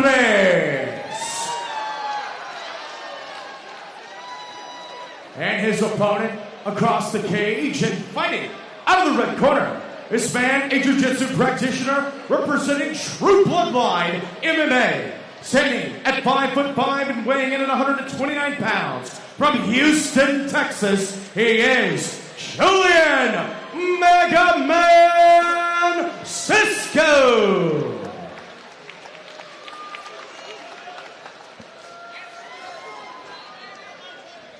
$125, one of my favorite weight classes. Man, do they scrap. Man, look at Carlos Andres. He looks like he's about to sprint out of his corner. And this fight is officially underway. Andres with one of my favorite haircuts, the mullet. Andres with a hard right hook. Man, that got Cisco's attention. Cisco. Another good left hook by Carlos. Cisco going for the takedown. Failed attempt there. Andres enjoying top position now. Oh, wow. What a sneaky shot that one is. Carlos Andres is dangerous, man. Man, Andres do not look to be messed with. He is all over Cisco right now. This could be short work if this pace continues. We are in the 5-minute round range, ladies and gentlemen. Our pro card, 3 5-minute rounds. Andros is on him like white on rice. Another big right hook. Carlos Andres throws like a little bit of a right hook with his rear hand, that just lands flush with those MMA gloves on. Ooh, big head kick mixed by Carlos. Another right hook. This could be the beginning of the end. Andros is terrifying. He's like Michael Myers, just will not stop. Takedown by Cisco. Oh, right into the triangle and choke. Into a triangle. This could Carlos be short work, Andros. Tim. Cisco's in big trouble right and here. Double trouble. Ooh, Carlos Wow. Andros is a monster. And he's out. My goodness, how the heck did he survive that, Tim? I thought that was all she wrote. Yeah, that was brilliant to get out of that. But Andros is right back on him. Can Cisco take advantage of that gift? Because that was checkmate, Tim. Carlos Andros just looks absolutely terrifying. He has not taken a step backwards so far. And we still got 3 minutes left. We're not even halfway into this first round. Fight, Todd. I agree. Heck of a way to start our pro card. Big right hand for Carlos Andros. Andres, it's almost like he's big brothering Cisco right now. Cisco's has had a few moments, so he's still in this fight. Front headlock position. Yeah, he's putting a wrench down. Cuts the back. We call that spin and score in the wrestling. One Secured hook. the hooks. Wow. He's going for the rear naked choke. Brilliant ground game for Carlos Andres. Will this be the final submission? Because he had him in a pretty deep one earlier. Will this be all she wrote? It's on the chin, but he is squeezing. Mouthpiece drops out. And Carlos Andres scores Cisco the rear naked goes out, check victory. almost. Wow. Carlos Andres is a dangerous man at 125. What a victory for dominant performance for Carlos Andres. Wow. Absolutely dangerous. That was one heck of a performance there. Let's take a look at some of the highlights from that. There's that.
gentlemen, once again, we'd love to thank our friends and partners for presenting RFC 3 to you, the fans here in Lake Charles. Our friends at Bolton Ford, Chapman's AC, Shamir Law Firm, Graphics Plus, GIR Serve Solutions, LeBerge Casino Resort Lake Charles, Advantage Plumbing, 100% Chiropractic, Urban Air Adventure Park, Planet Construction, Pro Waste Environmental Solutions, The Laser's Edge, The Apothecary Shop in Lafayette, Gulf of America Outfitters, Walk On Sports Bar and Bistro, Clear Life Media, Gearbox Productions, Visit Lake Charles, and of course our friends here at the Lake Charles Event Center for hosting RFC 3.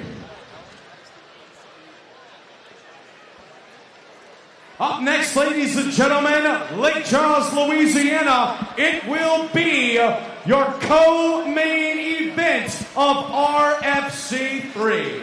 Ladies and gentlemen, your co-main event this evening presented to you by our friends at Chapman's AC and Heating. This bout will be 3 5-minute rounds of professional light heavyweight mixed martial arts. Ladies and gentlemen, introducing first, fighting out of the blue corner, he is David Big Dog Hayes.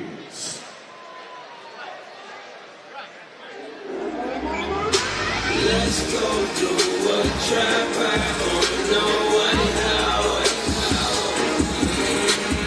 Let's put home invasion on the White House.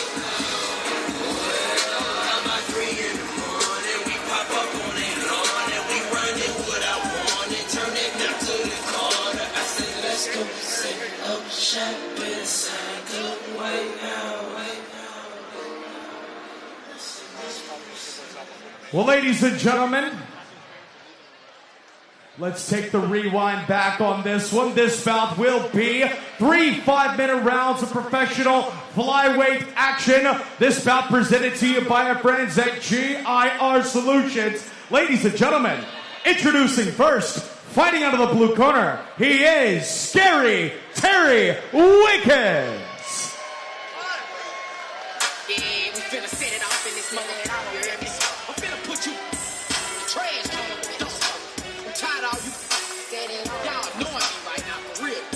You wanna talk, you wanna run your mouth, you want some gangsters, stretch your mother out. We'll set this, set this, we'll set this, set this, get these line right. They call me bad, and I'll punish you. You ain't my equal, we ain't people, I ain't one of you. Cobra BJJ Zone, Terry Wiggins, 5'10", 32 years of age, undefeated in his career at 3-0. Tuscaloosa from Alabama, he owns his own strength and conditioning facilities. Terry Wiggins is a former Alabama football standout turned MMA fighter who has laid waste to every person he's fought so far. But tonight, he's got the young assassin, Melvin Guillard. This guy is an athlete and hunting down a UFC contract.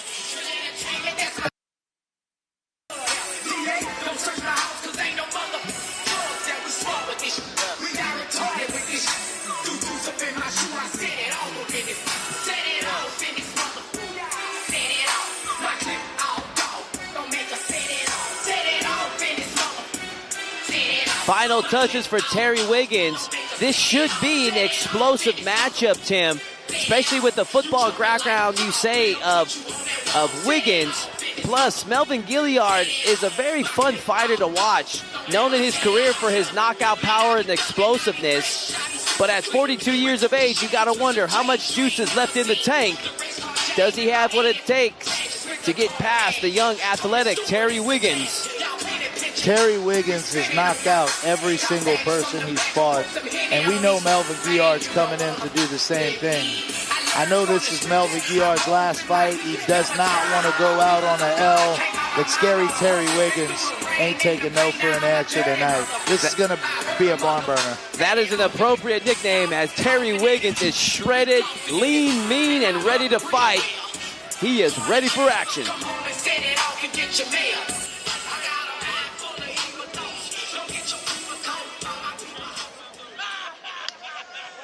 And his opponent across the cage, fighting out of the red corner, he is the young assassin, Melvin Guillard. I'm a sinners out there, every nigga in the struggle right now. Feel like they can't win for losing. Don't know how they gonna win, but they feel they gonna win one day. Just be cool, be cool, be cool. You gotta pray. This world too real to do to everybody yourself. Don't die on time, smile. You'll never get your day, for real. Everybody get their time to time. Be cool, your time come. Like the weed up. Let go. Every dark day got a brighter day coming. Like Pop said, be cool, your time come. Be cool, your time come. You ever been so broke you had tears in your eyes? I know your pain. Words from this journey come. Be cool, your time come. Your fucking money looking funny, plus you wasting all that time on that woman. Louisiana's own Melvin Guillard, the young assassin.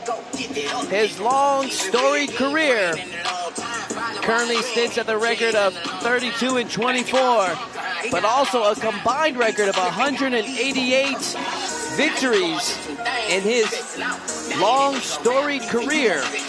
5'9", 42 years of age, out of Kenner, New Orleans.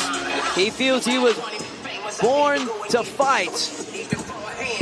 At one point, a young prodigy in this sport, having his first fight like at a very young age, has been in this business as a pro for well over 20 years. We have followed this man's career from all the best shows in the world to where now, could this be his final fight? Yeah, Melvin Guillard and I have trained together. He's been in the sport for decades. Guy's fought over 200 fights. It's sad to see him go, but I'm happy to see him go, Todd. It's a young man's game. I hear you. These guys like Scary Terry Wiggins make me want to go to Piccadilly. I ain't trying to get in there with this guy. Heck no. A lot of credit to Melvin stepping in the ring here tonight. A very explosive fighter, known for his knockout power, known for his exciting fights. It's a guy from our era, Tim. I actually had shared the cage with Melvin back in 07, preparing for some fights. And it just amazes me he's still in the game. Yeah. There we see him. The young assassin, Melvin Guillard. And he is ready for action.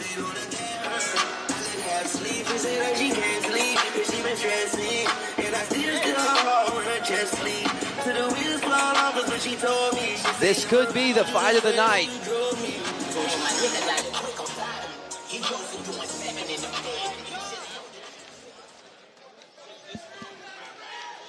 Ladies and gentlemen, this bout will be 3 5-minute rounds of professional welterweight mixed martial arts action presented to you by our friends at GIR Solutions.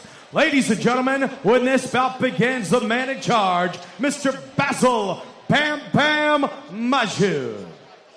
Introducing first, fighting out of the blue corner, this man, a freestyle fighter representing Cobra Brazilian Jiu-Jitsu, standing at 5'10", weighing in at 171 pounds. From Tuscaloosa, Alabama, he is Scary Terry Wiggins.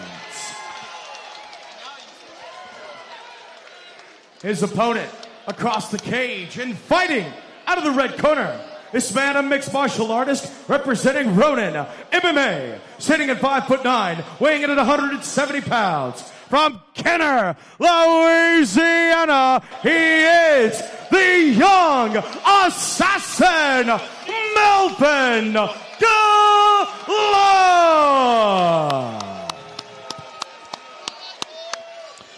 Yeah, Melvin's out here, dude. But he's got a tough young monster across from him in Scary Terry Wiggins. Don't blink, ladies and gentlemen. Yeah, this one might be quick. Terry Wiggins, Melvin Guillard, and this fight is officially underway.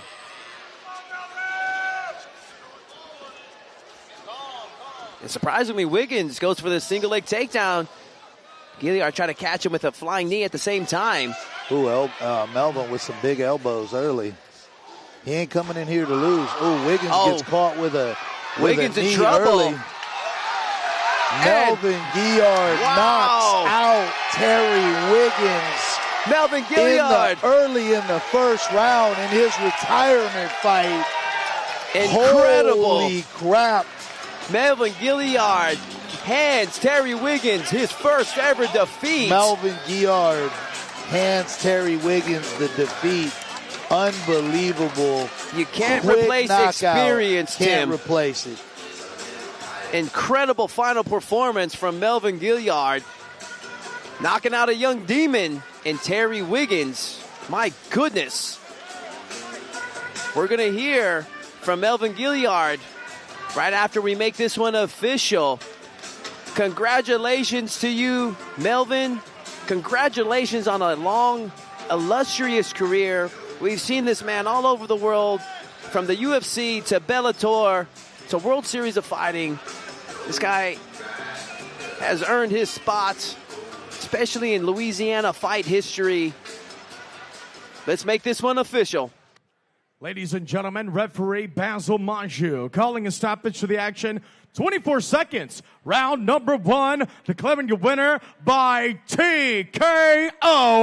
Fighting out of the red corner, the young assassin, Melvin Gilliard.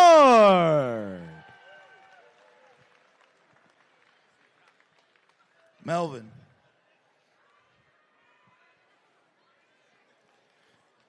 We beat each other up 20 years ago. You still in this. I don't know what you're doing. I'm at Piccadilly. Unbelievable performance. I didn't give you an easy one. Terry Wiggins is absolutely terrifying. He's a guy with 8 or 9 knockouts in amateur and pro. You came in here as like a 58-year-old retired fighter with 200 fights. I don't think a lot of people gave you a chance. But you shocked everyone and showed that Louisiana NOLA spirit tonight. Give it up for the young assassin, Melvin Gilliard, going out like a soldier on his retirement fight. It was an honor to be ringside. It's been an honor to know you. It's been an honor to have you as an icon and a hero for us guys coming up in Louisiana. What do you got to say to the crowd? But personally from me, thank you for showing us what it's like to be a real fighter in MMA. First, I want to dedicate my career, all my success, all my failures, the whole nine, to a good friend of mine, Brandon Brewer. He passed away a few years back. He's my best friend. We started this together in Fat City, main event. I've been fighting 3 decades now, and it's a bittersweet moment to have to walk away from something that I found when I was only 10 years old in elementary school in '93, when my teacher told me that being a UFC fighter was not a real job. Well, I've made more than 6 figures in this business, and I got a nice check on the way. And I just want to say to all the young fighters coming up, follow your dreams. Don't let nobody tell you you cannot catch it. Ladies and gentlemen, put your hands together for Louisiana's own, the young assassin, Melvin Gilliard. Congratulations, Melvin. And Melvin, this is your moment. Here's to you, sir. Here's to your long career. Enjoy retirement, sir. You've earned it.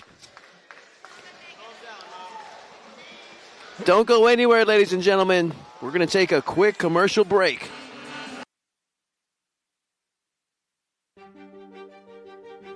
My name is Ramez Shamia.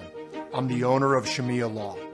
Here's why Shamia Law is one of the top law firms in Southwest Louisiana. I was born and raised in Lake Charles. These are my people. 30 years of combined experience, over $100 million won for my clients. We've impacted the lives of thousands in this community. We win because we care. Call Shamia Law now and let us help you get the justice you deserve. Touchdown. Ladies and gentlemen, please take your seats. The show is about to begin. Now for the main event.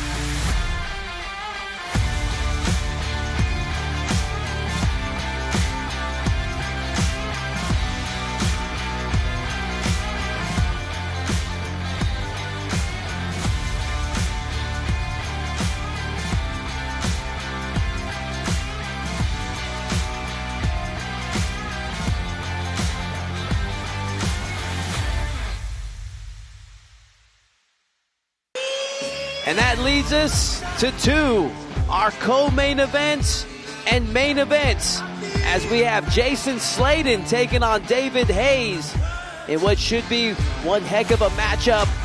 And then our main event, as we have Vance Shaw looking to remain undefeated as he takes on Strike King's own Brandon Clark. And that should be one heck of a main event.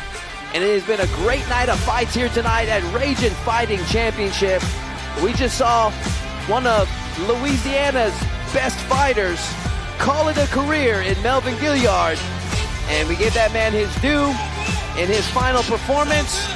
Let's take it to our co-main events and hand it over to Bryce Boudreaux.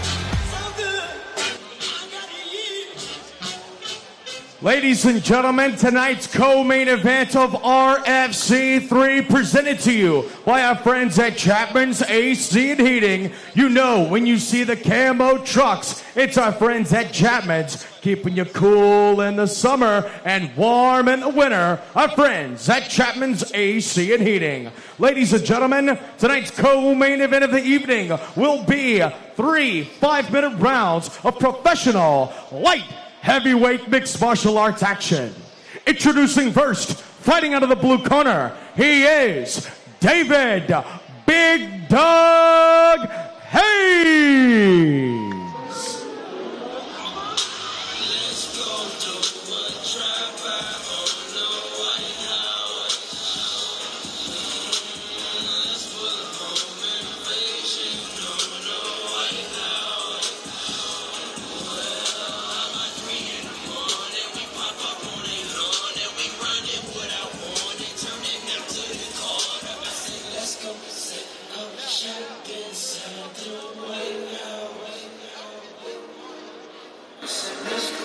All the way from Memphis, Tennessee, David Big Dog Hayes, 6'4", 32 years of age, 1-0 in his young career, representing law school MMA,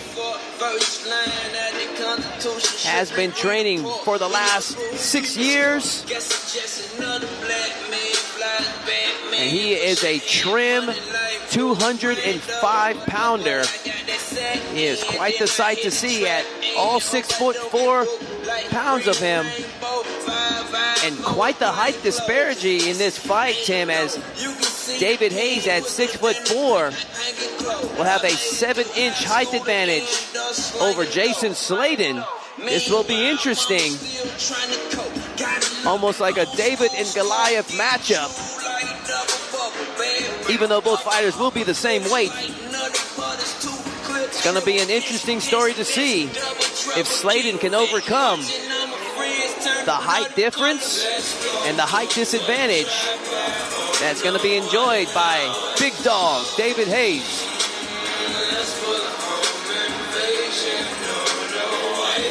There we see him, David Hayes, ready for action.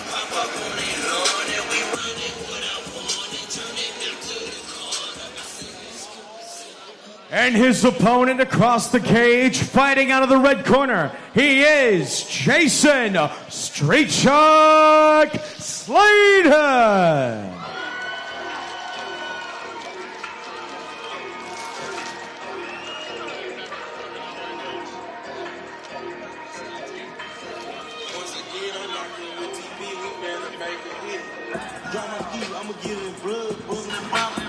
Making his way to the cage, Jason Sladen, 5'9", 35 years of age.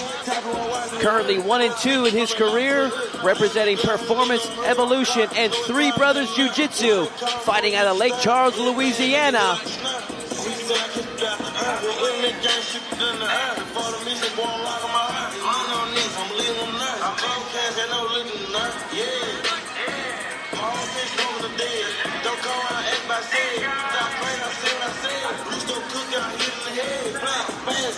Final touches for Jason Sladen.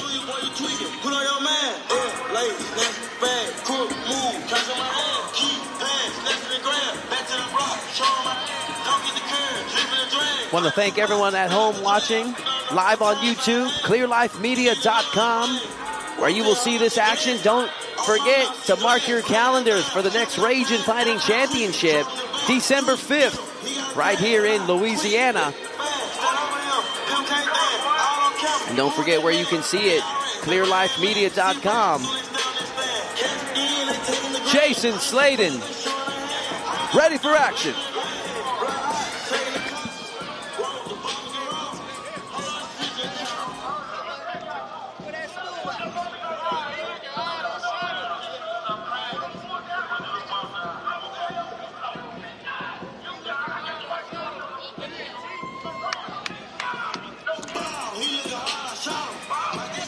Ladies and gentlemen, tonight's co-main event presented to you by our friends at Chapman's AC and Heating. Whenever you see those camo trucks, you know they're keeping you cool in the summer and warm in the winter. Our friends at Chapman's AC and Heating. Ladies and gentlemen, tonight's main event will be officiated by our friend Mr. Chris Hill. This will be 3 5-minute rounds of professional light heavyweight mixed martial arts action.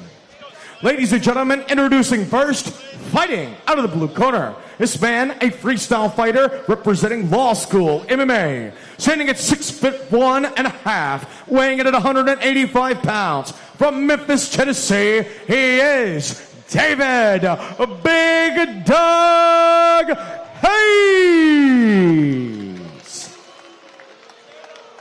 His opponent across the cage and fighting out of the red corner. This man is a wrestler representing Three Brothers Jiu-Jitsu and the Performance Evolution Fight Team. Standing at 5'9", weighing in at 186 pounds from Lake Charles, Louisiana, he is Jason Street Shark Slater.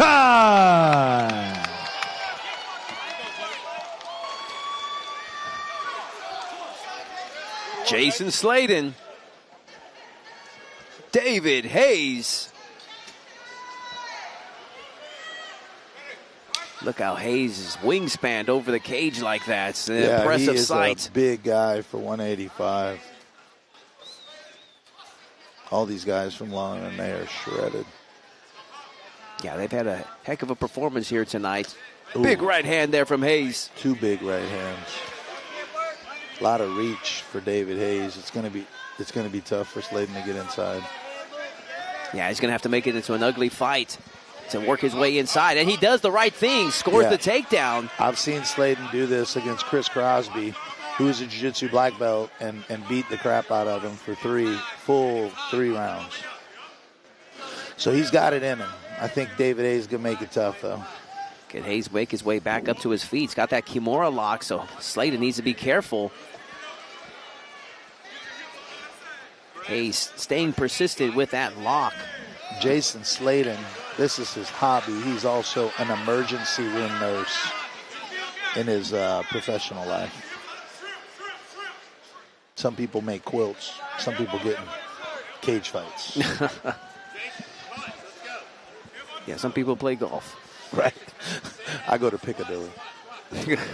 Mount for Sladen.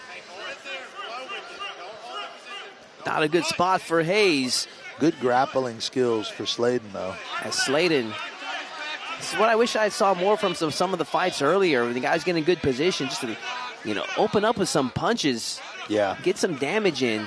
I think as amateurs, that's a tougher, harder thing to do as amateurs. You know, the pros know this is an opportunity.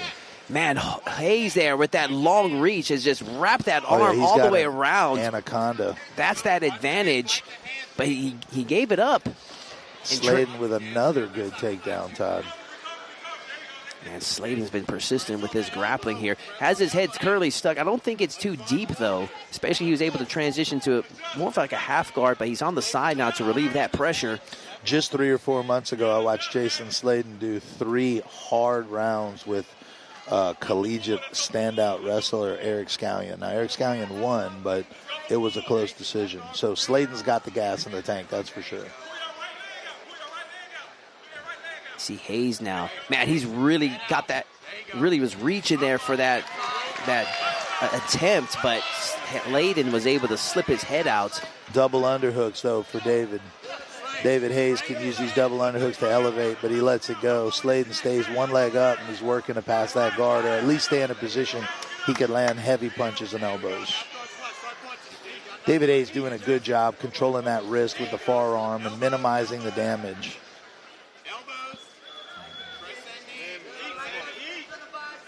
Hayes trying to work that underhook on the left side to see if he can create some space to work to his feet, but Sladen did a good job in scooping the legs and sweeping Hayes' hips from underneath him. Yeah, one of the most important things for the guy on bottom is to get his head above the guy on top. And if you can do that, you can minimize the damage. Every time Hayes gets his head up, Sladen puts him back right down on his back. Half guard position on top. That is a ground and pound lover's dream. Yeah. Half guard's my preferred position on top. You just can do a lot of damage. Put the forearm on the neck like Sladen's doing now. You can elbow, you can punch. You can set up that far side Kimura. You can just do a lot of damage from there. Where the mount, guys have a better training in escaping the mount than they do the half guard. 1 minute, Jay. This has been a dominant first round for Jason Sladen, the seemingly smaller of the two competitors, but he's dominated this round. I'm not going to say a 10-8 for sure, but he stayed on top, multiple takedowns. Hayes is setting up big elbows. You're the same height when you're on the ground. That's right. And Hayes was doing those 12-6 elbows to the thigh, just trying to work a knot in that legs of Hayes. It's going to be rough on Hayes when Hayes works back to his feet. Those are going to pay dividends later for Sladen. 30 seconds. One thing about Jason Sladen is he just loves it. He's not here for the money. He's not here to go to the UFC. He just loves competition. He loves to fight, and it's you can see it in his skill set. Big grounded pound for Sladen. Just under 10 seconds left. Pound. Sladen going hard inside that big guard of David Hayes.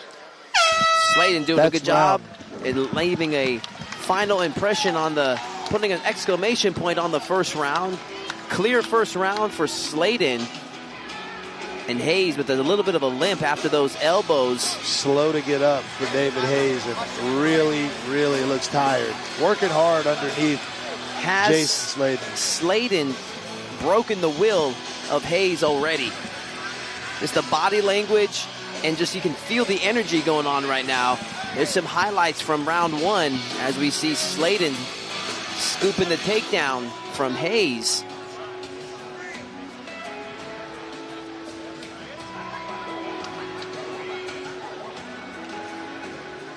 Hayes, right there, we see the 12-6 elbows on the thigh. Hayes looks a little concerned in his corner. We're going to see how he reacts and adjusts in round two.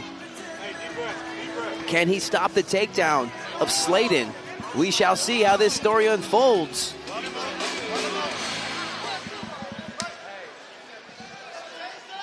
Hayes breathing a lot heavier than Sladen going into the second round. Yeah, Hayes breathing heavy. Sladen trying to work on that thigh he did earlier. And Hayes had a cringed look on his face like he's in pain from something I can't quite pinpoint. Ooh, those leg kicks are landed. Big takedown again from Sladen. The blitz. Nice double leg lift there for Sladen. Really great performance by Sladen. He has chopped the legs of Hayes, made it tougher for Hayes to defend that takedown. Yeah, Hayes was wincing in the stand-up from a couple of those leg kicks. Sladen pops his head out. Oh, not yet. It's caught in what we call a 100%er. It's going to be a tough one to pull off right here. Especially with that cage wall, he lets it go. Once again, we're in that half guard position. Like I said, a ground and pound lover's dream. Yeah, especially with that cage wall against his back. Because oftentimes the bottom person in that half guard, they get tangled up with that half guard position. They can't free flow the same way they can from the closed guard or even the side control. Like you're kind of tangled up in those legs. Yep. So you just naturally just kind of eat up some time while the top person can just score some ground and pound shots, make it look like they're working for a submission, and the referee will let you continue on. So that's right. That's correct. And it's easier to control a person's hips when you're in half guard rather than mount. Sladen's doing a great job of keeping his head above David Hayes, and just a real workman's-like effort by Sladen so far. Hayes has his work cut out for him. We're almost halfway into this fight. He just does not have an answer for the top control of Sladen. Sladen's throwing some hard shots, too. He's slipping them in, but they're tough. But, you know, David Hayes is throwing little dirty elbows under the bottom and getting him, trying to stay in the fight. And to Hayes' credit, he's shown his experience. He's gone for submissions. It's just that Sladen's just been able to shut down and shrug off everything that Hayes has thrown at him. Yeah, I've seen Jason Sladen fight some tough black belts all the way to 3 rounds. And actually, Chris Crosby caught Jason Sladen in an armbar. Jason Sladen pulled out. We found out later he had a broken arm and fought a round and a half with a broken arm and got the victory. And continued taking the guy down in his guard and beating him up with the broken arm. Just another breed. Yeah, dude, just a different guy. Athlete, competitor, the will to win.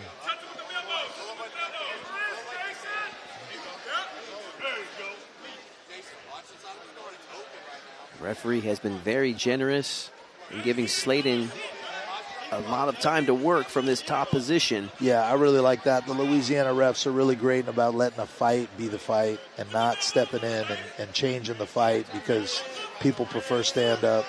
I do understand sometimes the fight can get a little in a lull, but we prefer to let the fights fight. That's definitely good to take note of. This is getting a little long, though. The ref was looking in like he may stand this one up. We got about 1.5 minutes left. Yeah, I mean, Hayes has been in this open guard, has had his guard open to Sladen. It really hasn't made an attempt to try to pass. It's really, the responsibility here is on Sladen to advance the position and continue to throw punches. The responsibility for David Hayes is to get back up, but Sladen needs to advance position and continue to strike and do damage, or the ref could stand them up.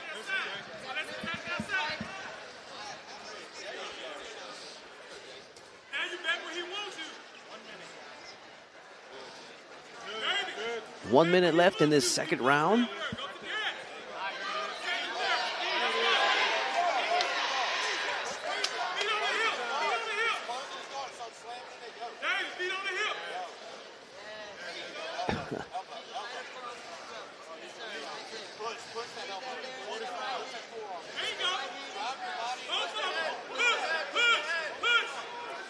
For the last 2 minutes, been much of the same, where Sladen is content to stay in the guard of Hayes, where Hayes has had that guard wide open.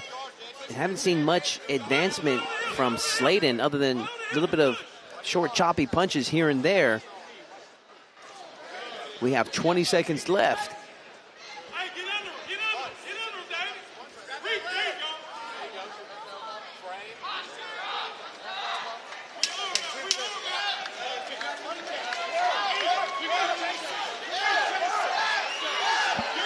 Wow. Brutal, brutal fight. Two rounds to none for Jason Sladen. David Hayes is exhausted, not even getting up off the ground. He was flipping somebody off. Yeah, his coach. I think this fight is over. I don't think Hayes that is not a good look. if this fight does go on, that is definitely not a good look. He's just flicked off his coach. He didn't want to get up off the ground. He's exhausted. He's beat, dude. Your fight, brother. I mean, right there, that is sending a big message to his opponent. Let's take a look at some highlights as we saw Slayton. If you're Slayton right now, they throw in the towel. Fight's over. That's the right call to make. Threw the towel in. Jason Slayton. Wow. Hayes is his coach, is disgusted with him. He's walking out. Man, Hayes is exhausted. Fight's over. Jason Slayton just outwilled him. And that's the right call to make. I mean, Hayes was the body language. He didn't want to be there anymore. So congratulations to Slayton. Dominant victory here tonight. And it's those elbows to the leg that, I mean, Hayes is likely, in addition to being exhausted, but just all that damage done to those legs, he's definitely going to be feeling that tomorrow.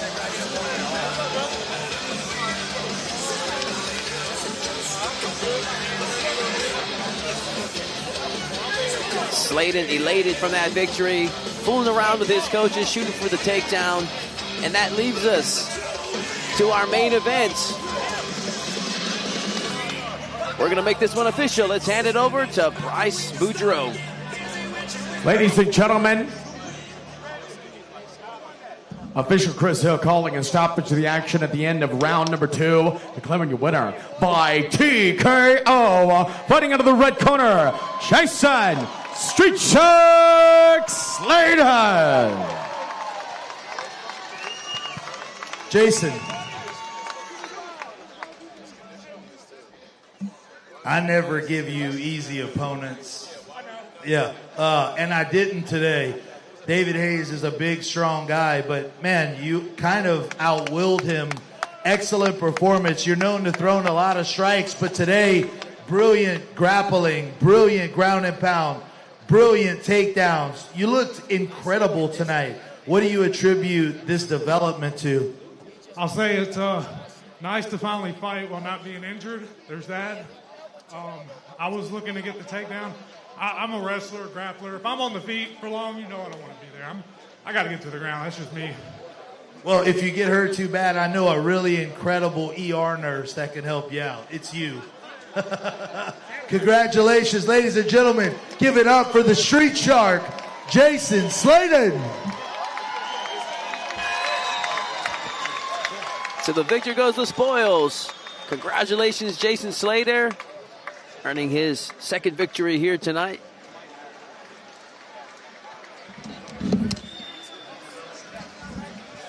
And that leaves us to our main event, as we have Brandon Clark looking to bounce back as he takes on the undefeated Vance Shaw.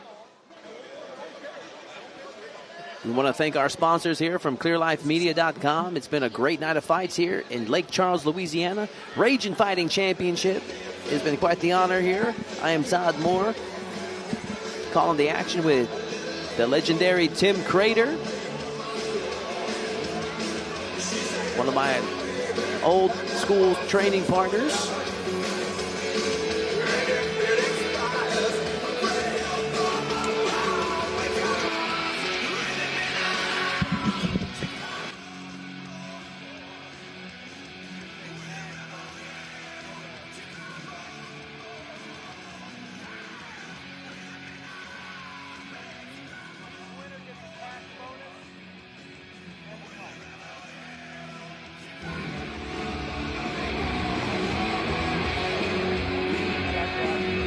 Well, ladies and gentlemen, Lake Charles, Louisiana, we have had one hell of a time here at the Lake Charles Event Center, right here in the heart of Louisiana's playground, Lake Charles. I tell you what, Lake Charles, give yourselves a round of applause.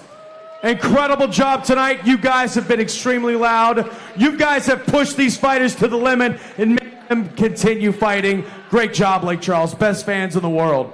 Well, ladies and gentlemen, at this time, we will be giving out tonight's awards for RFC 3, starting with our first award, the Fight of the Night. Your Fight of the Night award recipients going to Mateo Chacho Peterson and Jalil Simpson.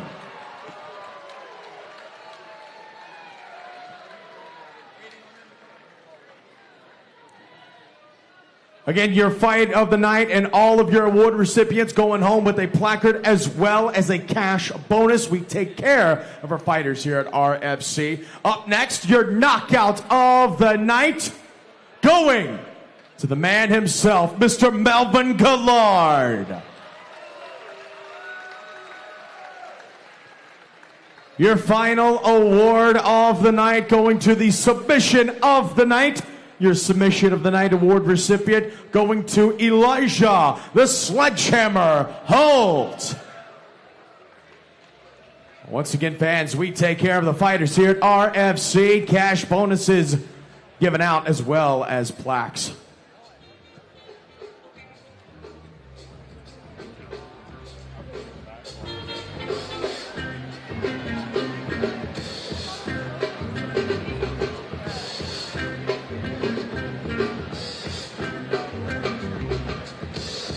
Well, ladies and gentlemen, before tonight's main event, we'd like to give one final shout out to our friends at Bolton Ford, Chapman's AC, Shamia Law Firm, Graphics Plus, GIR Solutions, LeBerge Casino Resort Lake Charles, Advantage Plumbing, 100% Chiropractic, Urban Air Adventure Park, Planet Construction, Pro Waste Environmental Solutions, The Laser's Edge, The Apothecary Shop in Lafayette, Gulf of America Outfitters, Walk On Sports Bar and Bistro, Clear Life Media, Gearbox Productions, Visit Lake Charles, and of course our friends here at the Lake Charles Event Center. We thank you all, our wonderful partners and sponsors of tonight's event. We truly could not do it without you. Thank you.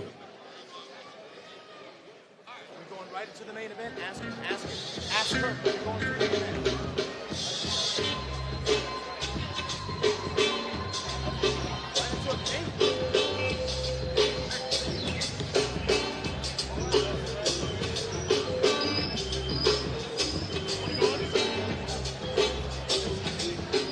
Ladies and gentlemen, Lake Charles, Louisiana. Up next, it will be your RFC 3 main event of the evening.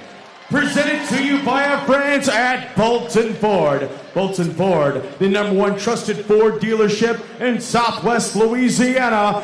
Visit them now, our friends at Bolton Ford. Ladies and gentlemen, your main event this evening, set for 3 5-minute rounds of professional bantamweight mixed martial arts action. Ladies and gentlemen, introducing first, fighting out of the blue corner, he is Brandon Clark.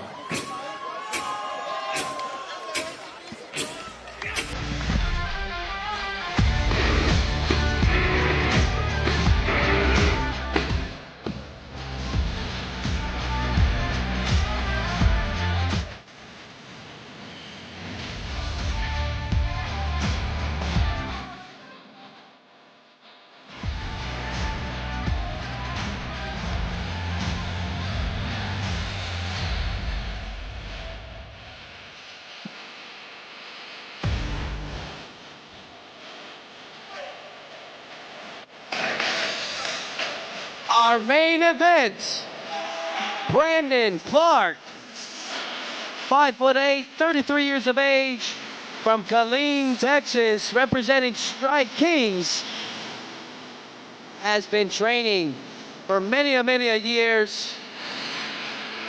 Looking forward to this main event fight against Vance Shaw. Should be one heck of a barn burner, especially this weight division, 135 pounds, is all speed, all explosiveness. Strike Kings have had one heck of a night. Let's see if Brandon Clark can use that momentum into this main event, as we see him get the final touches.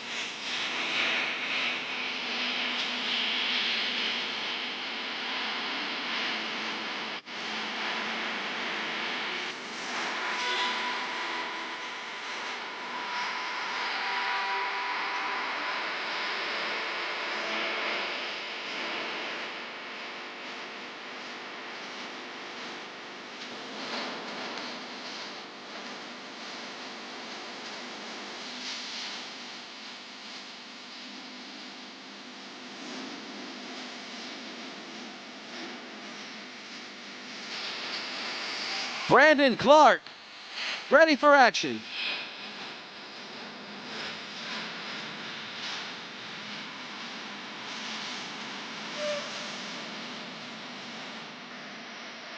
And his opponent across the cage, fighting out of the red corner, he is Vance the Dawn Shaw.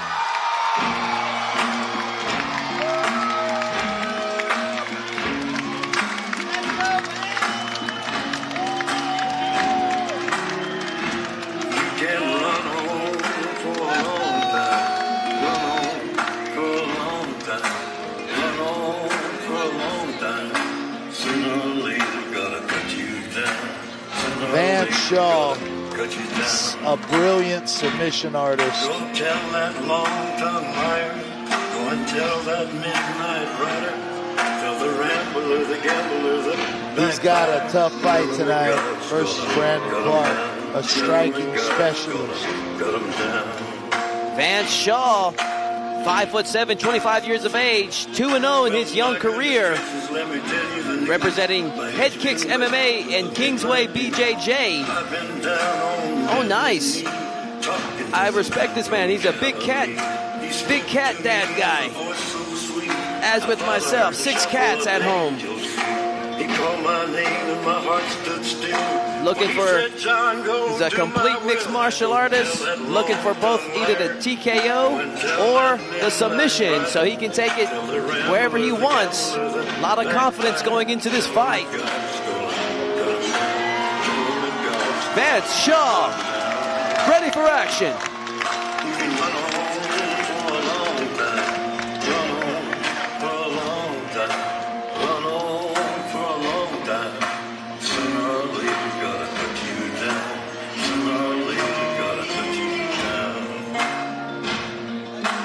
Throw your rock, hide your hand, working in the dark against your fellow man. But as sure as God made black and white, what's done in the dark will be brought to the light.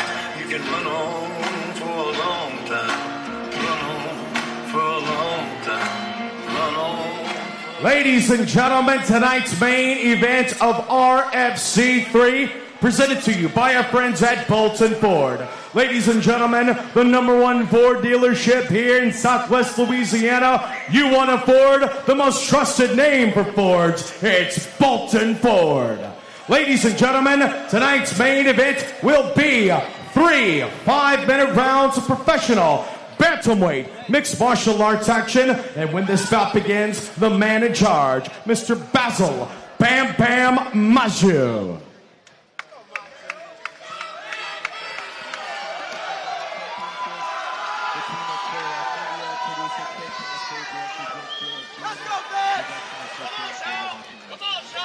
And now, ladies and gentlemen, live from the Lake Charles Event Center here in Louisiana's playground of Lake Charles, Louisiana, this is your RFC 3 main event of the evening.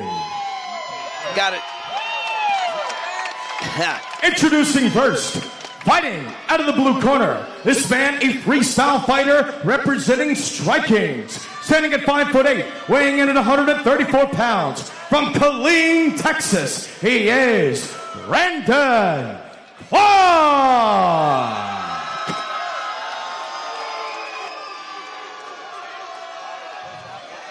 And his opponent, Brandon Clark, across the cage and fighting out of the red corner, this man a mixed martial artist representing Head Kicks MMA and Kingsway Brazilian Jiu-Jitsu, standing at 5'7", weighing in at 135 pounds, from Lake Arthur, Louisiana, by way of Lake Charles, Louisiana. He is Vance the Dawn Shaw.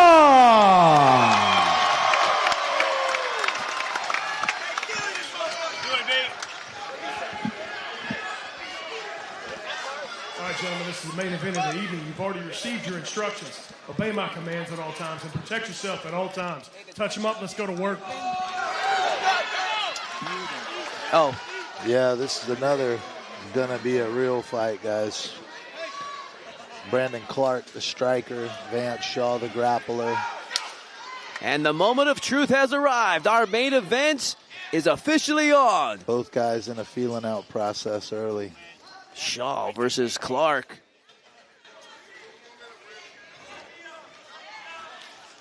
Wow, Shaw going for the shot early. Was that a mistake as Clark has got a front face lock locked in?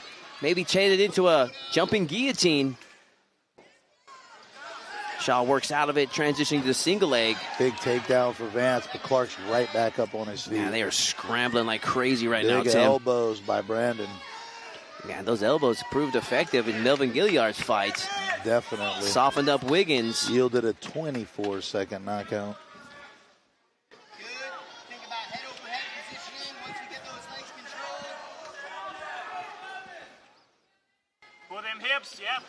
Ooh, knee bar attempt by Vance Shaw. It's looking like it's about to slip out, though. Yeah, definitely. Got a little low on that ankle. That's a sneaky one. That was like a deep underhook there from, I believe that's from Clark. Vance Shaw is gorilla taped to Clark. Another big leg trip takedown by Vance Shaw. And Shaw is a grapple monkey. Yeah, he's intent on imposing his grappling prowess Mount on for Clark. Shaw. Let's see what he can do from this position. Got the hips high. Oh, it's climbing high under the chest, but right now going against the cage has kind of stifled some of his movement. Brandon Clark rolls him over. He's in half guard on bottom now. Clark's on top. Man, that was a crafty position there from Clark. Veteran move. Vance Shaw taking some shots.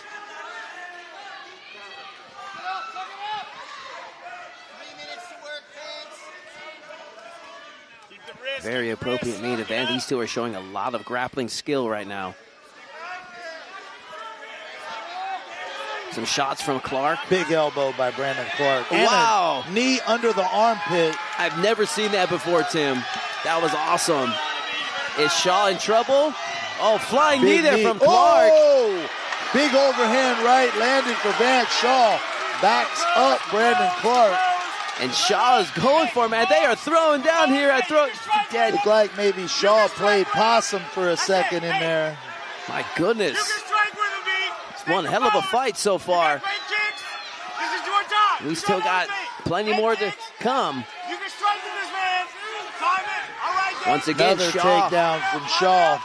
Kind of lured Brandon Clark in there. But Clark, he put himself in a bad position because now Clark is just teeing off on him. Shots from Clark. Clark doing a good job of using the takedowns to give him a decent position to throw big bombs. Van Shaw in on a Kimura. Can he finish it? We shall see. Brandon Clark just tucked it under the thigh. Yeah, Clark is just too crafty and too early in the fight to fall for that right now.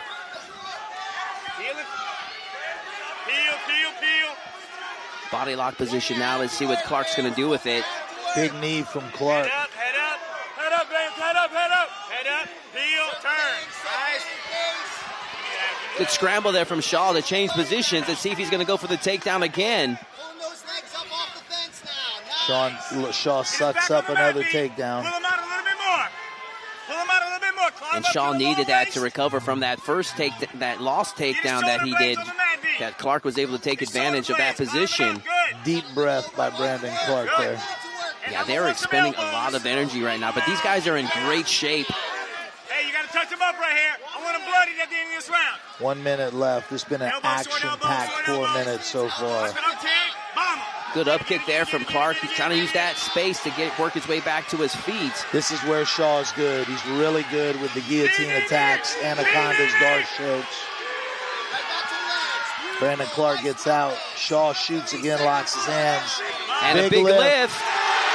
Sets him down to his seat. I like Shaw's persistence with that takedown. He's going to wear Clark out with this.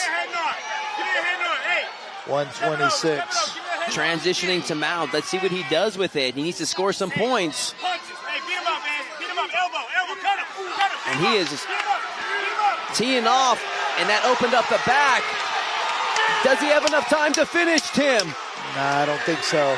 We're down to 5 seconds left. Clark's going to survive this round. High drama here in our main event. And Clark survives. Wow. Lives to fight another round. What a scrap. Yeah, what an explosive opening round in our main event. Clark and Shaw are delivering. And really, like, that's kind of a tough one to score if you ask me. I mean, they both had their moments where Clark had the middle part of the round. Shaw finished strong. That was a close one, Tim. Yeah, very close round. I'm glad I'm not a judge, just like I said earlier. You ain't the only one, brother. Look at that. There's that knee from earlier. Yeah, Brandon showed brilliant striking, landed some hard shots. Vance was in some dominant positions. But Brandon Clark's not here in Vance Shaw's hometown to take an L, that's for sure. Big overhand right by Shaw. I'm excited to see what they're going to do in round number 2. What adjustments both fighters are going to make. They have the ability to stop one another, both on their feet and on the ground. And how does fatigue affect either of them at this point? That's what's going to separate the men from the boys at this level. Can Shaw remain undefeated? For a 35-pounder, man, he's got a thick chest. Yeah. Thick guy.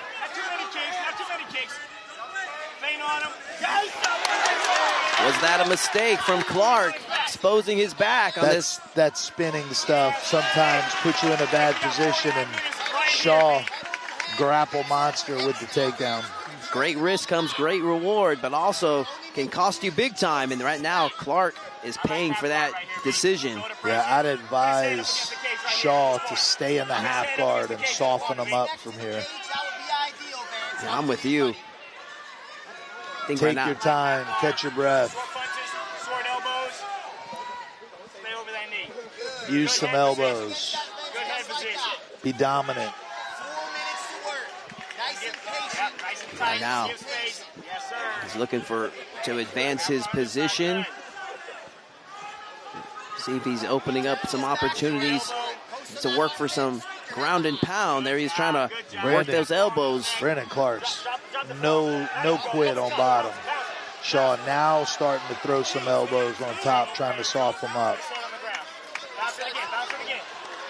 He's trying to get that space that he needs, but Clark is doing a good job entangling him up to prevent that from happening. Nice job by Shaw using the knee to peel off that right arm. Left arm. So much going on here. Yeah, there's a big difference between the pros and the amateurs. A lot of it can be seen in the grappling, obviously the stand-up as well, but in the grappling, you see a major difference between amateurs and pros. There we see Shaw now going for some ground and pound. Needs to be careful because that gives Clark the opportunity and space he needs to work that underhook, which could lead to him working to his feet. Yeah, Shaw goes back to the whizzer.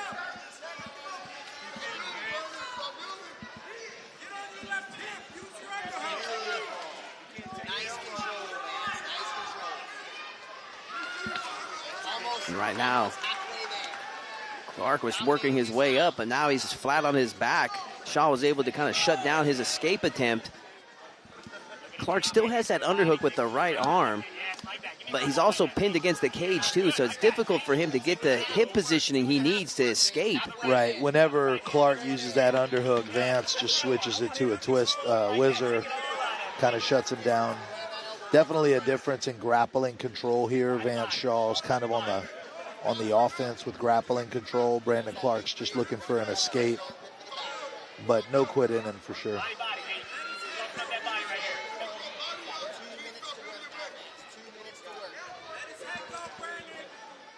I think Vance needs to use a lot more strikes here. Knees to the body, elbows. He needs to make Brandon nervous about something other than the submission. Yeah, I agree with you there, Tim. When people fear the damage, it opens up the opportunity to submit.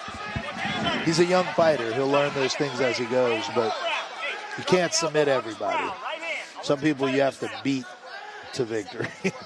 Yeah. Or just pound them out. Yeah. Pound them into submission. Yeah, pound them.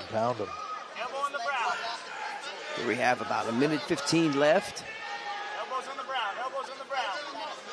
It's been a primarily dominant second round for Vance Shaw, whereas the first round was kind of 50-50. Referee looking closer in on the action. I would say he's probably still going to, because Vance of the positioning. Shaw goes to mount. Yeah.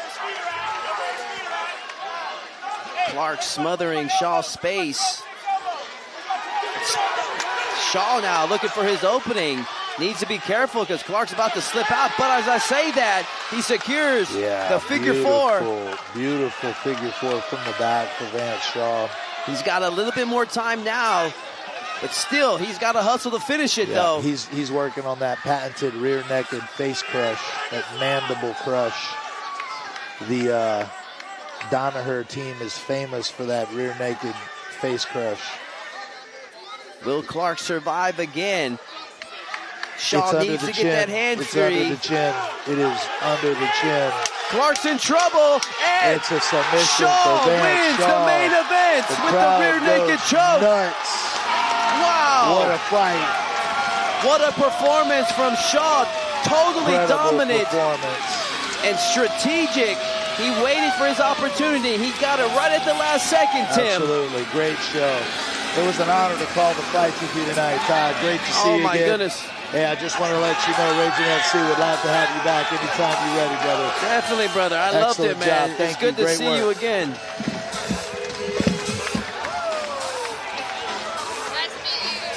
Congratulations to Vance Shaw, your winner of the main event. And mark your calendars, ladies and gentlemen. Ragin FC is going to be back December 5th.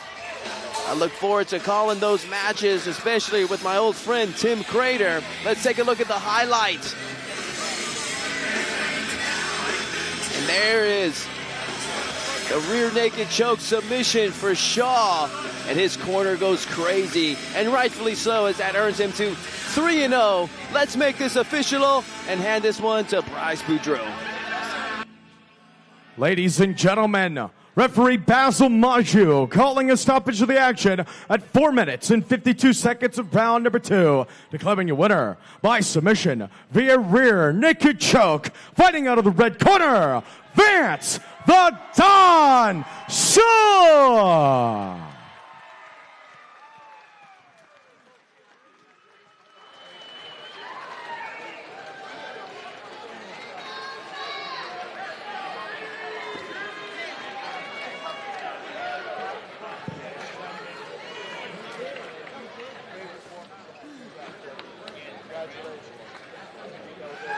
Congratulations to Vance Shaw. We want to thank everybody here at Ragin Fighting Championship. Hang on one moment. Let's take a hear from the winner. Incredible performance tonight for Lake Charles' own Vance the Don Shaw. He gets it done against the super tough Brandon Clark. Vance, what do you have to say to the crowd and probably your mom after tonight's performance? Sorry, Mom.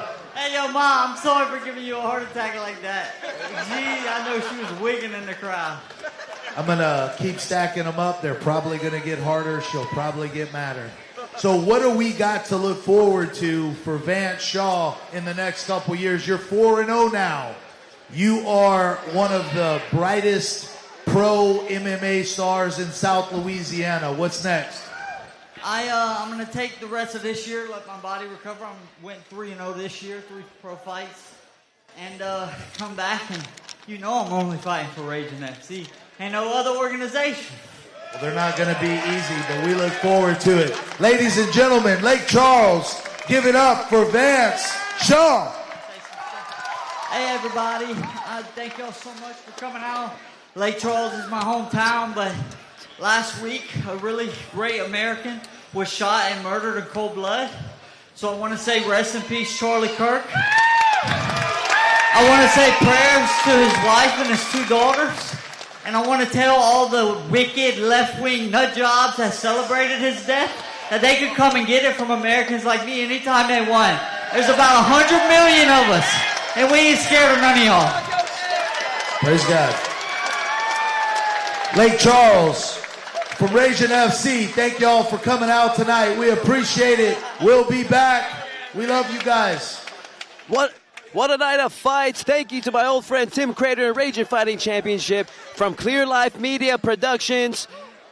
Producer Kurt Casper, director Jake Bearden, production assistant David Martins. I am Todd Moore. Good fight. Good night, ladies and gentlemen. Ladies and gentlemen, Lake Charles